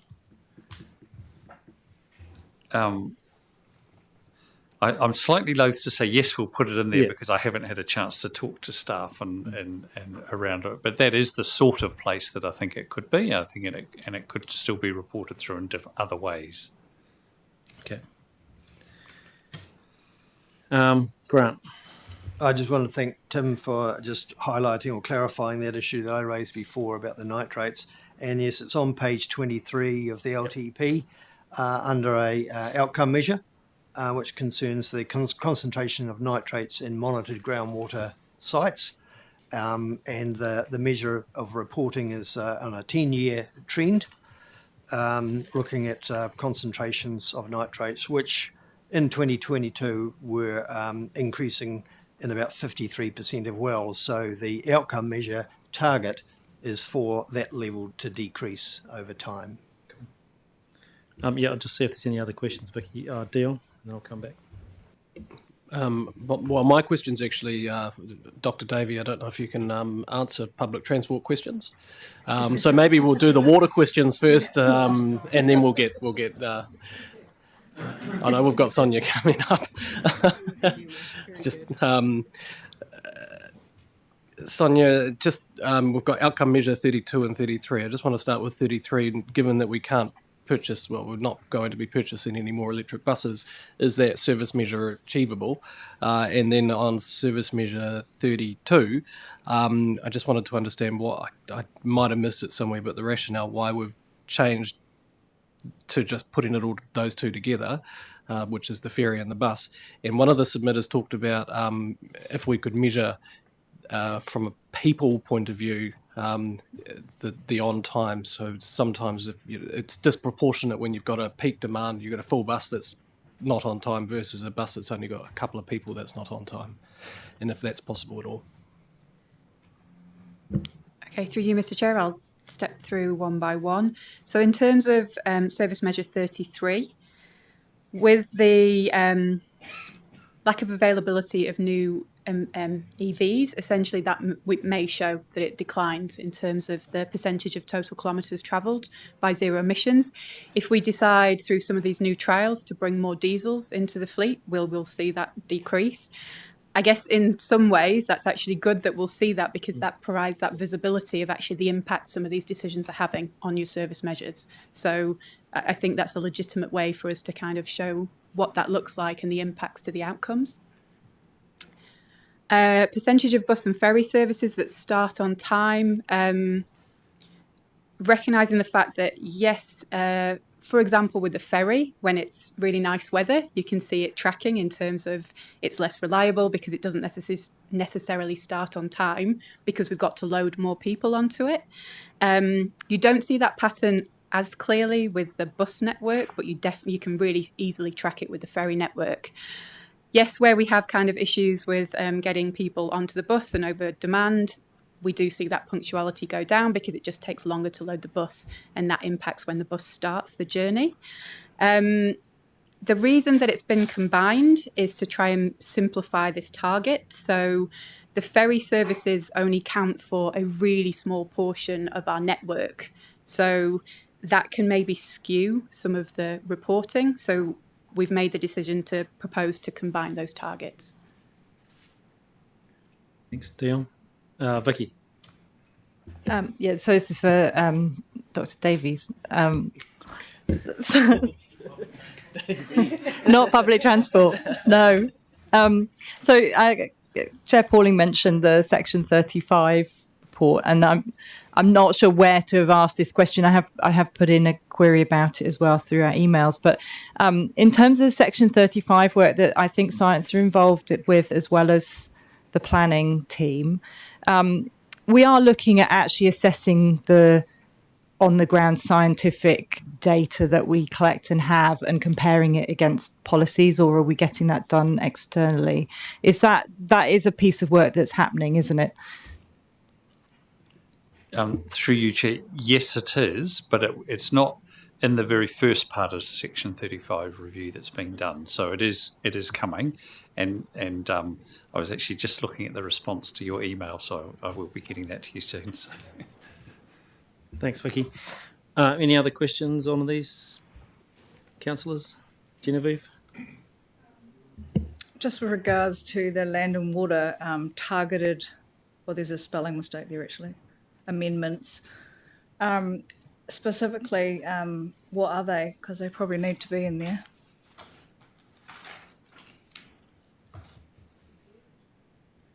Yeah, that would be PCA if that goes ahead. Yep. Well, there could be other targeted amendments as well over the next couple of years. So, yep. Sorry, through Chair, can I just answer that? So that is the service measure itself, and within the draft annual plan, the long-term plan, there is a greater description of what sits behind that below each service measure. So we can double check the explanation that sits with that, but that is the high-level service measure target, and there is more supplementary information to that in the plan. Thanks, councillors. Have we got a mover and second? Have we done that? Can we go to the bottom? I can't remember if we've done that yet. I think we're just into questions. Okay. Have we got a mover and a seconder for 21 and 22? Councillors? Yes, Councillor Edge. Thank you. Moved by Councillor Edge. Seconded by... I'll second it. All good. Any other discussion? Look, I note the questions that have been asked. We've had good answers and clarification. And I mean, it'd be good just to note what Vicky said about that one that's changed in terms of response, that will come back to us at some stage. It'd be good to follow up on that, about when that might be, but we can do that outside of the meeting. But all those in favour, please say aye. Any against? That's carried. Can I vote against 21C, please? Just note that. You, not really, but you can say we can note that you voted against it. Do you want to vote against the whole lot, or no? But it's on public record because you said it. So there you go, Dion. It's on the live stream, mate. It's all good. Just won't be in the minutes. Yeah, I don't know if we can. I don't know if we can do that, Liz, because we took them all together. So yeah, all good. And Councillor Robinson's abstaining. Thank you. That's good. Everyone else happy? Thank you. Okay, we're on to 23 and 24, risk-based assumptions. Back to you, Carmen, is it? Or, sorry, Dave, sorry. Vivo, about tell me who it's meant to be. Oh, Giles and Dave. Okay.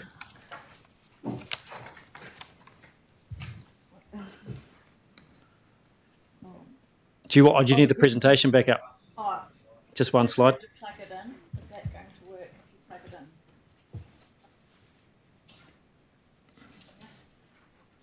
in? Oh, here we go. There you go.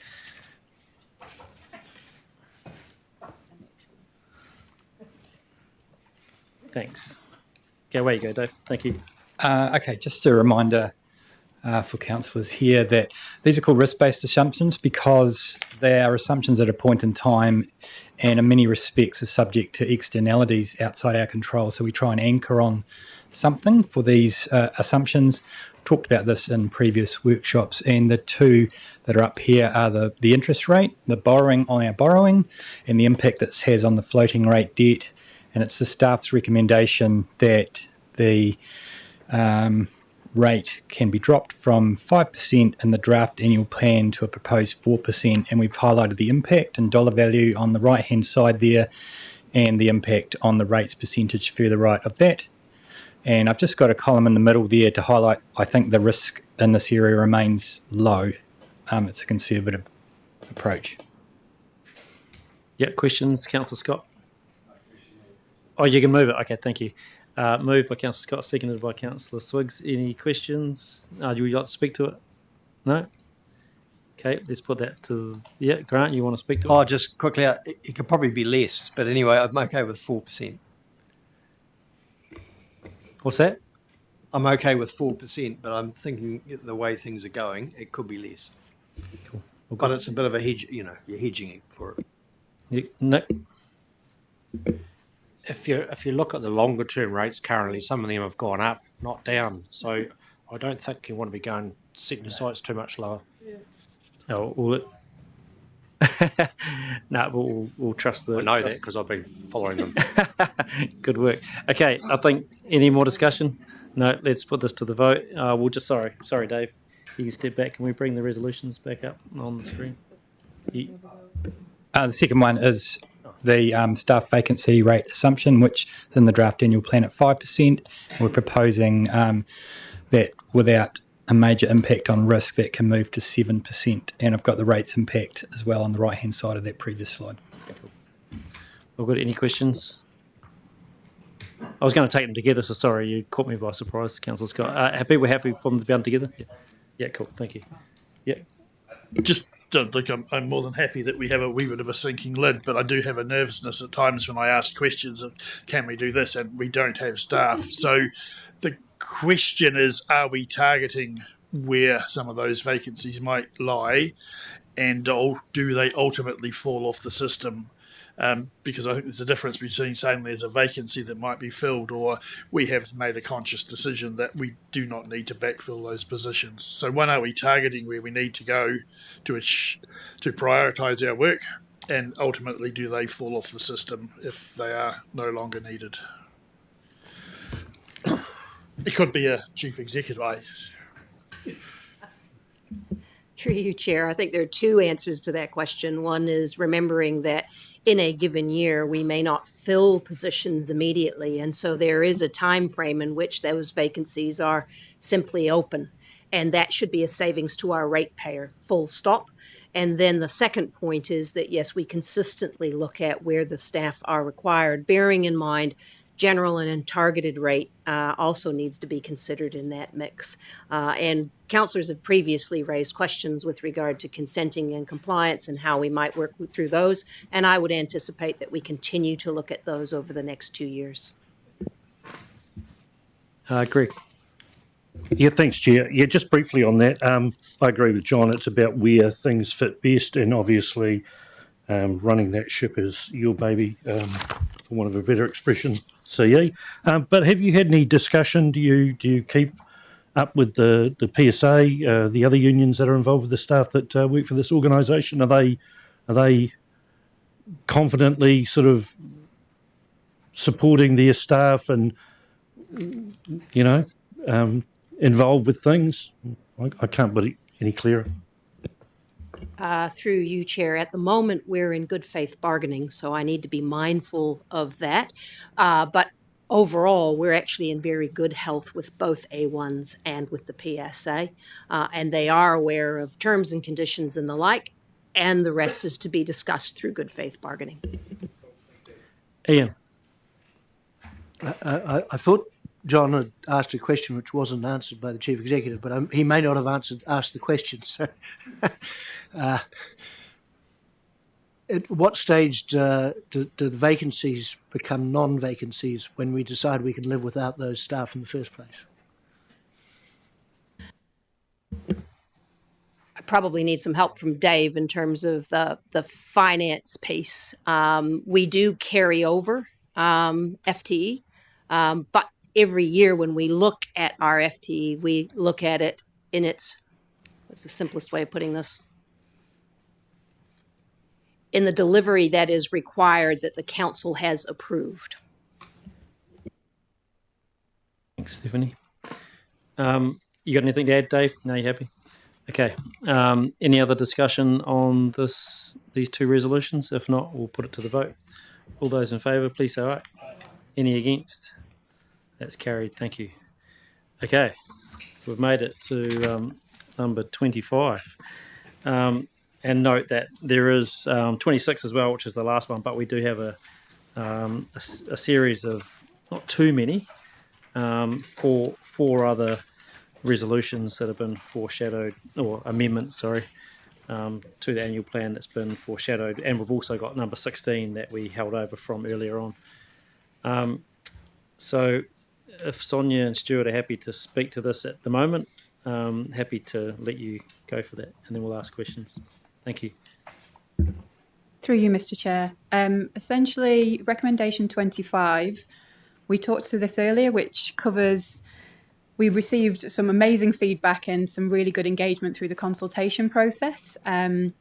We recognise the fact that we received a number of requests for additional services, extensions of services, new services in many areas across Canterbury. This resolution, recommendation, just outlines the process in terms of that really good feedback. So one of the things we're doing at the moment through the PT Futures business case is a meta-analysis, which we've just discussed before, around customer feedback, so that we've got clarity around where some of those areas are in terms of the volume and number of queries that we get, and that will help for fold into the network review as we move through the PT Futures investment programme. But you'll see here that we really do listen and we take the time to review these submissions, and we really appreciate everybody taking the time to advocate for public transport. Any requests within the Greater Christchurch boundary will be considered through either the rest of network service review process or essentially the PT Futures investment case. So that's for completion in December 2026. Any requests for services outside that Greater Christchurch boundary at the moment would kind of fall into no man's land. So what we're looking here is the development of strategic framework for new service requests outside the existing Greater Christchurch and Timaru networks. And at the moment, that's proposed for completion in June 2027. Both those essentially help us to develop and create our long-term plan, 2737, and also to create our funding bid for the next National Land Transport Programme, which will be in 2730. So happy to take any questions or comments. Cool. Claire, and then John, then we'll come back. Yep. sorry, probably John might have been wanting to bring forward 16, particularly into the discussion there in the bottom of bullet point 2, because I'm imagining new service requests outside Greater Christchurch. Probably, can I just seek this clarity, incorporates the Darfield Rolleston option if we were to investigate that. It does?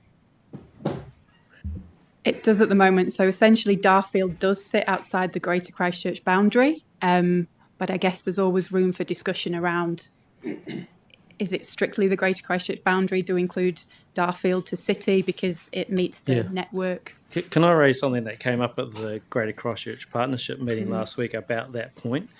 Because it's quite tricky, even the way we did the regional public transport plan, because we have a Darfield to Christchurch service, even though Darfield's technically outside the Greater Christchurch boundary, it's connected to the Greater Christchurch public transport network. And so I think that is an interesting point that obviously the rest of the network service review is starting earlier, which is great. But I think services like the Darfield issues, should be considered in that because they do have a connecting service integrated into Christchurch and into the Greater Christchurch boundary. So I think it's an interesting point that's been raised. And I think what ultimately this comes down to is when is this going to happen and when is it best to happen, especially in light of bullet point 3 there around the long-term plan and, more importantly, the National Land Transport Program, because I thought we would have wanted to be signalling to the National Land Transport Program way before it comes out so that we at least get something in there versus missing out. So I'm sort of hesitant to leave it later, but we might have some other questions that people have. I know Vicky's got one, but John, did you want to raise yours now? Look, you think there are 2 or 3 questions in it. Councillor Mackay's asked that one around the vehicle trust, and I note from someone watching our proceedings going, there are 5 vehicles sitting in Darfield, but we don't have enough drivers to drive them. So just when we think about the conversation of how we might uplift, it is about the community and people and availability within community trust, just a wee comment there. And there are other options of shuttles that could be, if we could underwrite, that would provide opportunity and services, but at the moment we would have to be creative in finding some way through for that. My real question was, we've had questions from likes of Governors Bay and Belfast and others going, just a wee tweak, or the folk in Aranui, Hampshire Street. If we cannot do it today, how do we articulate to those communities that we genuinely have heard their concerns, wants and needs and recognise them?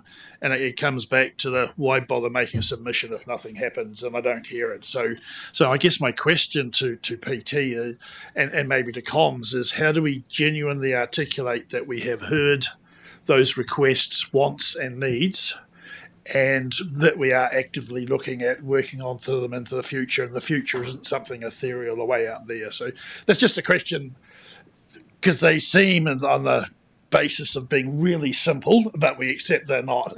But in their minds, if we just take the bus down that street rather than that one, solves all our problems. Yes, there are issues. So just how do we communicate that to them to say we are listening, have listened, and we are looking to make change where possible?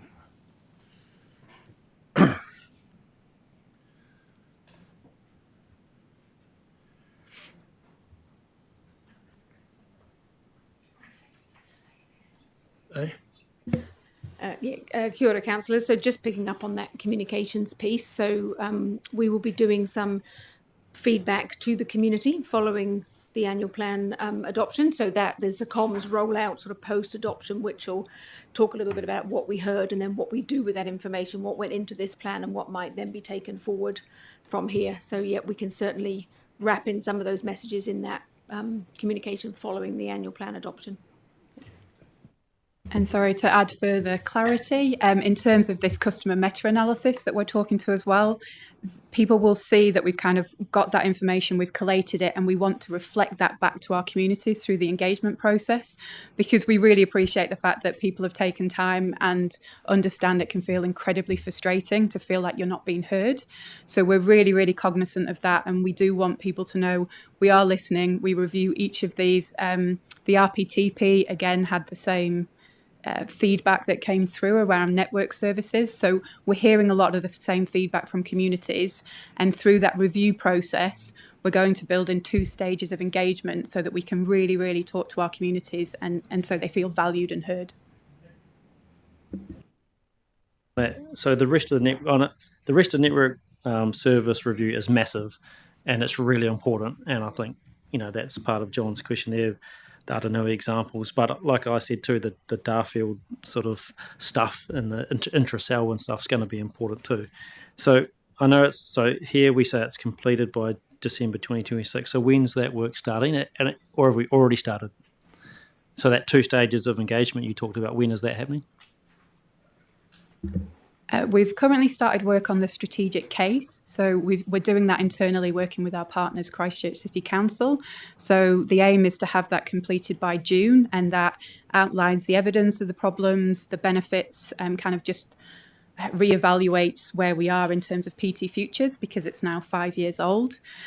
In terms of where we are for progressing the rest of the business case process, we're working with NZTA on what that looks like. So we're at the stage of a point of entry, essentially, recognising the process is changing quite dramatically and quite substantially. And so we're trying to work with NZTA to look at what that looks like, noting that it's in flux. So we don't have a clear time frame. Yeah, not real satisfied. But and so just explain to me again. So NZTA, we have to do a business case just for the rest of network services review, or do they have to approve it or something because they're funding half of it?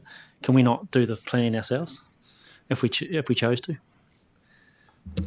So for you, Mr. Chair, if we choose to go ahead and fund it ourselves, we can. But essentially, this business case, in the end, we would look to seek funding through the National Land Transport Fund. So we do want some level of assurance that there may be some support for this, because if not, we may find ourselves in a position where we've done a business case and it's quite expensive to do a business case process, and it doesn't result in any funding available through the National Land Transport Fund. And because that funds 51% of costs, it's really critical for us to work really well with our investment partner. Cool. Okay, I'm still thinking out loud. I've got Vicky and Peter had a question, and Councillor Mackay. Yeah, so mine's around that Greater Christchurch boundary and specifically relating to Governor's Bay. So I know we had a number of people asking about a Governor's Bay extension, and that I asked a question into the team about that and got the response back that it would be looked at as part of Rest of Network for December 26. But then at the Greater Christchurch Partnership, I discovered that Governor's Bay isn't in the Greater Christchurch Partnership boundary. So can I just have some assurance that it is definitely going to be within the Greater Christchurch 2026 date that we're talking about here for Governor's Bay? So quite a few points here that I'm keen to address if I can. So Governor's Bay will be part of our service review. It used to be part of the Greater Christchurch Network. So it'll be included in the service review process. The service review is a process that we can undertake ourselves at any time we like, but it is a key artefact that feeds into the investment case as evidence for NZTA. So it's very important that when we do the work, we make sure that we understand the structure and nature of the evidence that we need to give to NZTA, and that's what Sonia's going through with them at the moment, so we don't waste our time. I think it's fair to say that we've all, elected members and staff, have heard very clearly over the last 5+ years the community's desire for more public transport. And we've also heard increasingly in the last 12, 18 months, the frustrations of the community and the growing frustrations of elected members with our inability to actually get on and deliver stuff.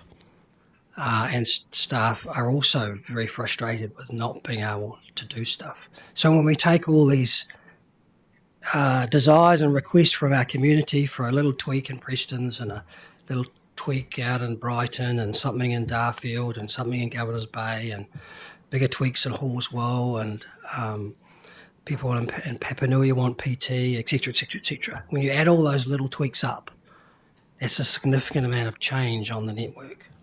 We've heard today around constraints on accessing compliant fleet, constraints on accessing funds, constraints on human resource to do the work.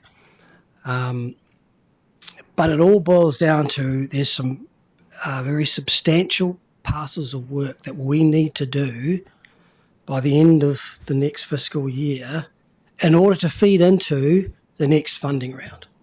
Because if we don't feed into that, we're not going to get any money. Even if we do, we might not get any money, but they are significant and important pieces of work. That's the service review that Sonia talked about this morning, the investment case that Sonia talked about this morning for PD Futures, and another big piece of work that's already been approved by Council that's on our work program is the network optimisation activity. And Council would have heard in the quarterly report, when was that, a few weeks ago, that piece of work is stalled because the staff that we currently have been retasked to other things that Council are wanting from us. And I don't want to make too much of this, but in my view and staff's view, that piece of work needs to happen. If we don't do that piece of work, we can't optimise our network to inform our service review and demonstrate to government that we've done all we can to get the best out of what we've currently got. Because that's the basis of the GPS right now. Make the most of what you already have. There are buses in our fleet which are not being used optimally right now, and several councillors have raised that point. And so what the government wants us and other PTAs to do is to release those assets and put them where they're needed most. Now, those decisions are going to be difficult. They're not going to be easy to make. But unless we do that work, we're not going to be able to demonstrate to government that we've done all we can and met our part of the bargain. And right now, we're not starting on that optimisation program because our people are focused or tasked with other things. I raise that today because there's lots of conversations about adding this and adding that, which are all have merit and import for our community. But right now, we just can't conceivably do it all, and we have to prioritise. And what I'm trying to say is there are some big pieces of work that have a material impact on the performance of our service delivery to our community and on our ability to bid for new funding, and we need to get that right. And so from a prioritisation point of view, those are the two key things that we need to get on with, because that will enable us to demonstrate we've looked at every opportunity for buses in our fleet to service Rolleston or Darfield or Governor's Bay or Preston's or Horswell, because all those parts of our community have a reasonable ask that they want PT, but we can't service them all, and so we have to prioritise with what we have. I think we hear you, Stuart, and I think there's appetite to support that. So I'm just sort of out of pains to understand, like, I don't know if I put an amendment forward now to increase, capacity in the public transport team to help you to get to this prioritisation, optimisation, rest of network service review work sooner, I think I might get some support for that. Is that something like what? It might not be that simple because we might not find the people. No, politically, from our point of view, I think it's important to understand that if we just keep saying to our communities, "Oh, just wait another year and then we'll start talking to you," I think we've had this before around what we want is a capacity to start talking to our people in our communities to come up with the ideas. Yes, they may not be operationalised or even planned for another year or so, but we need to have the conversations with the communities. It happened on Route 7 as well, similar things, and we held it off, but can we just have the conversations? Have we got enough capacity to do that? And I'm hearing, no, we don't right now. That's the ultimate thing, because, anyway. What I'm saying is we have the capacity to do the things that were approved in the current plan, but we keep adding to the plan and diverting the capacity we have away from those things. So it's about prioritising what is the most important work to do. You had a conversation 10 minutes ago about vacancies. And in PT we have quite a few vacancies. And to fill those vacancies consumes a lot of our resource to fill those vacancies, and recruitment takes time. And so we want to fill the vacancies we have so that we can do the work that you've approved, because the budget we've been given and the resource that budget allows us to do the work that's in the plan. And we just want to get on with that. Inevitably, you're always going to have an element of a vacancy, and there's an investment to fill that vacancy. I guess I'm trying to suggest that there's some really important work that we want to do. We've got some vacancies to fill. Let's fill them and get on with that work.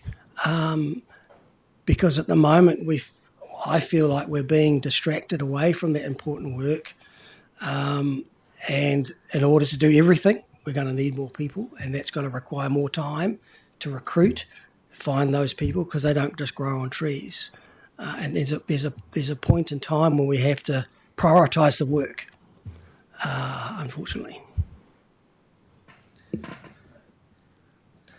Peter. Oh yeah, I think I hear Stuart, and have done for some time, about the frustrations that you face around this, and possibly somewhere along the line we need a circuit breaker for these conversations, because we're responding to submissions, right, which is part of the thing that we need to do. And I understand your frustration from what you're doing, because I'm pretty sure that this government would listen to us if we actually tried a bit harder. I know we've got a new minister and things like that, but I think we've somewhere along the line there's a gap there between what the next GPS could look like without us being informed, and us, the governors, being informed in that. And I don't know, I think it's a bit tough putting these things on your head about filling vacancies and those sorts of things. But I do think, Chair, somewhere along the line, and maybe a conversation with yourself and the Chief Executive, we need some sort of a circuit breaker outside this room to try and get on to where I think people understand we're trying to get to this and trying to satisfy some of the things we're hearing. And that's why you were saying, things change all the time and we're bringing these things up and we haven't got the capacity and we're not doing the work we should do. Well, we don't prioritise your work stream. We just ask. That's all we do, Stu. All we do is ask. Grant. Yeah, I was going to talk about the things outside our control in terms of the level of government funding, the government's current policy. Am I correct in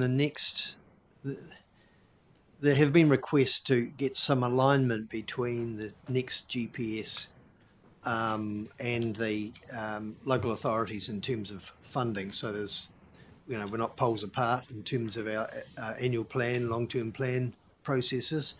And also in the development of the next regional land transport plan, there's a feeling that has to be, we have to be a bit more narrower and prioritised in our settings in terms of applying for funds for the next land transport fund.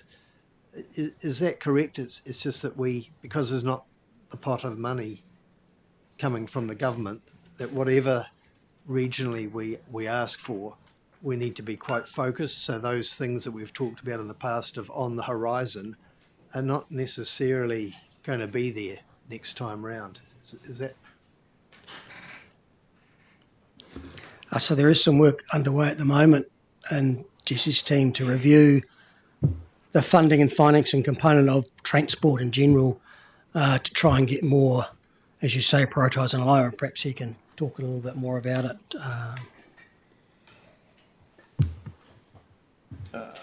Through you, Mr. Chair. Mr. Chair. So we're just embarking on the next RLTP process for 2737. There's a paper actually going to the RTC on Thursday this week around the funding and financing work, and where we can look to advocate to government more in terms of the funding availability for Canterbury. We have traditionally been underfunded in the last two RLTPs, commensurate to the level of population and VKT that we generate within the region. Through the next RLTP process, yes, we will need to go through a prioritisation process. What is the priority for Canterbury? We've got some big challenges in terms of public transport. We've got big challenges in terms of freight and resilience and movement across the region as well. And that's not just limited to our region as well. It's across the South Island, as you know, Councillor. So part of the proposal for when the GPS comes out next year, which is I believe is around April, May next year, we'll need to advocate to the government as to what's our priorities for Canterbury as part of that process.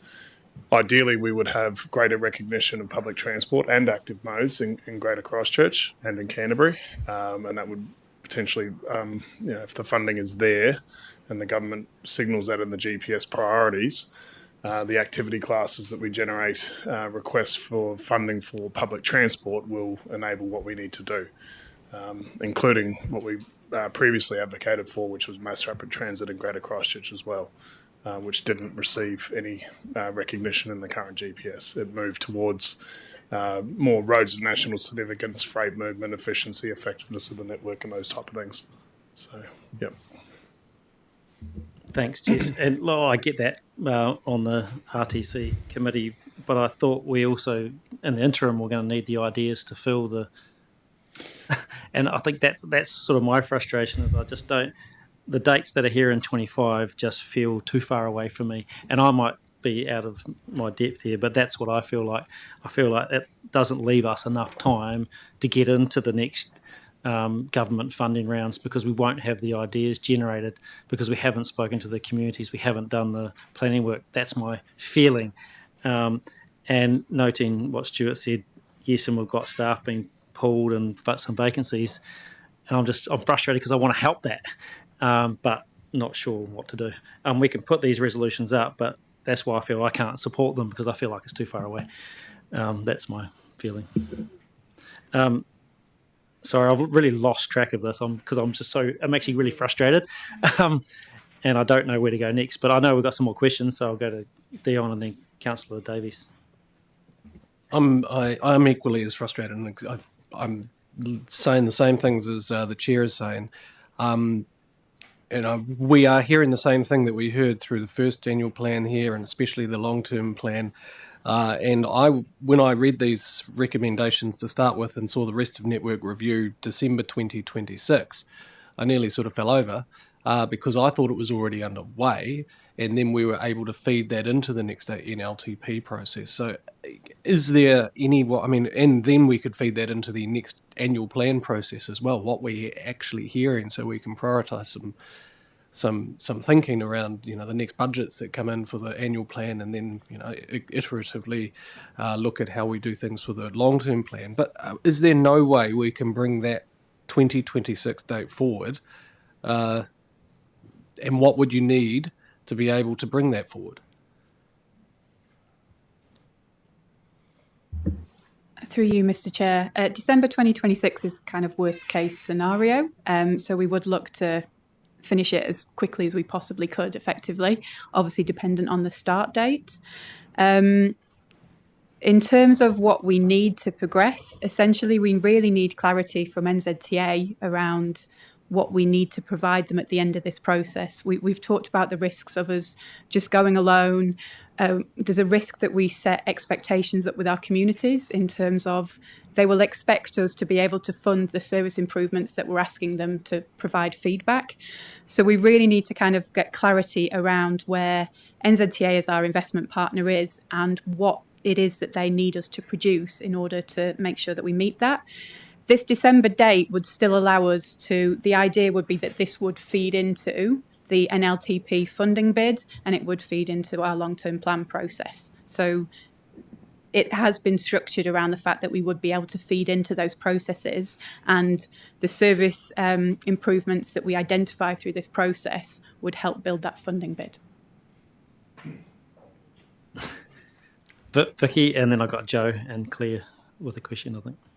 Yeah, so I was just pondering, because you said that there's, we keep sort of reprioritising and keep having to put effort into things that we're, like, it sounds like it's a table, we're sort of shunting new things in and so on. So I don't know if that was referring to specifically the consultation and work around the Darfield and Rolleston routes, which we've certainly heard about wanting to do that over multiple years.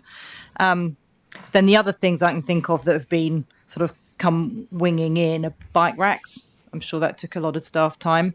Cruise ships and the Te Kaha stuff. I would imagine those are key things. Perhaps I'm missing some other things that we've influenced.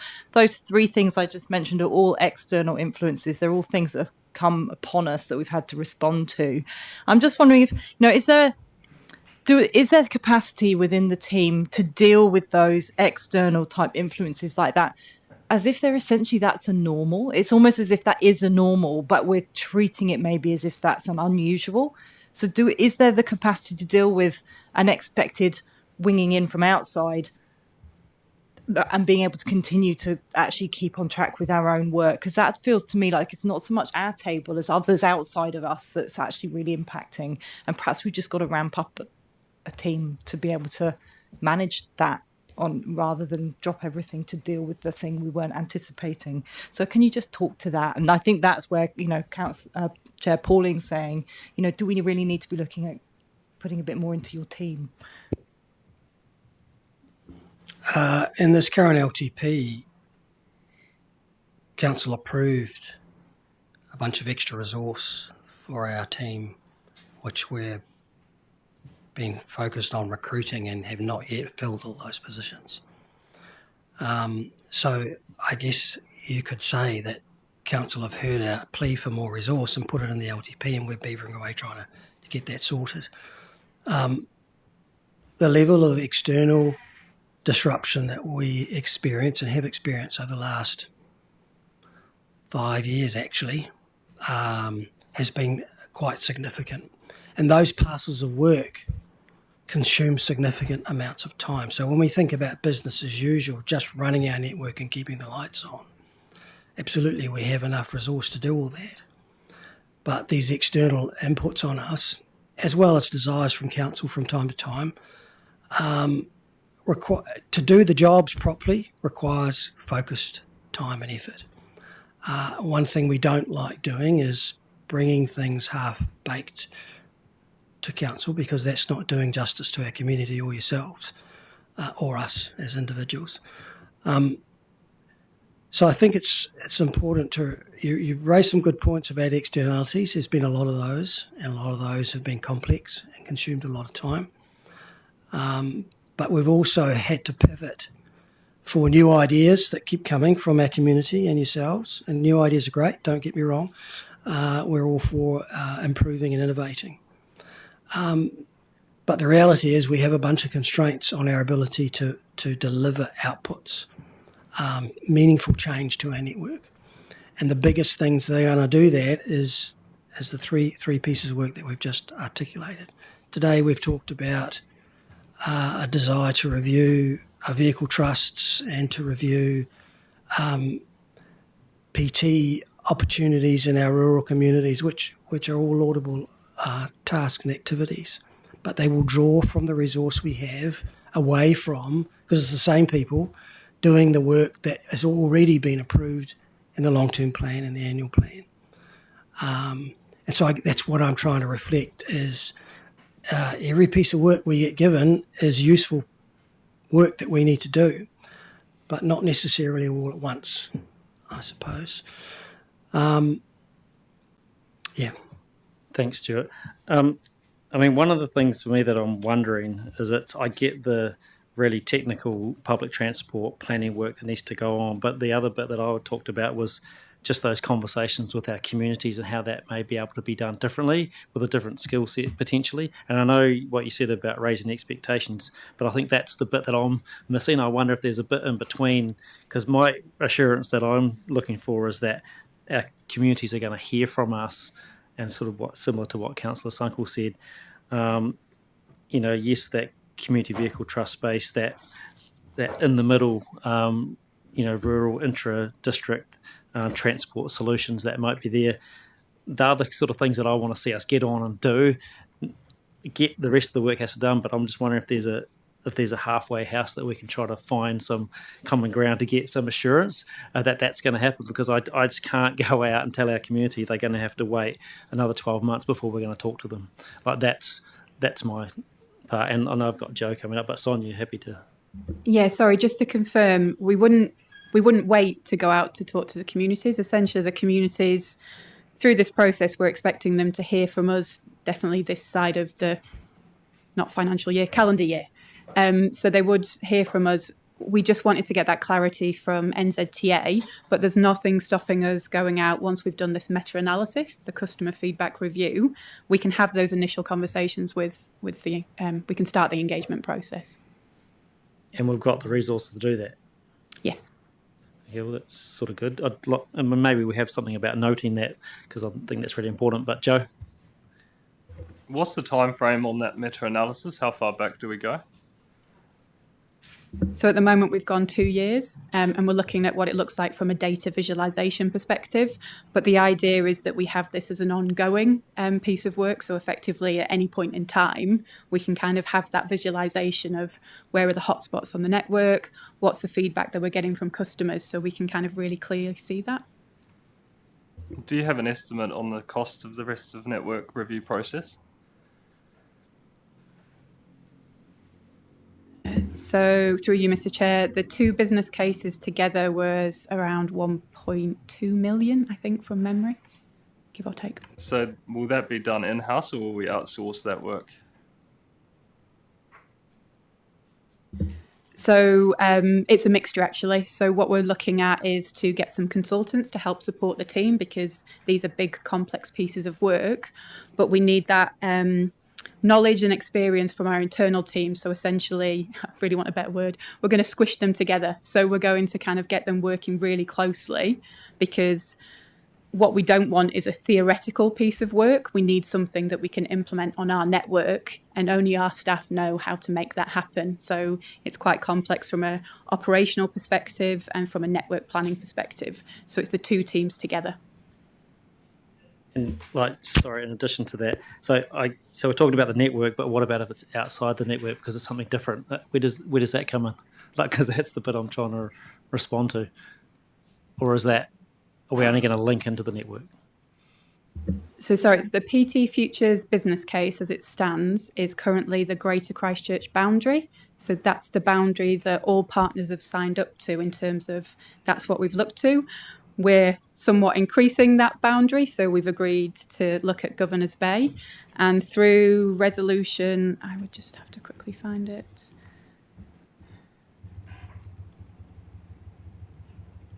So through resolution 7, we've also added Darfield to Rolleston as well into that review. Cool, thank you. Claire, did you have a question? Or? I think my question's actually been answered, because it was around where does Darfield Rolleston fit. Now you've just told us that you're going to put it in the rest of network service review, so that's going to be completed at the latest December 2026, which just then takes me back, Chair, to 16, and I'm just wondering whether we just bring 16 and leave it as it currently is, then, given that fact we're going to have Darfield Rolleston's been brought in as part of this rest of network. So what I'm going to do is we're going to actually get a break for afternoon tea, because it's 3 o'clock and that was our scheduled time. And then what we'll do is we'll come back, and I think what I think we might do is take the other 4 amendments and come back to this right at the end. That's my feeling, and get through those other 4 amendments so we know they're done.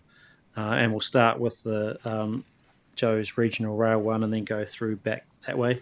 And and then come back to this right at the end. And I'm hoping that in the meantime we might have some brainwaves about if there's anything. But other than that, we'll just put these up at the end and vote on them as they are, unless there's any other amendments that people come up with. So all good. So we're going to break. We're going to adjourn and come back at 3:20, so 15 minutes. Thank you.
So kia ora, everybody. Look, I know I did say we were going to get into those other amendments next, but there's been a bit of discussion in the break, and I think we've got Sonia is going to run us through some ideas in relation to 25 and 16, and then we can have a discussion about them and see where we get. And this is in terms of responding to our discussion just before around what can we do to fill that void around those community conversations and engagement and ideas generation and the planned work that we've got there. So,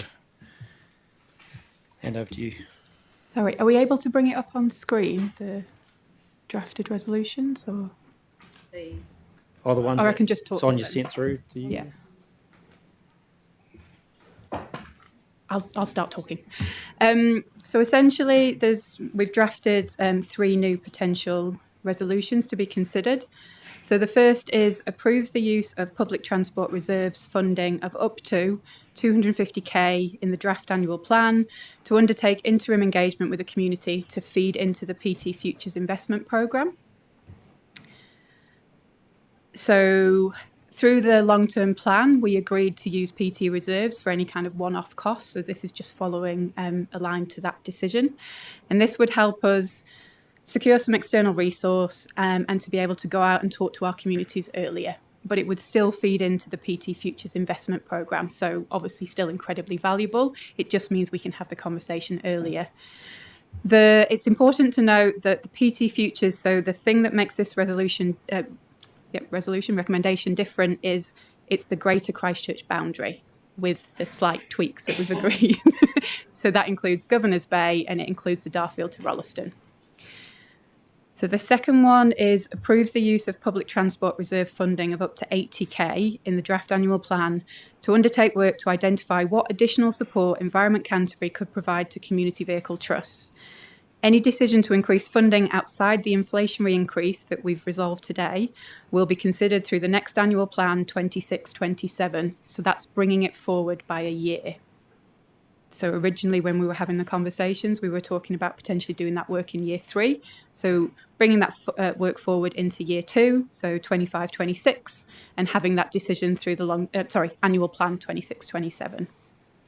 And then the third one is approves the use of public transport reserve funding of up to 150k in the draft annual plan to develop the strategic framework for new service requests outside the existing Greater Christchurch and Timaru networks in 25-26. So again, that's bringing that work forward a year. So it was in year 3, it was bringing it through into year 2. Again, using some external resource and consultancy resource. Those strategic framework is for anything outside of the Greater Christchurch boundary. So we've heard from communities such as Oxford, we've heard from Ashburton, we've heard from a number of different places. So what makes this different is really looking at those boundaries.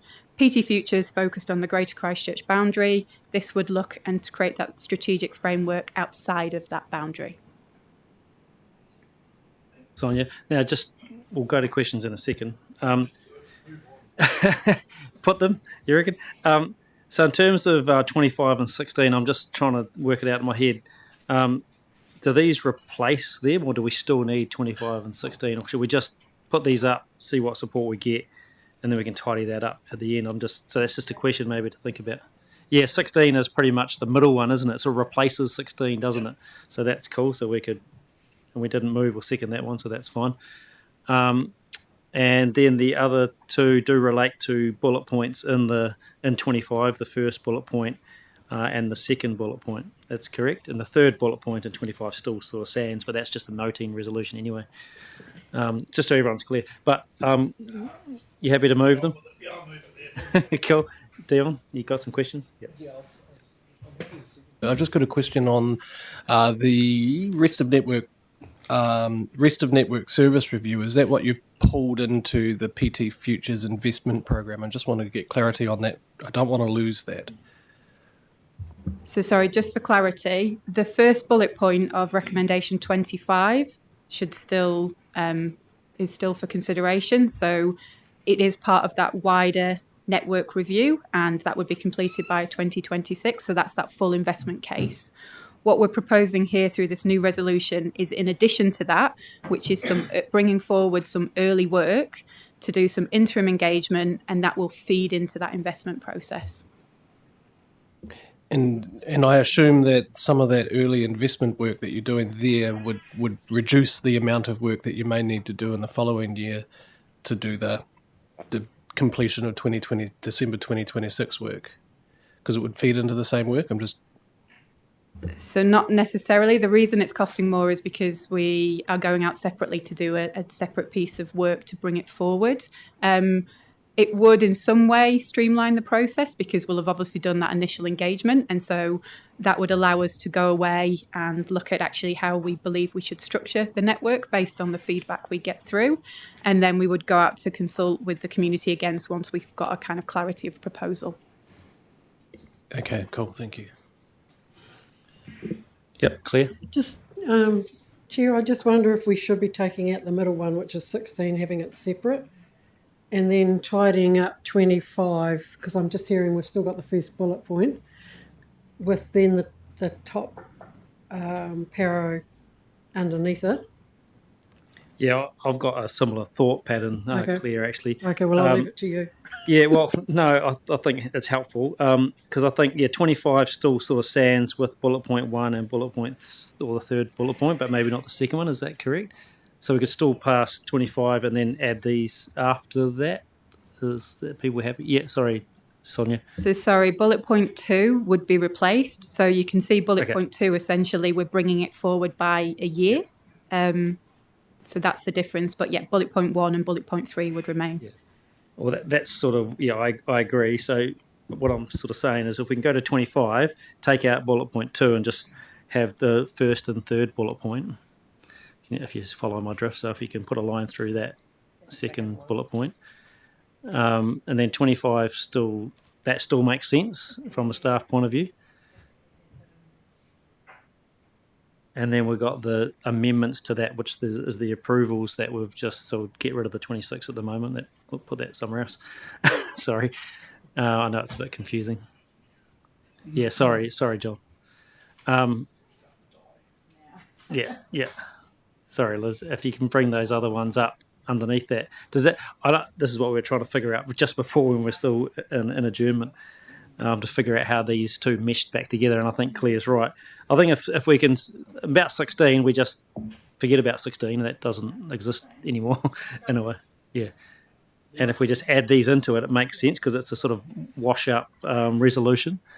Do you want them after the first bullet point? Yeah, I don't know where. So just bear with me. Where should these fit? Straight after those bullet points, or is it a 26? Yeah, that's what I think too. So they could just be bullet points off this. Yeah, happy? And I wonder if we just refer to 16, because we've got a comment earlier on that we're going to divide it and discuss it in 25.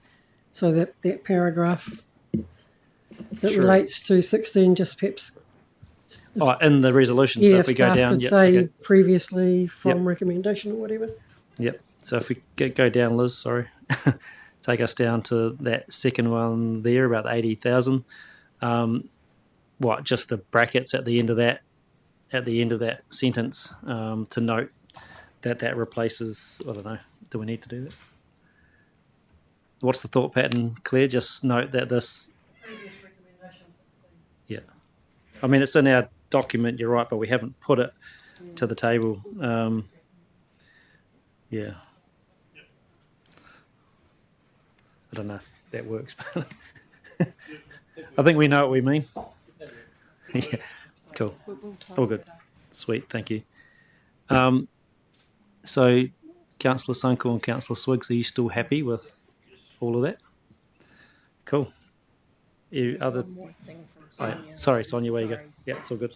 Sorry, apologies through you, Mr. Chair, not to add complication. At the moment, recommendation 25 is notes. So these were kind of just noted, whereas what we're looking at through the proposed recommendations is to approve the use of public transport reserves. So that might kind of influence how we structure these. Yeah, I get that. I mean, the other thing is it just a separate resolution 26 after 25? Yeah. Yeah, but we need to have them separate as numbers. Can we go to the? Sorry, we shouldn't be wordsmithing on mine. Yeah. We can just adjourn for a second again.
So kia ora, welcome back everybody. We've been through a bit of a process just to get the wording right here to make sure that it all makes sense and that it's going to work. So what we're proposing to do is replace 25 and in effect 16 as well with these following resolutions. But it's one resolution 25, but it's got a few sub clauses. And so as you can see there, 25A is the original 25 noting part. 25B is the next sentence after that first paragraph in 25. C is the first bullet point. We've got rid of the second bullet point, as you can see in front of you. D is the third bullet point, and then E, F, G are the three new resolutions that have been put forward to allow for that community conversations and engagement to start earlier. Councillor Sunkel and Councillor Swiggs, are you happy with those changes?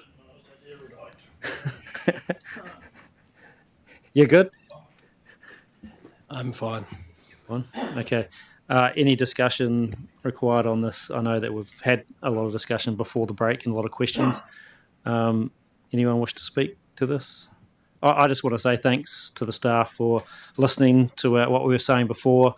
I know the nervousness around, the wider processes with NZTA, but in terms of our sort of political role that we have with our communities, it's good to be shown to be doing something about that. We haven't put it to the vote yet, so we'll see how councillors respond, but looking forward to that. So all those in favour, please say aye. Yep. Can I just make a point? Yeah, you can speak. Yep. No, thank you for, thank you for getting us to here. I was a bit frustrated today trying to get some sort of movement on this, and this gets us somewhere anyway, so thank you, Chair. Thanks, Peter. Yeah, I was going to say thanks as well. Through the long-term plan, we had some really great submissions and pieces from the communities around what they thought could work for their communities. Through this annual plan, we've had the same, and I'm really keen to get stuck in with you, the staff, to see how we can have a future conversation about making our network better. And I am really still keen to pursue that idea of potentially having an MOU with the City Council, because we're looking at the service here, but we need to be thinking about this not in isolation, because it's the reliability of the service keeps coming up so many times, especially even in our submissions that we've had through here. So I would like to take away that and think about how we could have a more public-looking agreement with the City Council around the infrastructure, because if we do the service, we've got to get the infrastructure as well. So really keen to explore that further down the track. But thank you so much for allowing us to try and be more proactive. Thanks, Dion. John, you happy? Okay, let's put this to the vote. All those in favour, please say aye. Any against? That's carried. Thank you. Thanks, staff. Thanks, everybody. Okay, what we're going to do now is go to our previously foreshadowed amendments that councillors have sent in, and we're going to start at the bottom and go to Councillor Davies. So actually I'll just hand over to you, Councillor Davies. You can introduce it, and we're going to bring the words up on the screen as you go.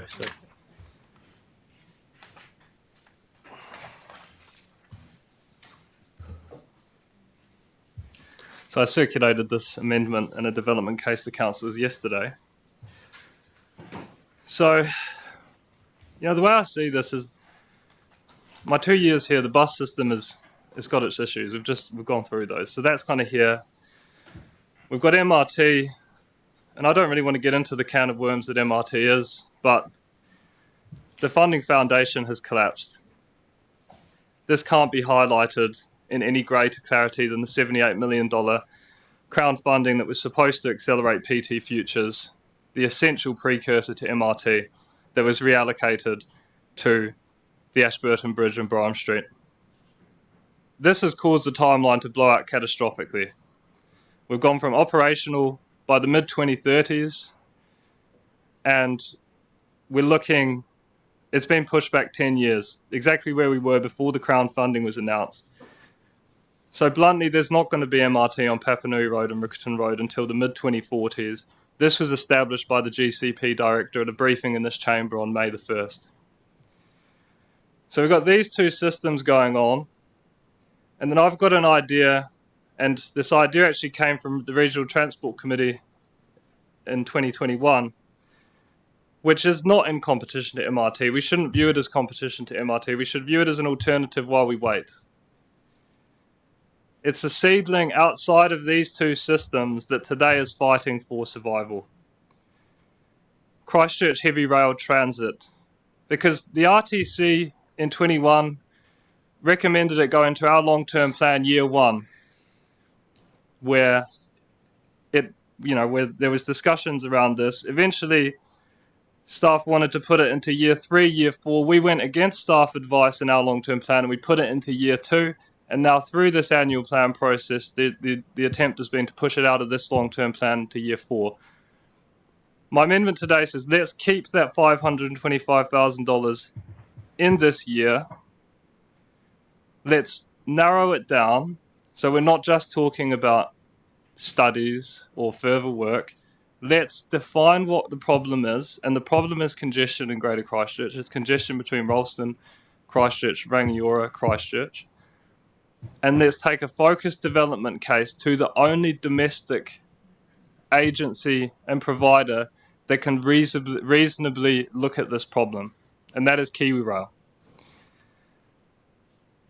So the amendment seeks to bring the funding back into year 2, and the development case I've circulated originates from us, from ECAN, and builds fundamentally on the Greater Christchurch Partnership 2021 indicative business case report. Those numbers in my development case all come through those reports. The call for action comes from multiple sources. Transport experts approaching us, approaching the Regional Transport Committee, and they're just saying, get it done. It comes from Ralston and Rangiora residents crying out for better services. This solution will solve those problems. It comes from a Minister for Rail, a position re-established after 24 years of not existing, because when the rail service was privatised through the Great Fire Sale of the 1980s, 1990s, we ceased to have that office, but it has been re-established, and Winston Peters is the new minister. And he says that he wants rail to succeed. And again, we don't have time to wait. Population is growing. You talked about it in GCP last Friday about what is forecast for the sub-region. Congestion is worsening. Our buses are saturated at peak hours. We don't have 20, 30 years to wait. We've organised a meeting with Kiwi Rail, Deputy Chair Pauling and I in September. If this amendment passes today, we're going to take the development case to Kiwi Rail. We're going to take the money available through this annual plan, and we're going to say, you're the provider. Can you build us a detailed business case for this $525,000 sum? We want to get this thing moving. Simultaneously, I'm advancing policy through my party's democratic processes within the New Zealand Labour Party. So this policy is moving at the moment. I have a regional conference in a couple of weeks where I will be making a similar speech to this to my party comrades. And with support from our members across New Zealand, I'm hopeful we're going to get this into the election manifesto for next year. But we have to be honest, and this is one of the issues we've had with MRT, is that we have to come to the table in terms of funding. Canterbury has to come to the table. We have to be serious about this. We can't keep moving these projects around. There are funding mechanisms that we'll have to explore as this process unfolds. And I'm looking at these already, and I'm looking at these with experts too. So I urge members today to support this amendment. For in the words of Marcel Roust, the real voyage of discovery consists not in seeking new landscapes, but in having new eyes. Let's nurture this seedling into its next phase today. Joe, I know that what's on screen isn't your amendment. That's correct, is it? You want your other... Because, Jess, I think you've recommended that. Just happy to clarify through you, Chair. That was just me drafting an amendment reflecting what Councillor Davies had put in the as requested today. So just for the purposes of the council to consider if we get to that point. Cool. That's got the general rates up there as well. Yeah. Yeah. So that's an alternative way to say it. But Joe, are you happy with what's on screen in terms of an amendment? Yeah, I should have also said, I meant to mention, there will have to be another step that goes through this council to endorse this position to take to Kiwi Rail. And I'm sure that depending on how this is worded, it will fall out of that because obviously the three of us will need that position. So depending on how this feeds into this, because I'm stating the position today as an individual councillor, but the amendment is just about funding, not the position. And have you got a second? Oh, yeah, cool. Thanks, Peter. You want to speak? I've got a second. If you don't mind, I'll speak now too. But just to be clear, you're happy with this amendment that's on the screen?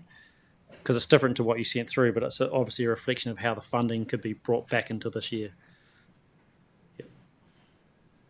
I guess, it reflects it's the same effect. Because, Add to it, essentially just reverses the decision that you made when you put out the draft annual plan for consultation. It puts the money back into year 2, so rather than putting it out to year 4. Cool. Yeah. We can go to questions in a second. I'll let Peter speak. If you want to speak, Peter. I just want to thank Joe for doing this. And he's taken up a leadership position on this. And I think a couple of the points that he's made are relevant. We've had a political change since MRT was top of the pops in Christchurch, and it was gaining some momentum and a lot of support. It relies on a different level of support now to get it going, and so the timeline for it is shifting.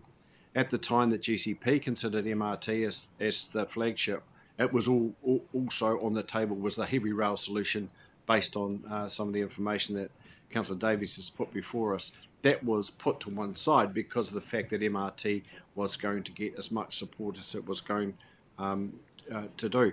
This is a substantive service that would help the commuters from both ends of the service. And it looks like, as Councillor Davies also did so, there's a little bit of a momentum in this coalition of government to do some things that make sense. This is a thing that makes sense. It's not difficult.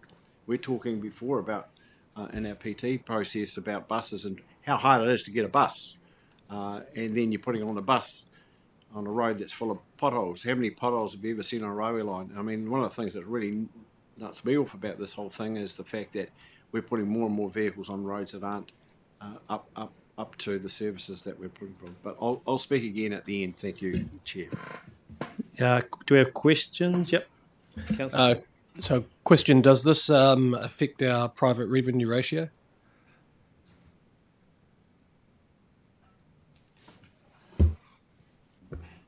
No, well, look, to be honest, I don't know the answer to that question. We aren't running in the business of running a rail service at the present time in terms of as a public transport service. So it hasn't been, I don't think, considered as part of the PRR targets in that respect.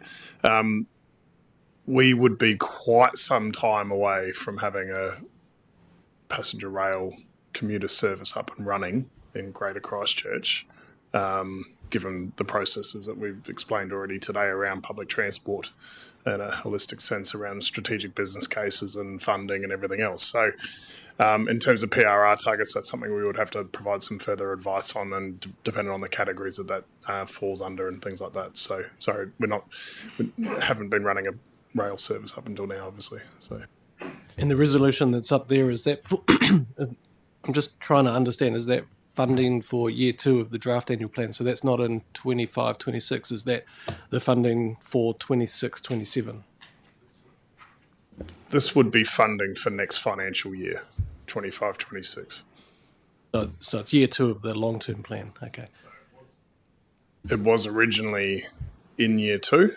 After we did the LTP, we pushed it into year 2, and then it was taken out as a part of the draft annual plan for this year, for next year, and put into year 4. The proposal now being to bring that forward again back into year 2.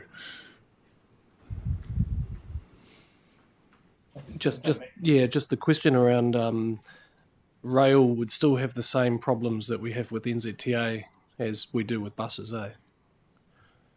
Yeah, and I'm happy to elaborate on that, Chair, if you like, just in terms of some of the process and background to this works, so if that would help the conversation. So the RTC back in 2023 had this proposition to look at intra-regional PT. So we were provided the Regional Transport Committee some advice around that. And that would look at multiple modes of public transport, not just rail. And the advice at the time was to do a rail utilisation study and a market demand study. The market demand study first as part of the strategic business case process. So you have a point of entry like you do for our public transport services, understand the demand, do the strategic case and go through the process, and then you start to design what that service would look like, detailed business cases, etc. So and that advice was that we would do that initial work, that market demand study, the rail utilisation study later, and that would be a cumulative cost of around about 500,000 roughly. And it was under the pressure of looking to rate savings as part of the annual plan process that we suggested that be pushed out. This is also in the context, though, that the Greater Christchurch Spatial Plan, which this council adopted last year, is predicated on PT Futures investment and the mass rapid transit street running corridor along Riccarton Road from Hornby through to Belfast.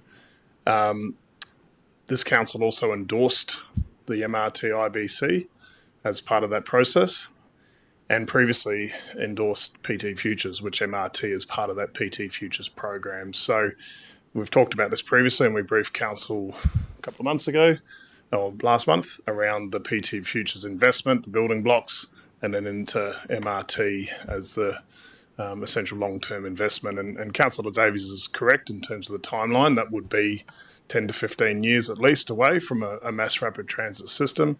And Christchurch City Council is leading that work, having had it handed over to them from NZTA without any funding as well. So they are, and this is another amendment on the proposed today as well, is the additional funding there. So putting all of this in context, from a staff perspective, we're happy to do the regional rail studies. It wasn't purposeful that we pushed it out. It was to save funding in terms of the broader general rates discussion. We are happy to do that work next year. We've spoken to my team. We would have to outsource this. It's not work that we have the technical ability to do internally. It's dealing with the rail network. So we would have to put that out to do the market demand study as a first step. And that would actually start to determine what is the likelihood of demand for such a proposal. It was considered through the GCP's spatial plan and MRT IBC. Heavy rail wasn't the preferred option. It had a BCR, a benefit cost ratio of below 1, whereas the street running corridor did.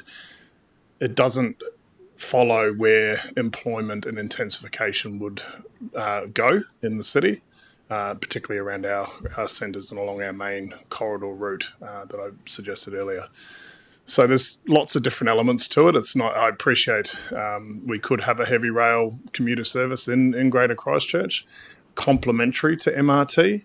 There's also the challenge of getting from Riccarton Road to the central city, and this was also explored in the MRT IBC around having either a tunnel or some sort of connection to the central city as well. So, and the rail network doesn't. From the north doesn't connect to the eastern suburbs as well. So there's complications around that with the Blenheim Road overpass and changes that occurred a number of years ago. So, so you could ultimately, if we have the funding, and the funding is always a challenge, and this is an expensive proposition.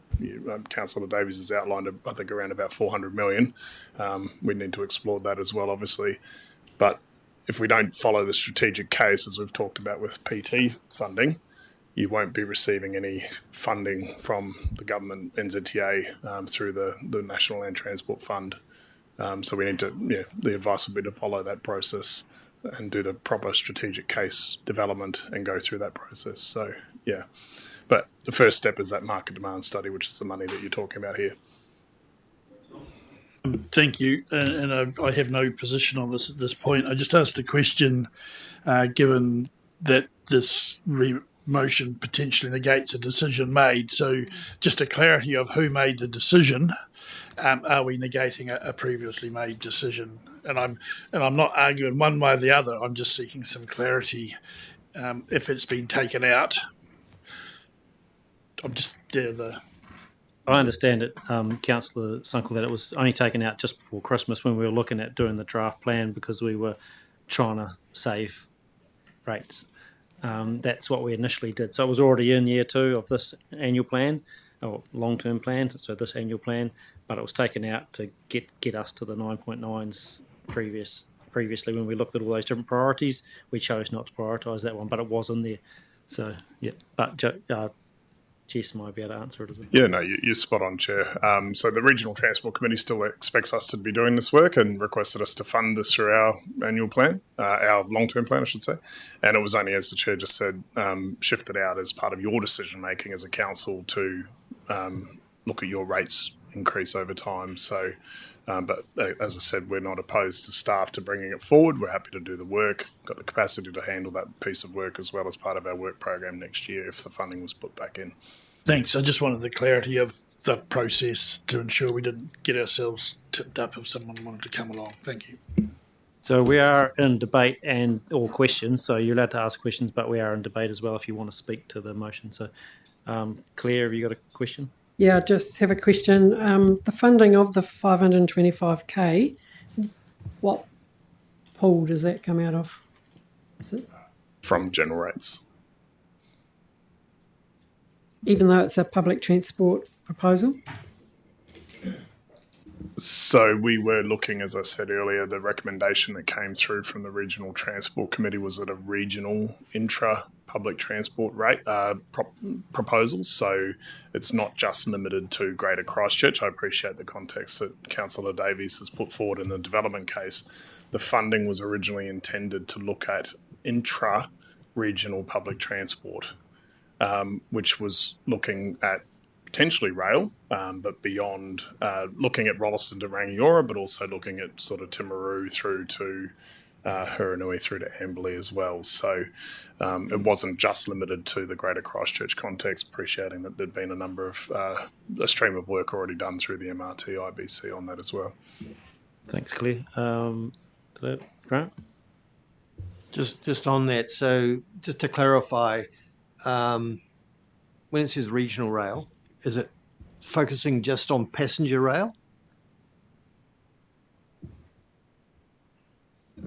As I said, the regional rail studies, this is how it's been described, it was funding to look at an intra-regional public transport options. Now, regional rail would be the most obvious intra-regional public transport service, but you would also look at other options in that respect. So part of the studies that we would do, a market demand study, would look at what are the appropriate public transport options more broadly in the region as part of this discussion. And then if we focus in and zero in on the regional rail discussion, which has been the substance of a lot of public suggestion and scrutiny, we would take the process further from there. So, sorry, still unclear.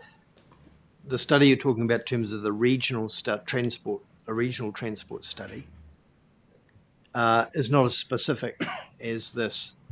Is it a separate fund, or should the word rail disappear from that? Look, to be honest, it's predominantly likely to be focused on regional rail.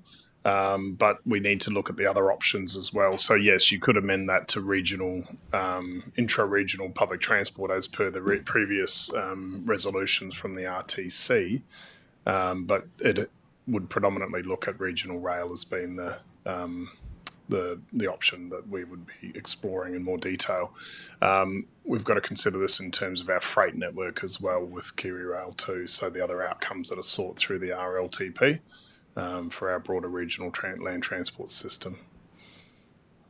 I suppose, Chair, what worries me is that this is almost not aligning with the Canterbury Regional Transport Committee's resolutions and motions. But I mean, should the wording of the Canterbury Regional, if we're going to consider anything, that all we're really doing is, ensuring there's some consideration of passenger rail in the context of the Greater Christchurch Spatial Plan, which the submission from Councillor Davies is predominantly referring to, although connections broader.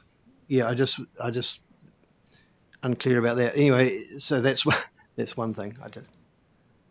So the RTC back in 2022, and I'm just having a look at the papers that we put to the committee at the time. The RTC agreed to investigate passenger rail. Part of the advice that we provided was to look at broader intra-regional PT, rail being a predominant option within that. But that's where the genesis of the conversation came from. So within the work that we would do, we would be exploring the different options, but I think you're going to come back to the discussion around regional rail. This regional rail conversation has been going on for some time. It's been going on for the 5 years that I've been at Environment Canterbury. And we need to draw a line in the sand on where we're going with this. And that was the point of doing this work, was to look at the rail network and look at the options around passenger movement on that network, coupled with the freight challenge that we have, and that's a growing freight challenge as well. And so how do we then take that work, look at the other options, the connections into the rail network as well. So it's not just about rail. That's why it's broader than just rail. It's intra-regional PT. I've got a question from Claire. Final question. I know that this submission or something like it was presented as part of the spatial plan hearings submissions, and there was a feeling that there was still discussion required on the link between the end of the MRT, if you like, and Rangiora, and the same with Hornby to Rolleston, and no decision was made on that, and no real decision made on the use of heavy rail to support passenger connections, if you like. Yeah. So there was still a lot of work to do. Hence why you need to do more work. Yeah. So it's just, I'm just doubtful of this. But I mean, you said it was discussion, but what I'm trying to say is what is the connection between the GCP and further work required for the extension of those routes to the north and to the south? So to come back to the GCP work, so the MRT IBC looked at the street running corridor from Hornby through to Belfast with the bus extensions out to the districts. In time, and the MRT IBC talks about this, in time, if we reach capacity on that bus network, as we would likely at some point, potentially you would look at heavy rail as well as a commuter service. So there's that opportunity in time. So we need to understand all of that context. So when would that be the right time? And that's what this regional, and it's beyond just, it's how is Timaru, how is Ashburton, how is Amberley growing over time, and what does that mean in terms of commuter distance to Christchurch as well? So, Claire, have you got a question? And Joe, you'll get the chance at the end to do your. Well, my questions are probably around the same theming that Councillor Edge is asking. And I think I'd like Joe to explain on it, because my understanding from Councillor Davies' background work was that it was just a very short, finite public transport for Greater Christchurch, and what we're hearing is a discussion, a trial. And what we're hearing is where this fits in the bigger picture, and what that funding of 525k was actually initially set for. So I'd like to hear from Joe, but I'd also like to hear, when Joe's talking, perhaps what does the refined amount of funding look like for that very short stretch? Yeah, so just to talk to this, like, we're the council grant, it's our long-term plan. We're making the decision around possibly raising this revenue today from our ratepayers. So this conversation is between us at the moment. And in an email I have from Jesse on the 16th of August 2024, there are no specific conditions on this expenditure as such. but it was specifically linked to discussions we had on rail with RTC. I tried to do this when I spoke. MRT is here, buses are here. This is something different. And it doesn't need to be in direct competition. We don't need to go and put $500,000 into a consultant's pocket to do another study. We've done enough studies. We need to go to the only market provider that could do an actual business case for this trial, which is KiwiRail.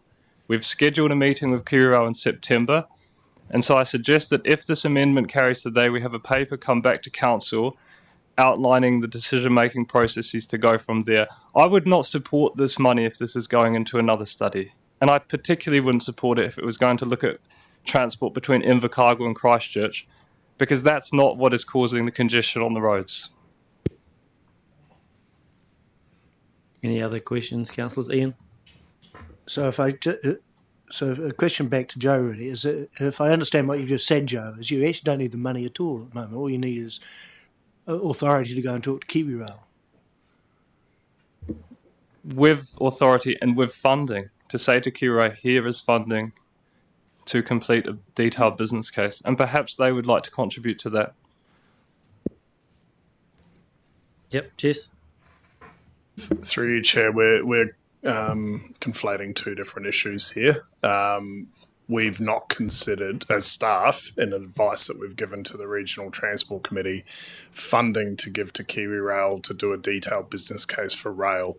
We've given advice around an intra-regional public transport service, predominantly looking at rail, but with the intention of doing a market demand study and a rail utilisation study. And that was the advice that I gave to this council and the advice that I gave to the RTC as well. So not to be difficult, but just clarifying what the funding was intended for. Joe, every councillor around this table needs to understand what they're voting on.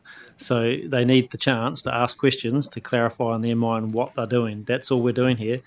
You might understand it, but not everyone does. So we're trying to get to that so that people can vote on this with a clear mind. So we have to keep doing this. Sorry. Vicky.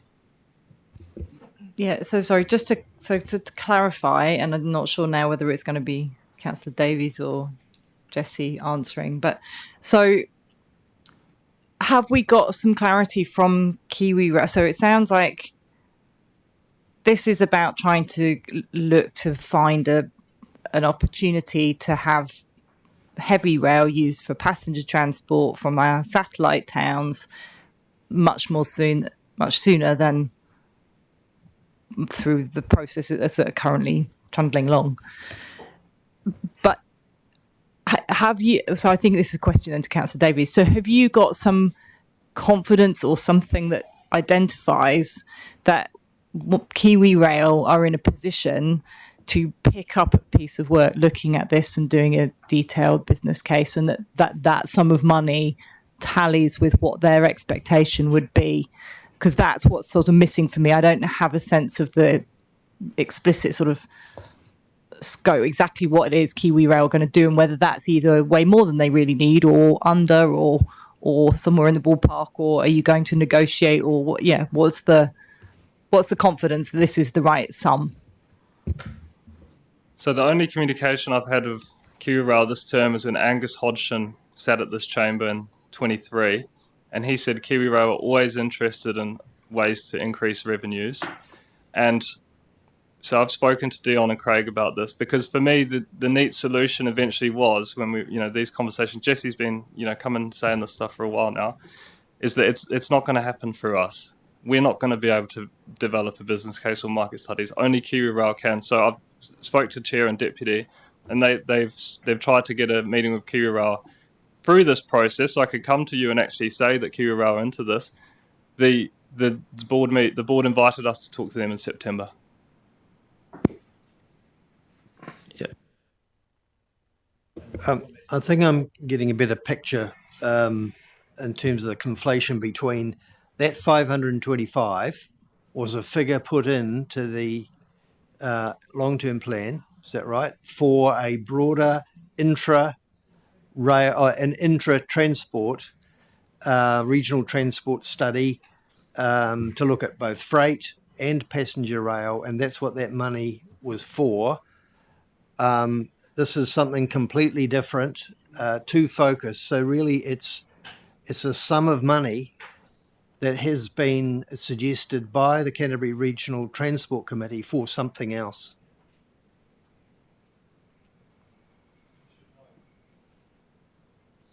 Peter, you had your hand up before. I think Joe's been really smart, actually, in identifying this amount of money, which is there. We've established that it's there. The explicit use of it was for inter-regional rail, Jess, and look, I was there when we did all this. But I think the interesting thing is it's got to start and finish somewhere. It doesn't start in Ashburton. It's got to start in Christchurch, and it's something. And then looking at the other issues that we have in front of us in terms of getting people in and out of Christchurch, this is quite a smart solution. How this fits, and if it's conflagrated, these two things together, I think we've got to figure out, A, do we support this? And then if we do support it, how do you unwrap that? And maybe the RTC have to go back to the RTC and say, as a nucleus of inter-regional rail, this could be the start of that. And that's how I see what Joe's trying to do here. And I think keeping the ball in front of us is such a good idea. Cool. More questions? Or are people willing to sort of tell us how they're feeling about the resolution that's in front of us? Probably a bit of both. I'm heading where Claire, I'm wondering whether, so yes, I think there's definitely some merit in this, but I'm not sure the resolution really makes it clear.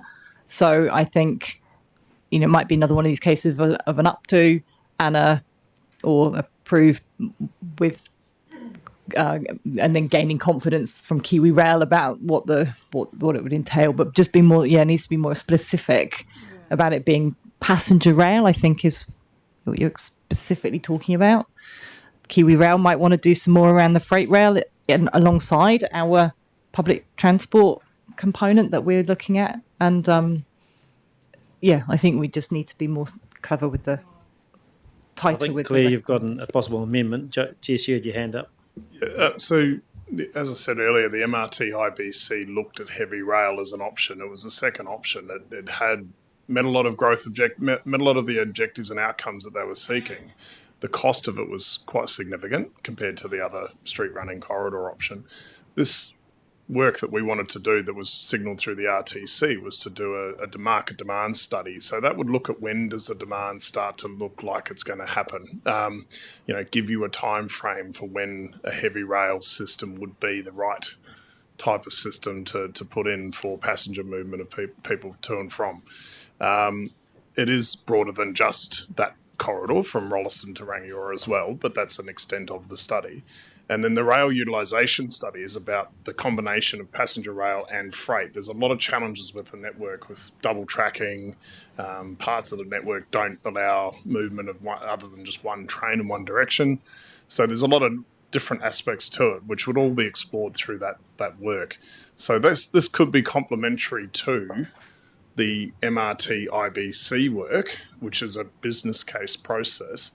And we would need to bring all of that together as a strategic case to then take it through a proper NZTA business case process. And so we need to explore all of this. We've only literally would have said given money to go and do this work. So I'm not disagreeing with Councillor Davies in terms of we could do this work and how it could shape up. It's just all complementary, that's all.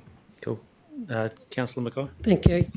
I just feel that we've got the cart before the horse here, and I'd like to suggest an amended recommendation, which says something like, in my words I've got written down here, approve Chair, Deputy Chair and Councillor Davies have a conversation with Kiwi Rail Board to investigate the interest and feasibility of a passenger rail business case from Rangiora to Rolleston.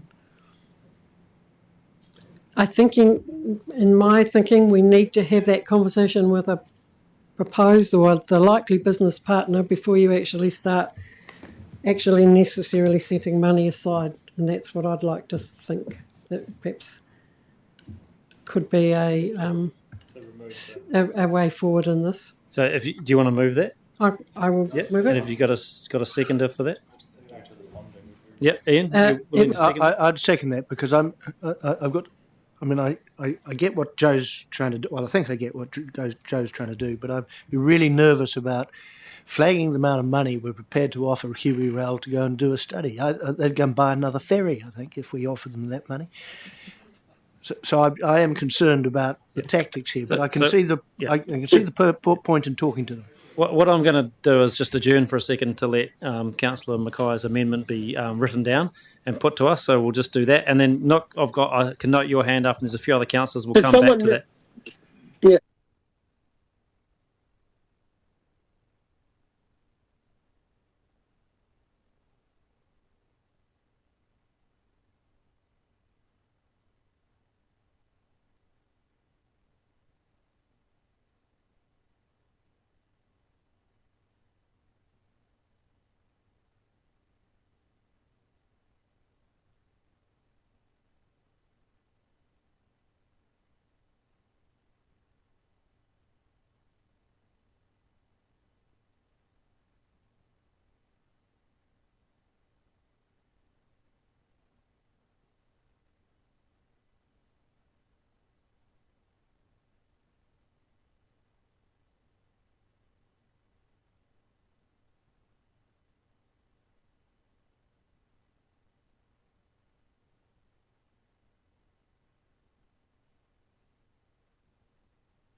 Kia ora, councillors. We're back. We're going to restart the meeting. And so we had a amendment put forward by Councillor Mackay and seconded by Councillor Mackenzie. But just confirming, Councillor Davies and Councillor Scott, you're comfortable to substitute your original motion with this amendment? Yep. Yep. Cool. Not sure how that works, to be honest. I think if you are comfortable, yeah, you would become the mover and seconder, yeah, of the substituted motion. Yeah, so cool. Councillor Davies, Councillor Scott, and I think what we're understanding here is that we probably do need this step first. And the money was in year 2. We moved it to year 4. This was to bring that back to facilitate something, but we're saying let's do this first, knowing the money is still there in year 4. Next year, it could be brought into year 3, for example, after a meeting if it's needed. Everyone comfortable with that? Anyone else wish to speak to the resolution? Yep, John.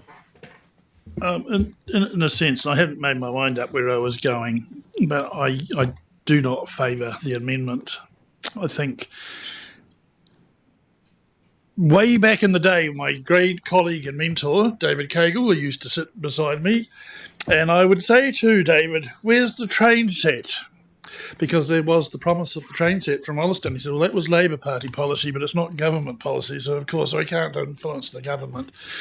So that's 9 years.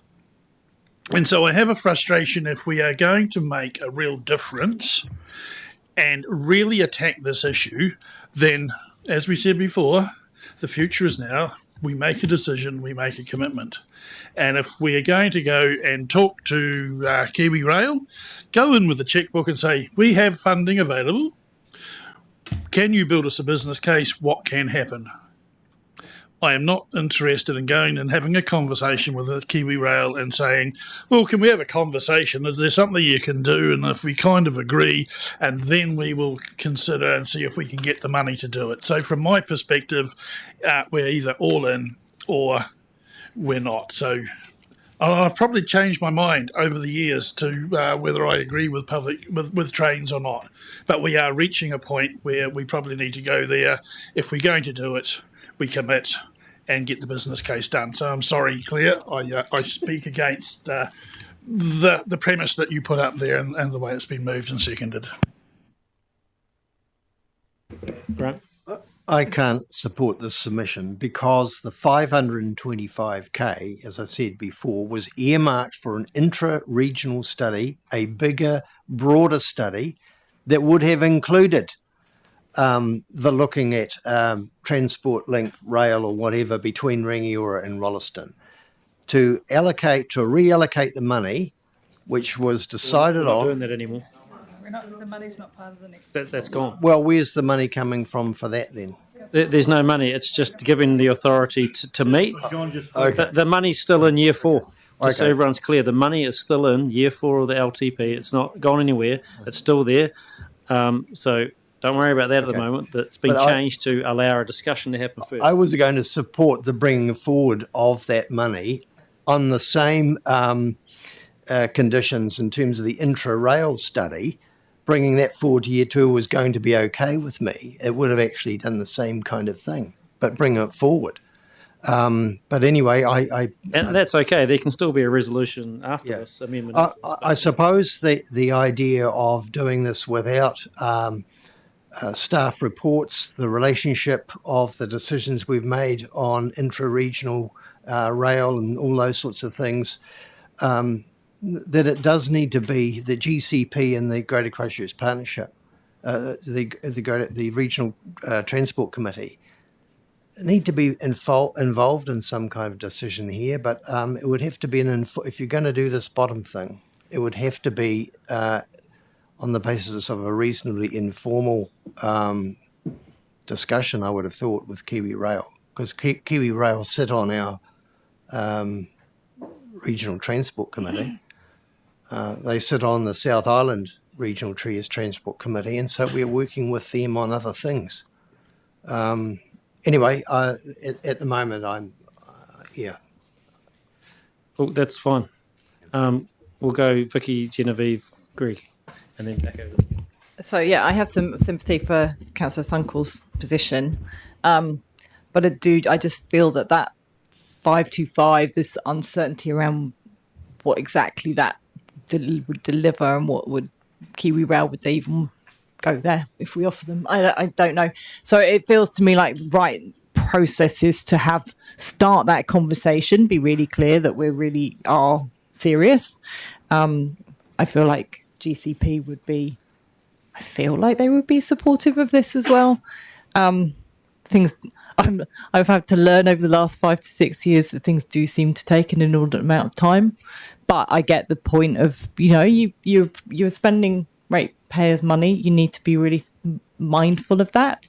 So to just chuck in $1 per cash and go, let's go buy a Kiwi Rail business case, it doesn't have enough basis to spend $500,000.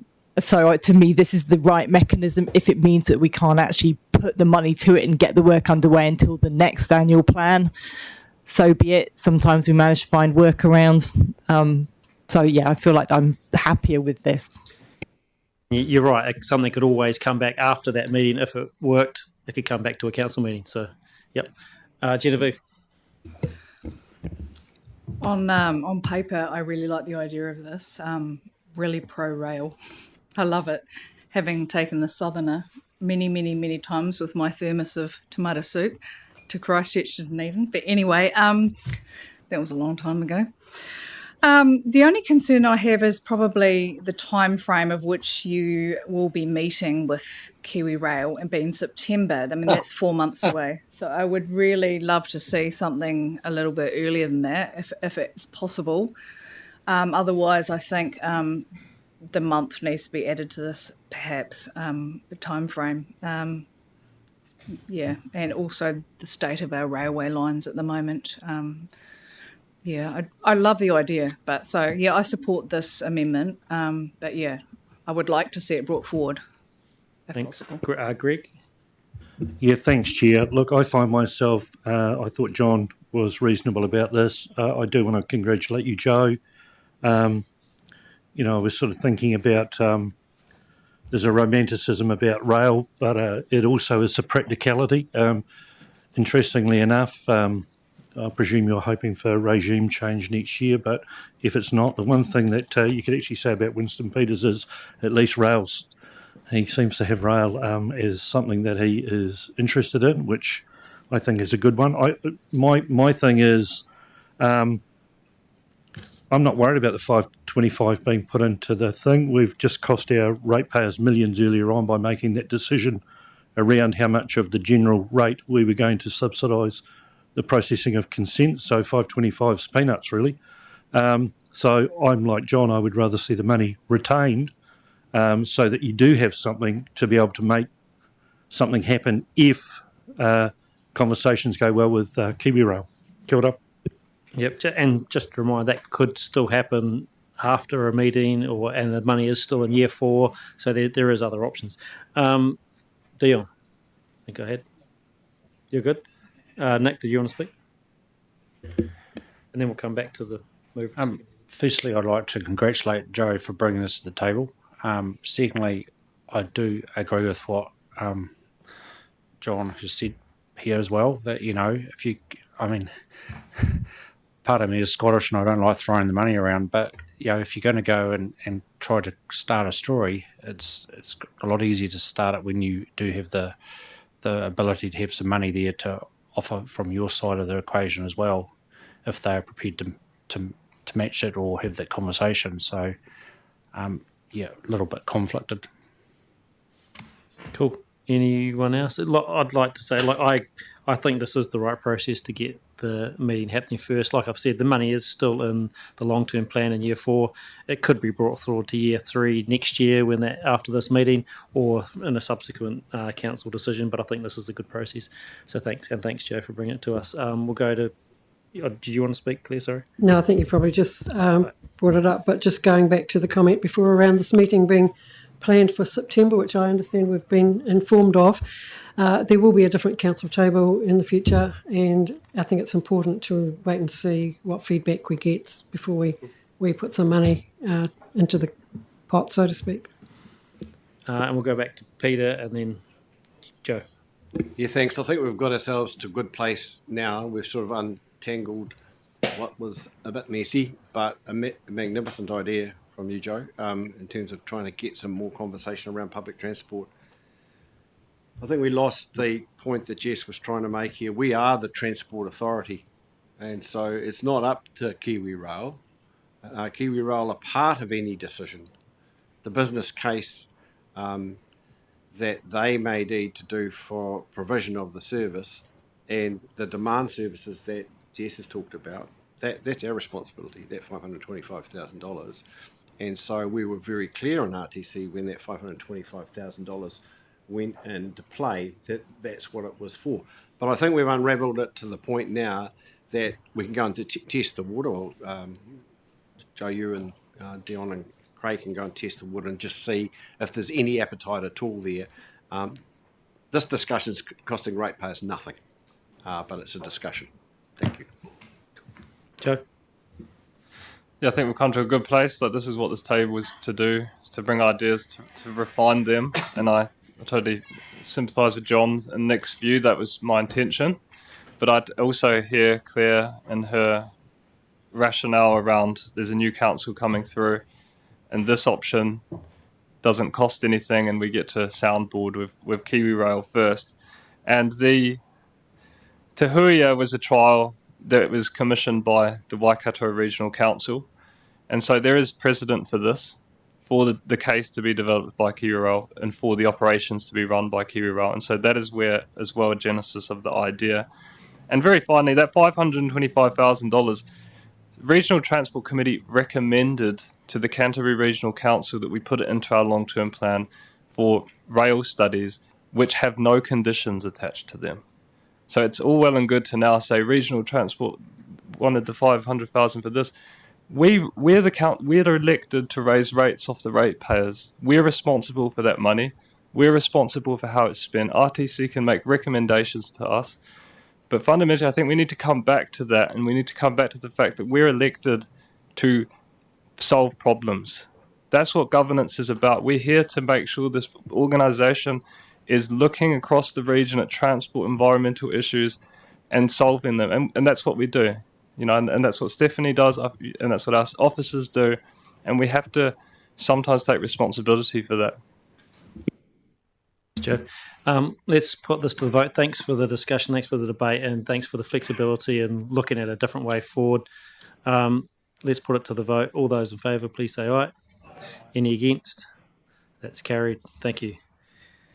We're going to go to our next one. And so, Jess, I think you're all over this one in terms of the back to the MRT discussion. And I think it's important to note that what Joe was proposing, and like you've said, Jess, it wasn't in conflict. There could be a world where they coexist, actually.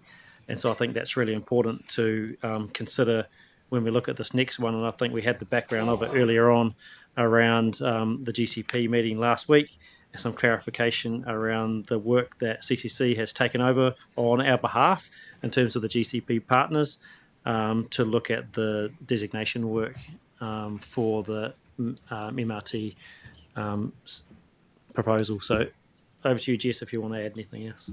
Thank you, Chair. So yeah, this, as I said earlier today, this was a very late request. It came up at GCP on Friday around the funding side of things, and staff yesterday expressed that they would, if we were of a mind, to include $200,000 to cover some of the consultant work in the early stages of the design and development to support the designation for route protection. So, as I said earlier, we had 600,000 in year one, we had 1.2 in year two, the 600,000 got carried to year two, and then subsequently the 1.8 in total was taken out. So this would be putting $200,000 back in. It would be from Greater Christchurch targeted rates. And in terms of the impact in terms of public-private revenue the private revenue ratio, impact. That's still to be confirmed in terms of the MRT work. So we haven't done that calculation in that respect, but this, I think, would be around about a 0.1% rate increase, roughly, I think. Shirley might be able to confirm that. Just to note too, we do have quite significant commitments to MRT in the subsequent years. We have a 1 million commitment in year 3, and we also have, following that, year 4, 5 and 6, we have 3.2, 2.6 and 1.6 million each year committed to MRT.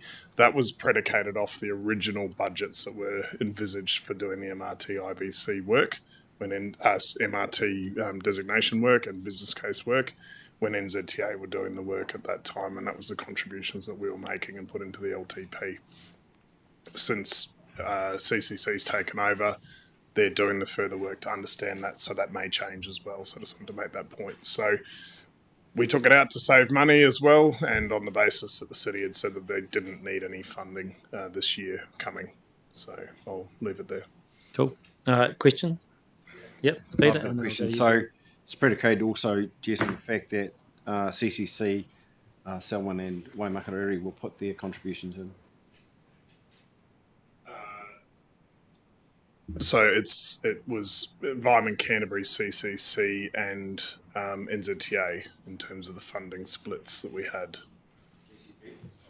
Sorry, supplementary, Mr. Chair. So GCP funding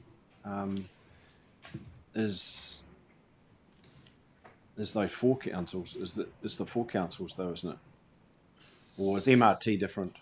Yeah. Yep. Is it? Sorry.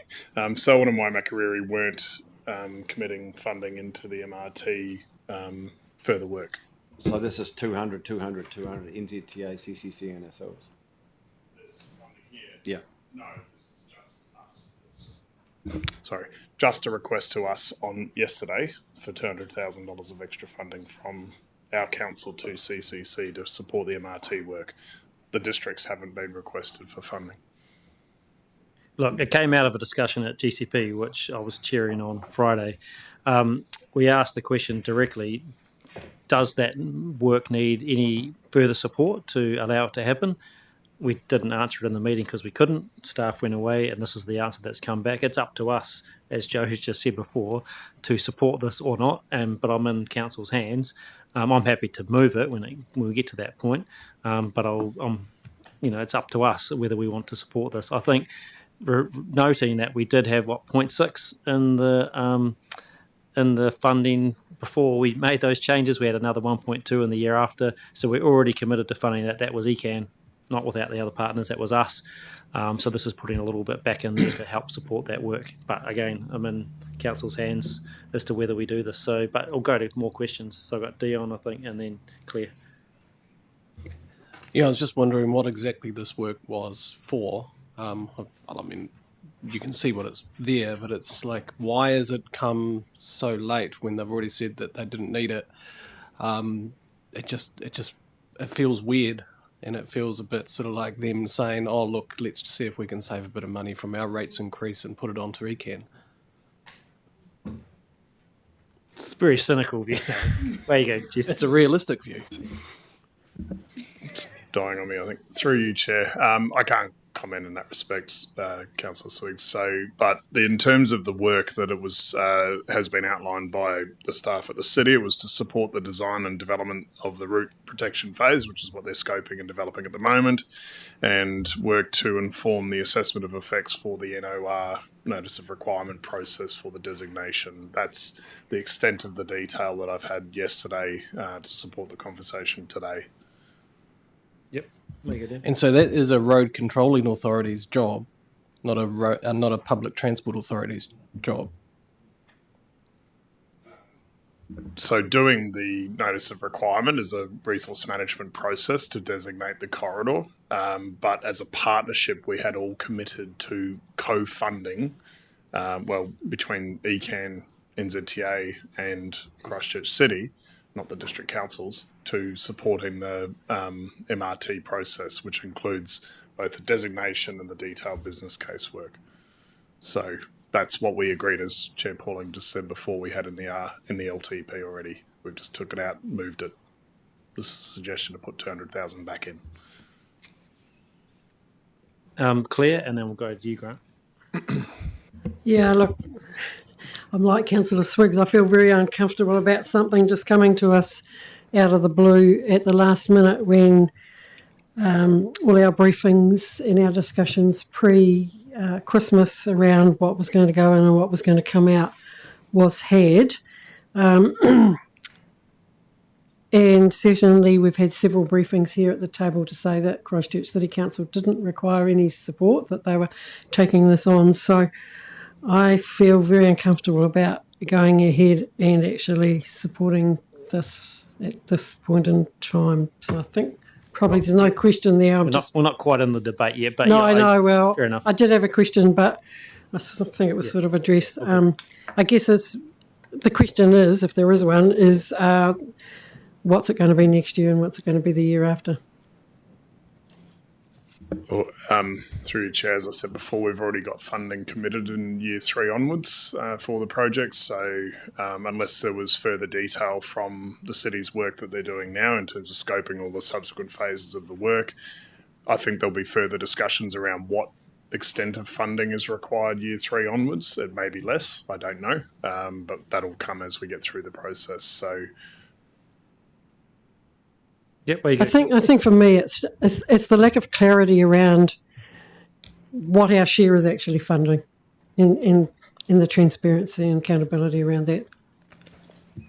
As I said, the city is at the moment scoping. They only just had as you heard at the briefing that we had with council, they're in the early stages of scoping the work. They'll have a better understanding. MRT was NZTA's work program. Obviously, the funding wasn't available to continue with that, and so what can be done in-house at Christchurch City versus what needs to be put out externally is the type of work that they're working through at the minute. So they obviously have a lot more capacity in doing things like the land use planning inside of it as well, which ties in with all the priority areas work that we're doing through the GCP as well for each of the centres and stations and all of that type of development. Cool. So, yeah. Grant, did you have a question? And then I've got Joe. I think you got a question. Yep. Yeah, I think that the 200,000 is from the GCP meeting on Friday. There was a revised program of implementation of various parts of the GCP work, and in that there were some line items in terms of the actions of various parties were going to do, and I think that this particular funding relates to one of the line items that have come through the updated program. So that's what that's for, and I can't remember the exact, but it is identified as a line item. I think it's important to note that, as Jess said, MRT was going to be led by Moka Kotahi. That changed last year, so CCC agreed to pick that up, and as we're in a partnership, that's been good. But who else would have done it if it wasn't CCC? Well, it would have been us, I assume. So, that's important to note. So I think our contribution back into this process is important. I think what it does is helps show a bit of faith in the process that we've all been on in terms of MRT, rather than pushing that money out. It brings some of it back. It's not the whole lot. It's not 1.8 million. And that work has to be done anyway. But I'll get to that when we've got 2 more questions, or 1 more question, Joe.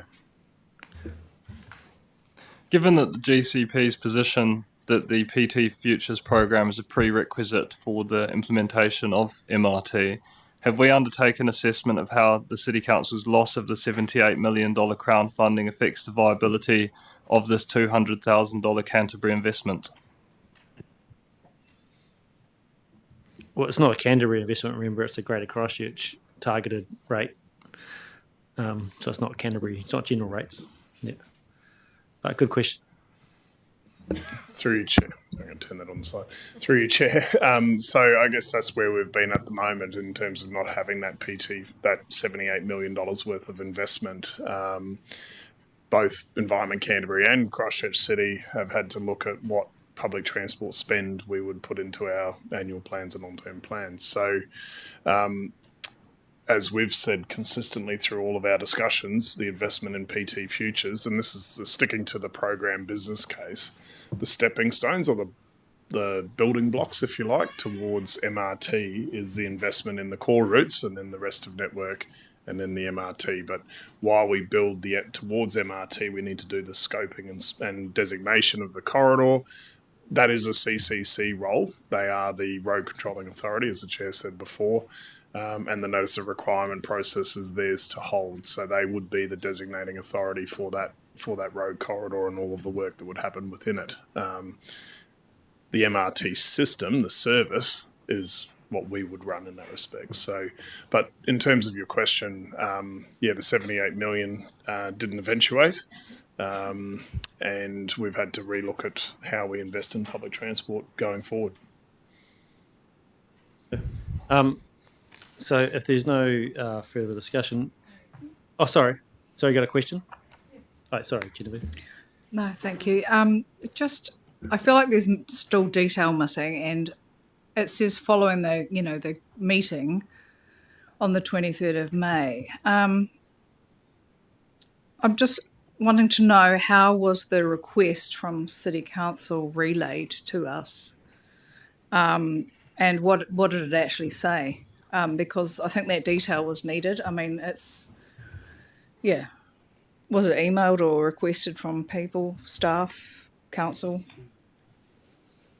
So through you, Chair, and councillors can comment as well. Councillor Templeton in the GCP meeting on Friday raised the issue of the MRT funding, and John Higgins, who's their head of planning, and myself had a conversation afterwards about what funding, because up until Friday, we were of the understanding that there was no need for further funding from us this next financial year.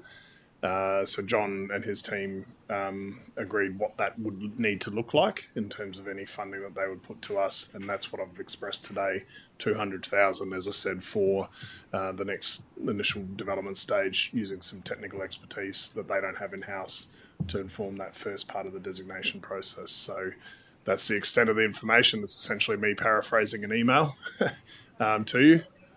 It was an email from the team at the city to myself, which was then informed the discussion we're having now. Yep. Thanks, people. So happy to put the resolution. Like I said, I'm happy to move it, but I need a seconder, so we'll see how that goes. Look, I'm totally in everyone's hands around this. We're in a partnership in the GCP, as we know. You can't have a service without a route, so it's like chicken and egg scenario. Cool, thanks, Councillor Ridge. Right, sure, it's coming up. Oh, good. You'll see it in a second. It's effectively to approve 200,000, and you'll see the rest of the words. So, like I said, it's a bit chicken and egg. You can't have a service without a route. Work needs to happen. The request has been made. It came up in our GCP meeting, and as a good partner, I think that's a good thing to do. But I'm totally in council's hands about where we go forward from here. So happy to have the debate. And in the context of everything we've done today, I don't think it's that out of the realms. But away you go, Grant. Thanks, Chair. Yeah, just to follow up, the MRT corridor is a huge undertaking to identify the route, identify the potential designations required along the route. That's the step that the CCC are working on at the moment, and that requires a consideration of things like where the stations might go, for example, and what are the effects on local neighbourhoods. Is there further designations required on that? So it's pretty extensive work, and as Chair's already said, and you've said, that there's a sort of an ongoing funding which we have to contribute to, because as things get going, more work will be done by the city in conjunction with us. The program from the GCP that has been worked out, and I think we should probably send that through to councillors for their information, actually, because people are in the dark at the moment. But that's very clearly outlines the program of a whole lot of things, from the action program for housing, all sorts of things. So that would be useful, I think, to let people understand where it fits in and the fact that it is a contribution to keep things moving so that we get this thing done faster rather than later. Thanks, Grant. Anyone else wish to speak? Yep, Peter. Oh, look, I'm not supportive of this at all. It's an ad hoc arrangement, and you yourself don't seem to have a very straight back on this, Chair, and you've supported this motion. So, and you're Chair of GCP. So, my feeling here is that if we can have a meeting and then go outside and decide what sort of funding we need to support moving forward, then that is not a really robust process in my mind. So as far as I'm concerned, if the process was more robust, then I would have a different opinion. Thanks, Peter. Anyone else wish to speak? Yeah, Dion. Yeah, I feel the same way that Peter does, but what they're trying to do isn't the responsibility of the PTA; it's the responsibility of the Public Roading Authority. It's squarely in the realms of where CCC should be doing the work. So they need to just get on and do it. Sounds like there might be some detail where it could be part of what we our realm of work. So I don't know the detail. I really have no idea what's here. And the CCC cost public transport in Christchurch $78 million. And I'd love to see the details. Apparently the OIA has been given to the press and they are looking through that. So I'm quite interested to see what they come out with that. And I think it's quite rude for the City Council to ask us the day before to give them $200,000 of cash. But in saying that, we're in the spirit of a partnership, and we're doing some negotiations with the CCC, which aren't going too well, because they're not very keen, or they just don't have a future of public transport. This work does need to be done, and I think we do have some good faith that we have to do and show with the City Council around public transport and the future of urban development and everything. And these designations are critical to the future of the progress. We all understand that we all do understand that PT Futures is happening. We all know that the work needs to be done. I don't think we necessarily should be squibbling over where the money has been spent. I don't know the details, and I'm pretty annoyed by it. But in the good faith of partnership, I'm reluctantly to support this because I don't want to be the person that stops the progress of this thing happening. So that's where I'm at. Thanks, Dion. Joe? Yeah, I'm not going to support it today. I'm on the same boat as Peter and Dion. And, around that 78 million, the City Council's own memo around that admitted that their staff were unaware that the Crown funding was still available, the pathway to access it, or that it was scheduled for reallocation. And that's the prerequisite for this. And so today to come to us and say we need $200,000 for consultant work for the next stage, even though that Crown funding foundation's collapsed, I can't support that. Thanks, Joe. Claire? Yeah, I'm just reading from some staff reply to a question from Councillor Edge regarding this 200,000, and it's a contribution towards technical services for design development stage of the route protection phase, in brackets, intersection and station layouts, which I would have thought is roading, and potentially early work to inform the assessment of effect stage. So that's once again they're consenting for the designation. And the staff have told us it's been taken from our long-term plan, our discussion that we had earlier on prior to the annual plan. Any decision to include the funding for MRT in 25-26 will need to be considered with the context of ECAN's commitment to PT Futures and the potential impact of the PRR, private revenue ratio. So, that's and future funding is still reflected. I'm really uncomfortable, so I won't be able to support it. Vicky? Yeah, it's definitely last minute. The partnership aspect I get, and I know it's really critical. I'm just wondering, there isn't a mechanism that we can use here? Because obviously this is deliberations, and then we finalise the annual plan is it next week or the week after? I can't remember. It's not in June. June. 25th of June, yeah. So I'm just wondering whether there's a mechanism in here, like subject to further information from CCC or something. Can we do that and actually get more information and then? I don't know is my answer, because I know the staff have to prepare it and get it all audited and all that sort of stuff. So I don't know if we can do that, but it may be that there's a subsequent decision that can be made by council at a later date. But that's all I know. So, you got anything else you want? Well, only just that because really, our next subsequent decision on major funding is a whole year away. That's the next annual plan, isn't it? Unless we were to go to the public transport. Any exceptions to a plan can be brought to council though at any time, isn't that right? Yeah. To consult on. Yeah, unless you have to consult on it, etc. Yeah. Are we able to pause for a minute while staff actually get the spreadsheet that we looked at, where this money was being allocated to and what it was for? Would that be of help to councillors? I don't think it does help, Grant, actually, because that's not the fundamental issue here is, like Dion, whether you support the partnership and we want to see this progress. We already had money in the annual plan anyway. It got moved, similar to the previous discussion, because we were looking for savings late last year and prioritising and all that. We decided to move that on. That's changed.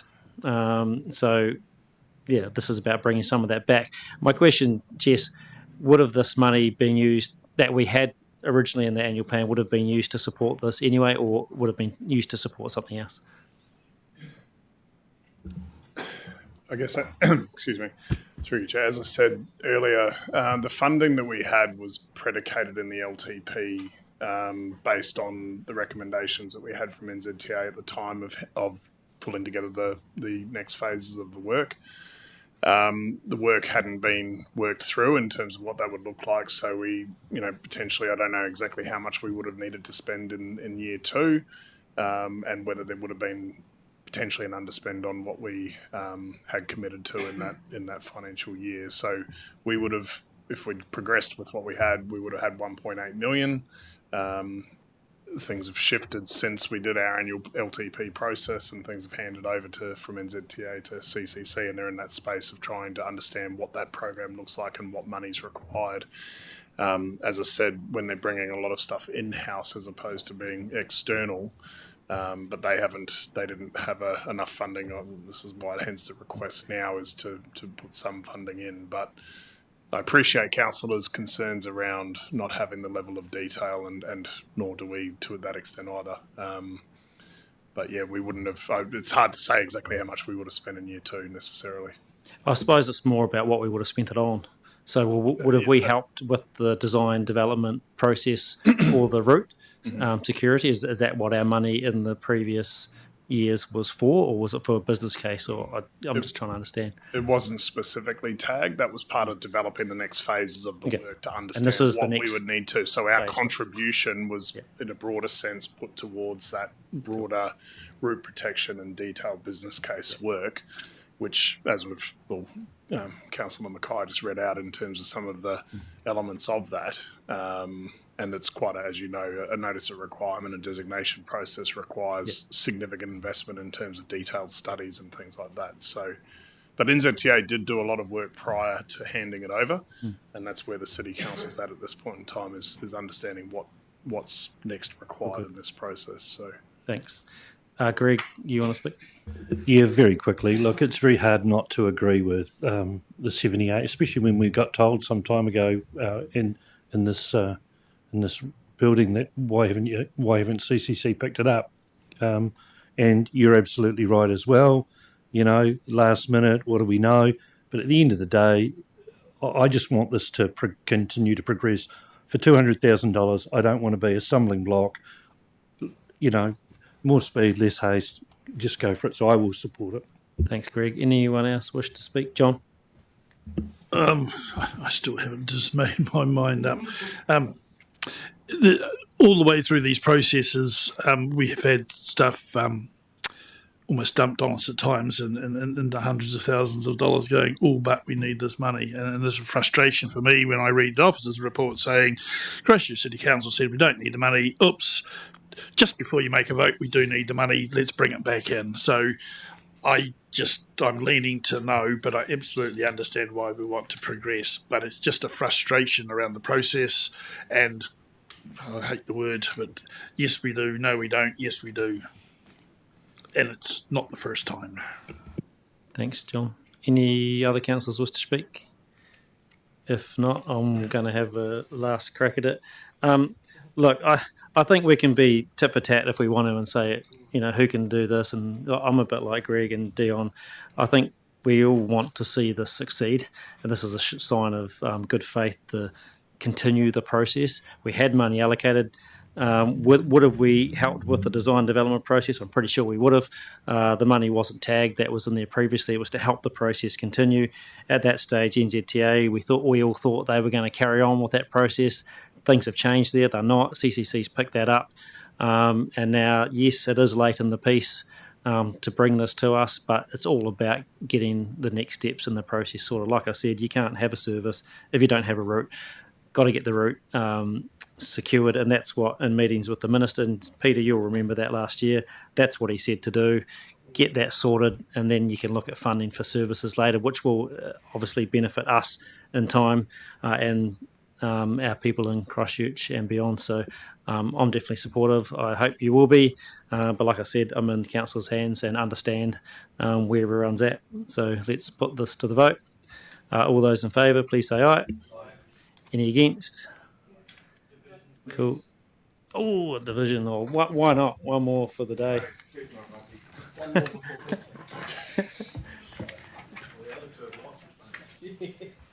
It was a bit hard to understand the numbers there, so let's do it. Viv's pretty good at it, eh? We were pretty good amateur. We're skilled at it now.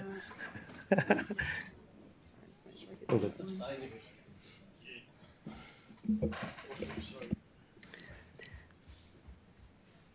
Deputy Chair Swiggs? Yes. Yes. Councillor Davies? No. Councillor Mackay? No. Councillor Southworth? Yes. Councillor Sunkel? Abstain. Abstained. Councillor Ward? No. Against. Councillor East? No. Councillor Scott? No. Councillor Robinson? I'm seriously on the fence with this, but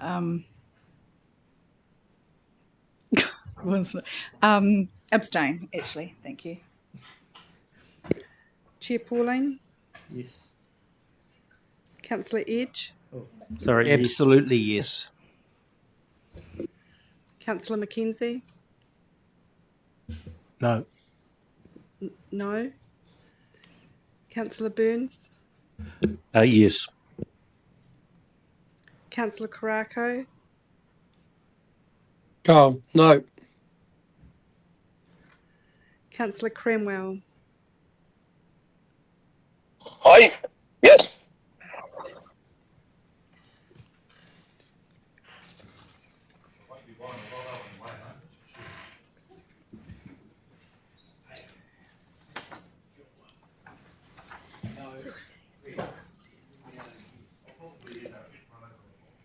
Kia ora, councillors. So the score, it was 6 for, 7 against, 2 abstain, so that's lost, so not carried.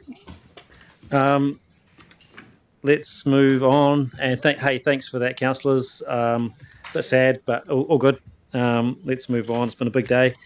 Our next one is 2 other amendments raised by Councillor Edge.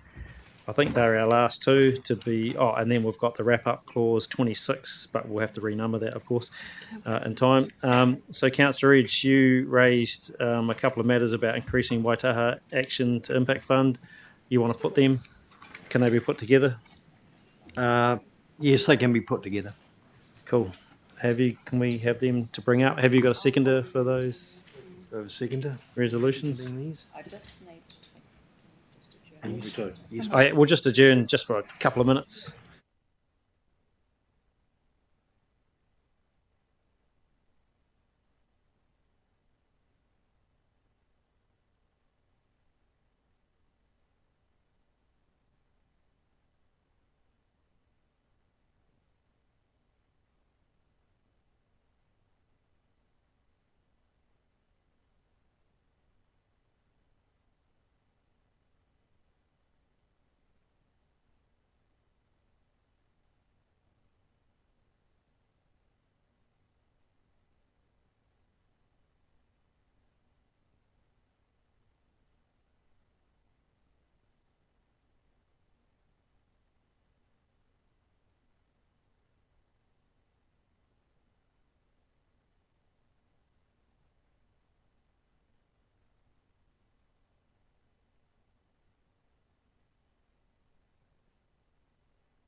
Kia ora. So we'll restart our meeting. So Councillor Edge, these are your amendments and seconded by Councillor Burns. Cool. So happy for you to speak to them now, Grant. Okay, thank you. Really just to lighten the day, but really with something a bit different in terms of biodiversity. I'm responding to calls within our communities to provide funding for all sorts of projects that thousands of people across Canterbury are working away as volunteers, helping to plant trees and shrubs, helping to clear weeds from riverbanks, pieces of native bush. And we know that this Waitaha Action Fund is incredibly oversubscribed at the last, I think it was at the long-term plan or the last annual plan. And people just want to get out there and do things. And the amount of work that they can achieve as volunteers is huge. It's free money, free time, and I just thought I would like to ensure that going forward that there's a little bit more money within the Waitaha Action to Impact Fund for two things. Firstly, for new Indigenous biodiversity projects, and I know of a few, and I'm sure that every constituency has new projects, and more specifically, something that is growing in concern across Canterbury is the emerging weeds coming from garden escapees, and they are starting to appear in various parts of our landscape, and that causing issues. If we don't get those sort of things under control. So I thought it would be quite good to do that too. So just in the notes that I sent around the other day, just key bullet points that I noted that by endorsing these, these funds will help accelerate the protection and regeneration of the natural environment. They'll return funds to a level that was set in 2022-23 as part of Me Urako projects.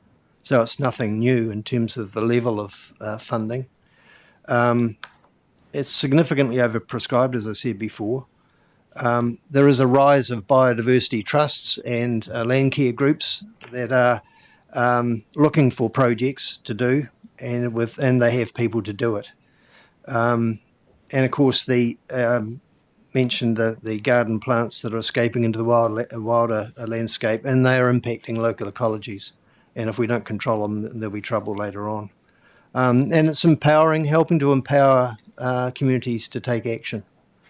And of course, volunteers' action means that we have environmental outcomes. So I am keen, and I hope that you will support this, because in supporting this, you're also supporting the huge number of groups and people within your constituencies who want to do this work. Thank you. Thanks, Grant. Greg, do you want to speak now? Yeah, I will. And I'll keep it fairly brief. Look, through the submissions, we heard from the likes of the Opawaho Heathcote River Trust, we heard from the Summit Road Society, Predator-Free Port Hills, Banks Peninsula Conservation Trust, Pest-Free Banks Peninsula, Sustainable Otatahi, Christchurch. Hopefully you all remember back to last year's long-term plan. We had a huge number of people come through the door, and the common theme was community-led initiatives and agency supported. That was the common theme. We know these work, we know the input that we are having, and I think that is something to be applauded. For any of us that are on the likes of, I know I'm on the Christchurch Banks Peninsula Biosecurity Advisory Group with many experts, we know that we're just sort of dinking away at the edge in some of these areas, and every time we start to get on top of something, another thing appears. And we need to have these people on the ground in these community groups who are the ones who can action these before we sort of start to roll into our momentum type thing to try and help out. Might have helped maybe with the wilding conifer sort of issues down south, potentially, with the old catchment board days or whatever they were prior to the regional council set up. So I won't talk much more, but I just think, again, it is supporting our communities, and that is what they want. Kia ora. Thanks, Greg. John? Absolutely get the supporting of communities and the need to increase biodiversity. There's no issue. For me, it simply comes down to choice. Free money or other people's money. Very good at wanting to spend other people's money. Government has just announced in the last few days significant extra funding or continued funding into the catchment groups, a number of which do sit within Canterbury, so there is monies there. And I look at the staff advice, which suggests that we should be looking at these matters in the next long-term plan, or at the least in the next annual plan, where we can have a genuine conversation before we commit to extra rating and expenditure. So I would speak against the motion. Thank you. Peter? Yep. Yeah, no, I won't support this. I feel like we're picking the pocket for ratepayers late in the day, and I'm not very comfortable about that on a personal whim, on a personal choice.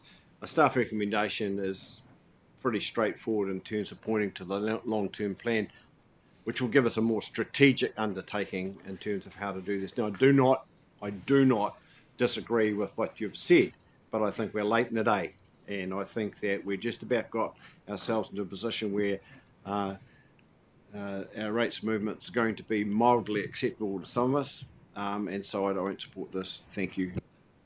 Thanks, Peter. Vicky? Oh, yeah, sorry, I'll come back over the side in a sec. Go. Right, okay. Nick? Totally disagree, sorry, with what Councillor Edge has said. It's not free money, it's ratepayers' money. And we all know lots of individual projects are going on throughout Canterbury, being undertaken by communities, catchment groups, projects like that. Even in my own area of Tysel, communities, people going out on the weekend and cutting down wilding pines, and they're not getting any money for it. All they're doing at the end of the day is having a beer and a sausage. So, lots of farmers and landowners are doing their own biodiversity projects, and there's a considerable increase in the groups doing this. And I think, as staff recommendations suggested, this needs to be discussed in the long-term plan. Thanks, Nick. Claire, do you want to speak now? Yeah, sorry, I can't support it either. I am concerned when I hear councillors talk about free money. As Councillor Ward said, is it our ratepayers' hard-earned dollars that we're spending.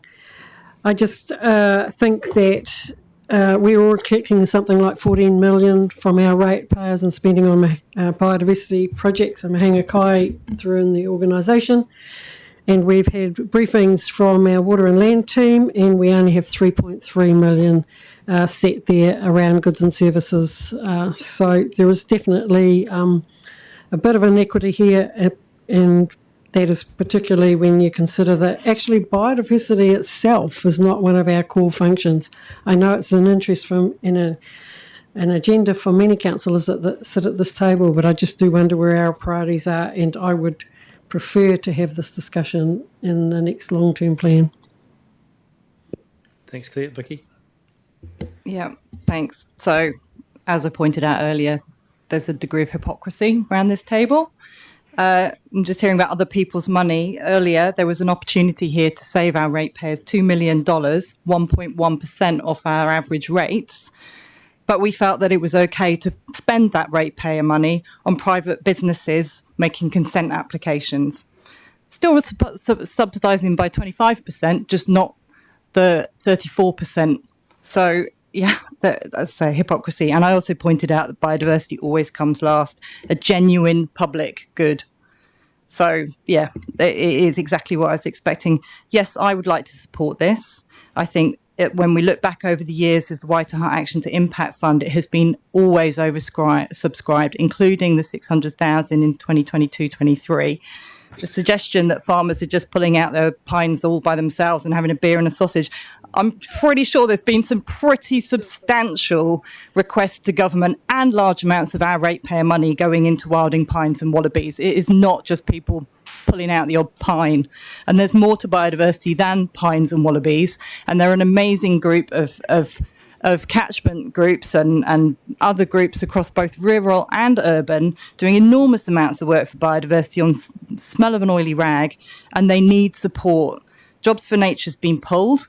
That's an enormous loss. And there are groups that are literally struggling to actually keep going, doing the work they're doing with the volunteers and support that they do have. So I absolutely support this. But as I said, it's the voices around this table have switched from this morning to this afternoon, just as I always expected they would. But there we go. Thanks. I know it's late in the day, sorry. people, and this isn't a particularly important issue for a lot of us. But let's try and keep it good, and we'll get to the vote in a minute when everyone's had their say. So Ian, and then Dion. Look, I'm against this. I actually tend to agree with the sentiment that we should increase our biodiversity expenditure, but I think there are other areas where we are squandering ratepayers' money within the organisation, where we could easily cut back. My other concern about the Waitaha, whatever you call it, fund, is that I'm aware of the fact that actually contestable funding for biodiversity is an inefficient way of allocating funds, and there are suppliers out there who are very efficient at delivering bang for your buck in the biodiversity area, but we tend not to get that when you have a contestable fund. And so if Vicky had come to us and asked for an increase in her Christchurch fund, I think, because I think a fair bit of that's not in a contestable nature, then that might be a different answer. But this, I think we need to reorganise our views around how we fund biodiversity and actually look for efficiencies and effectiveness, and we're not getting that at the moment. Thanks, Ian. Dion? Yeah, thanks for the opportunity to speak. I won't be supporting this, and I do take a bit of offence to being called a hypocrite. I will be not supporting this because I'll go back to what I said before. It's about good governance, public trust, and the spirit of consultation. We did not consult on this. It is actually quite a material amount of money, $450,000. It's not insignificant. We didn't make any mention of it in our consultation process, so no, I'm not a hypocrite. I'm going to make my decision based on that principle of good governance, public trust, and the spirit of consultation. We didn't consult on this. I'll just leave it at that. Thanks, Dion. Genevieve? I actually think Vicky spoke very well on that, actually. I think the Y Fund is actually a proven portal for actually getting more bang for your buck. And I believe that Councillor Edge, when he was alluding to free, he was referring to volunteer effort. So having been at the biodiversity strategy meeting on Thursday and the Pest-Free Banks Peninsula huge meeting for 7 hours on Friday, I think actually this is very much desperately called for in light of Pest-Free 2050 having pretty much disappeared. There's a lot of people doing hard yards, including myself, who pulled out wilding pines by the Waimakere River with my son at the weekend. I think questioning biodiversity as an outcome in its own right, rather than just being an illusion of doing something good when you're actually doing something controversial sometimes. I really do support this. And I was considering even saying upping the 300 to 400 and removing part of the garden escapee weed issue. However, it was very much highlighted on Friday in that meeting that we have a problem with these wilding seeds coming from town to Banks Peninsula in particular. So there's some good work going on there, and I'd like to see it uplifted in the wake of some very central government propositions. Thanks, Genevieve. Back to you, Grant. I don't think there's anyone else who wishes to speak. Back to you, Grant.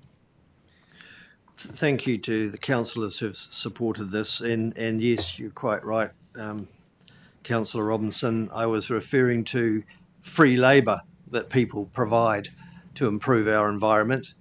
That doesn't cost anything. In fact, if you did a cost-benefit analysis of charging out those people at X dollars an hour, it would be millions. And in terms of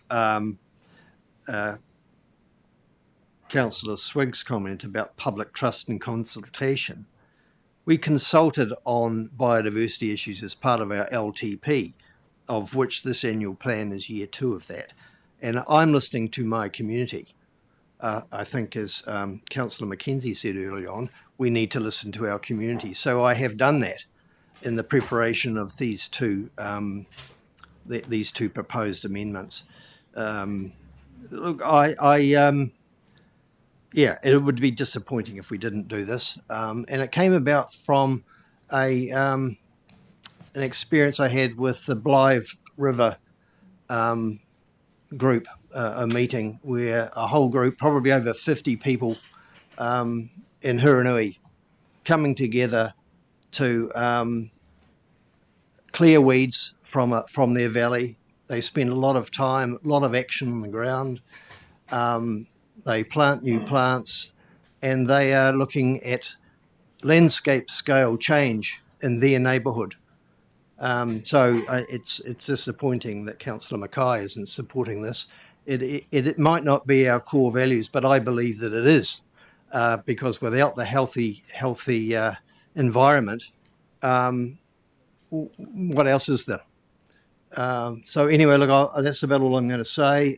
Is potentially, I suppose, in terms of our local runanga participating in these sort of projects as well. So it affects a lot of people, and it is potentially working with our partners as well. Our partner TAs could be looking at this. But the issue of not being efficient is completely wrong. The health of people who go out and experience and contribute to nature makes them feel well. It is a well-being issue as well, and physical exercise, meeting with people. So anyway, that's what that's all about. So I'll leave it at that, Chief. Thanks, Grant. Hey, thanks for bringing this to us. I think it is an important issue for our council, and we know those funds are always oversubscribed. Unfortunately, it is unfortunate that it wasn't part of our whole process for this annual plan. So I take those points, but we're in the hands of the council. So let's put that to the vote. All those in favour, please say aye. Any against? No.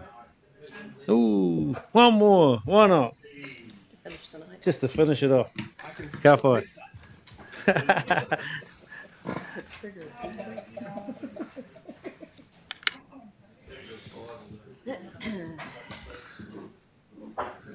We're almost there, people. We're almost there. We've got one more after this, and that one's, I think that's going to fly through, hopefully. But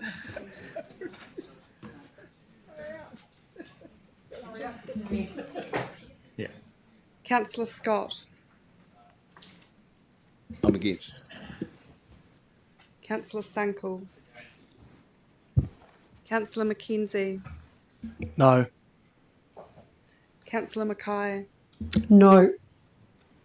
Councillor Robinson. Yes, yes, yes. Is that 3 ticks, Donna? Councillor Burns. Yes.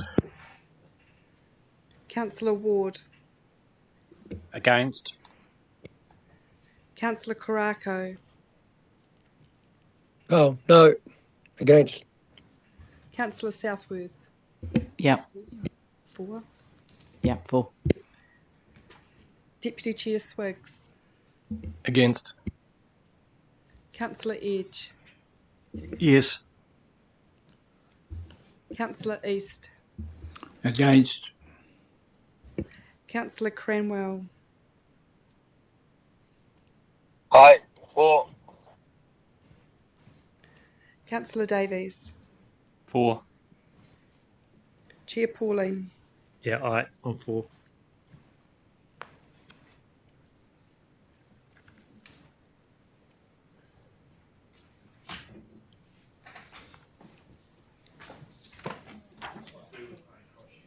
Thank you. So the vote is 7 for, 8 against, so that's lost. Thanks, everybody. Thanks, Grant. Thanks for bringing that to us. And let's go to the resolution, which was number 26, which won't be number 26 anymore, but it doesn't matter what the number is. We'll figure that out later. So Councillor Sunkel is happy to move. Councillor Ward's happy to second, and that's about delegating to the Chief Executive the ability to correct minor errors and make changes of minor effect to the final versions of the annual plan, the fees and charges schedule, and that will be brought to us for our June council meeting. Any discussion required? Claire? Well, I just want to, in concluding this, I really want to thank the staff, led by our CE, all the staff, and some of them have left the room, in the work that they've done, probably nearly a year, probably from when they actually started thinking about this, but certainly that in-depth work that's been done from certainly pre-Christmas through the consultation submissions and the work around that and bringing this paper to us and staying the journey, I guess, with the council table. So really do appreciate that work that you've put in. So thank you. Thanks, Claire. Yep, Dion. Claire took the words out of my mouth, but I was going to say something as well, and I was just going to say thank you to the staff for getting us from that 15.5% that we started with in the LTP, 9.9% in the consultation, and around 5.9% is what we're probably landing on, which is the headline figure that everybody wants to talk about. There's obviously different ways to skin that, but I really do want to say thanks to the Chief Executive, to the staff, for the advice that you've given through the process as well, because it has been quite full on, and it's really good to sort of have that. Peter?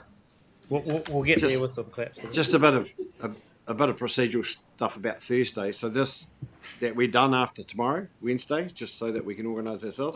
Once we do this, that ends the deliberations, and the next meeting will be, the next time this will come back to us is in June, the June council meeting. But we do have a council meeting tomorrow on a whole bunch of other matters. But that's for tomorrow. And so that was my question. But thank you, Chair. I think you've been very fair. I think you've let everyone have their say, which is great. So thank you. Kia ora, Peter. Any other councillors wish to speak?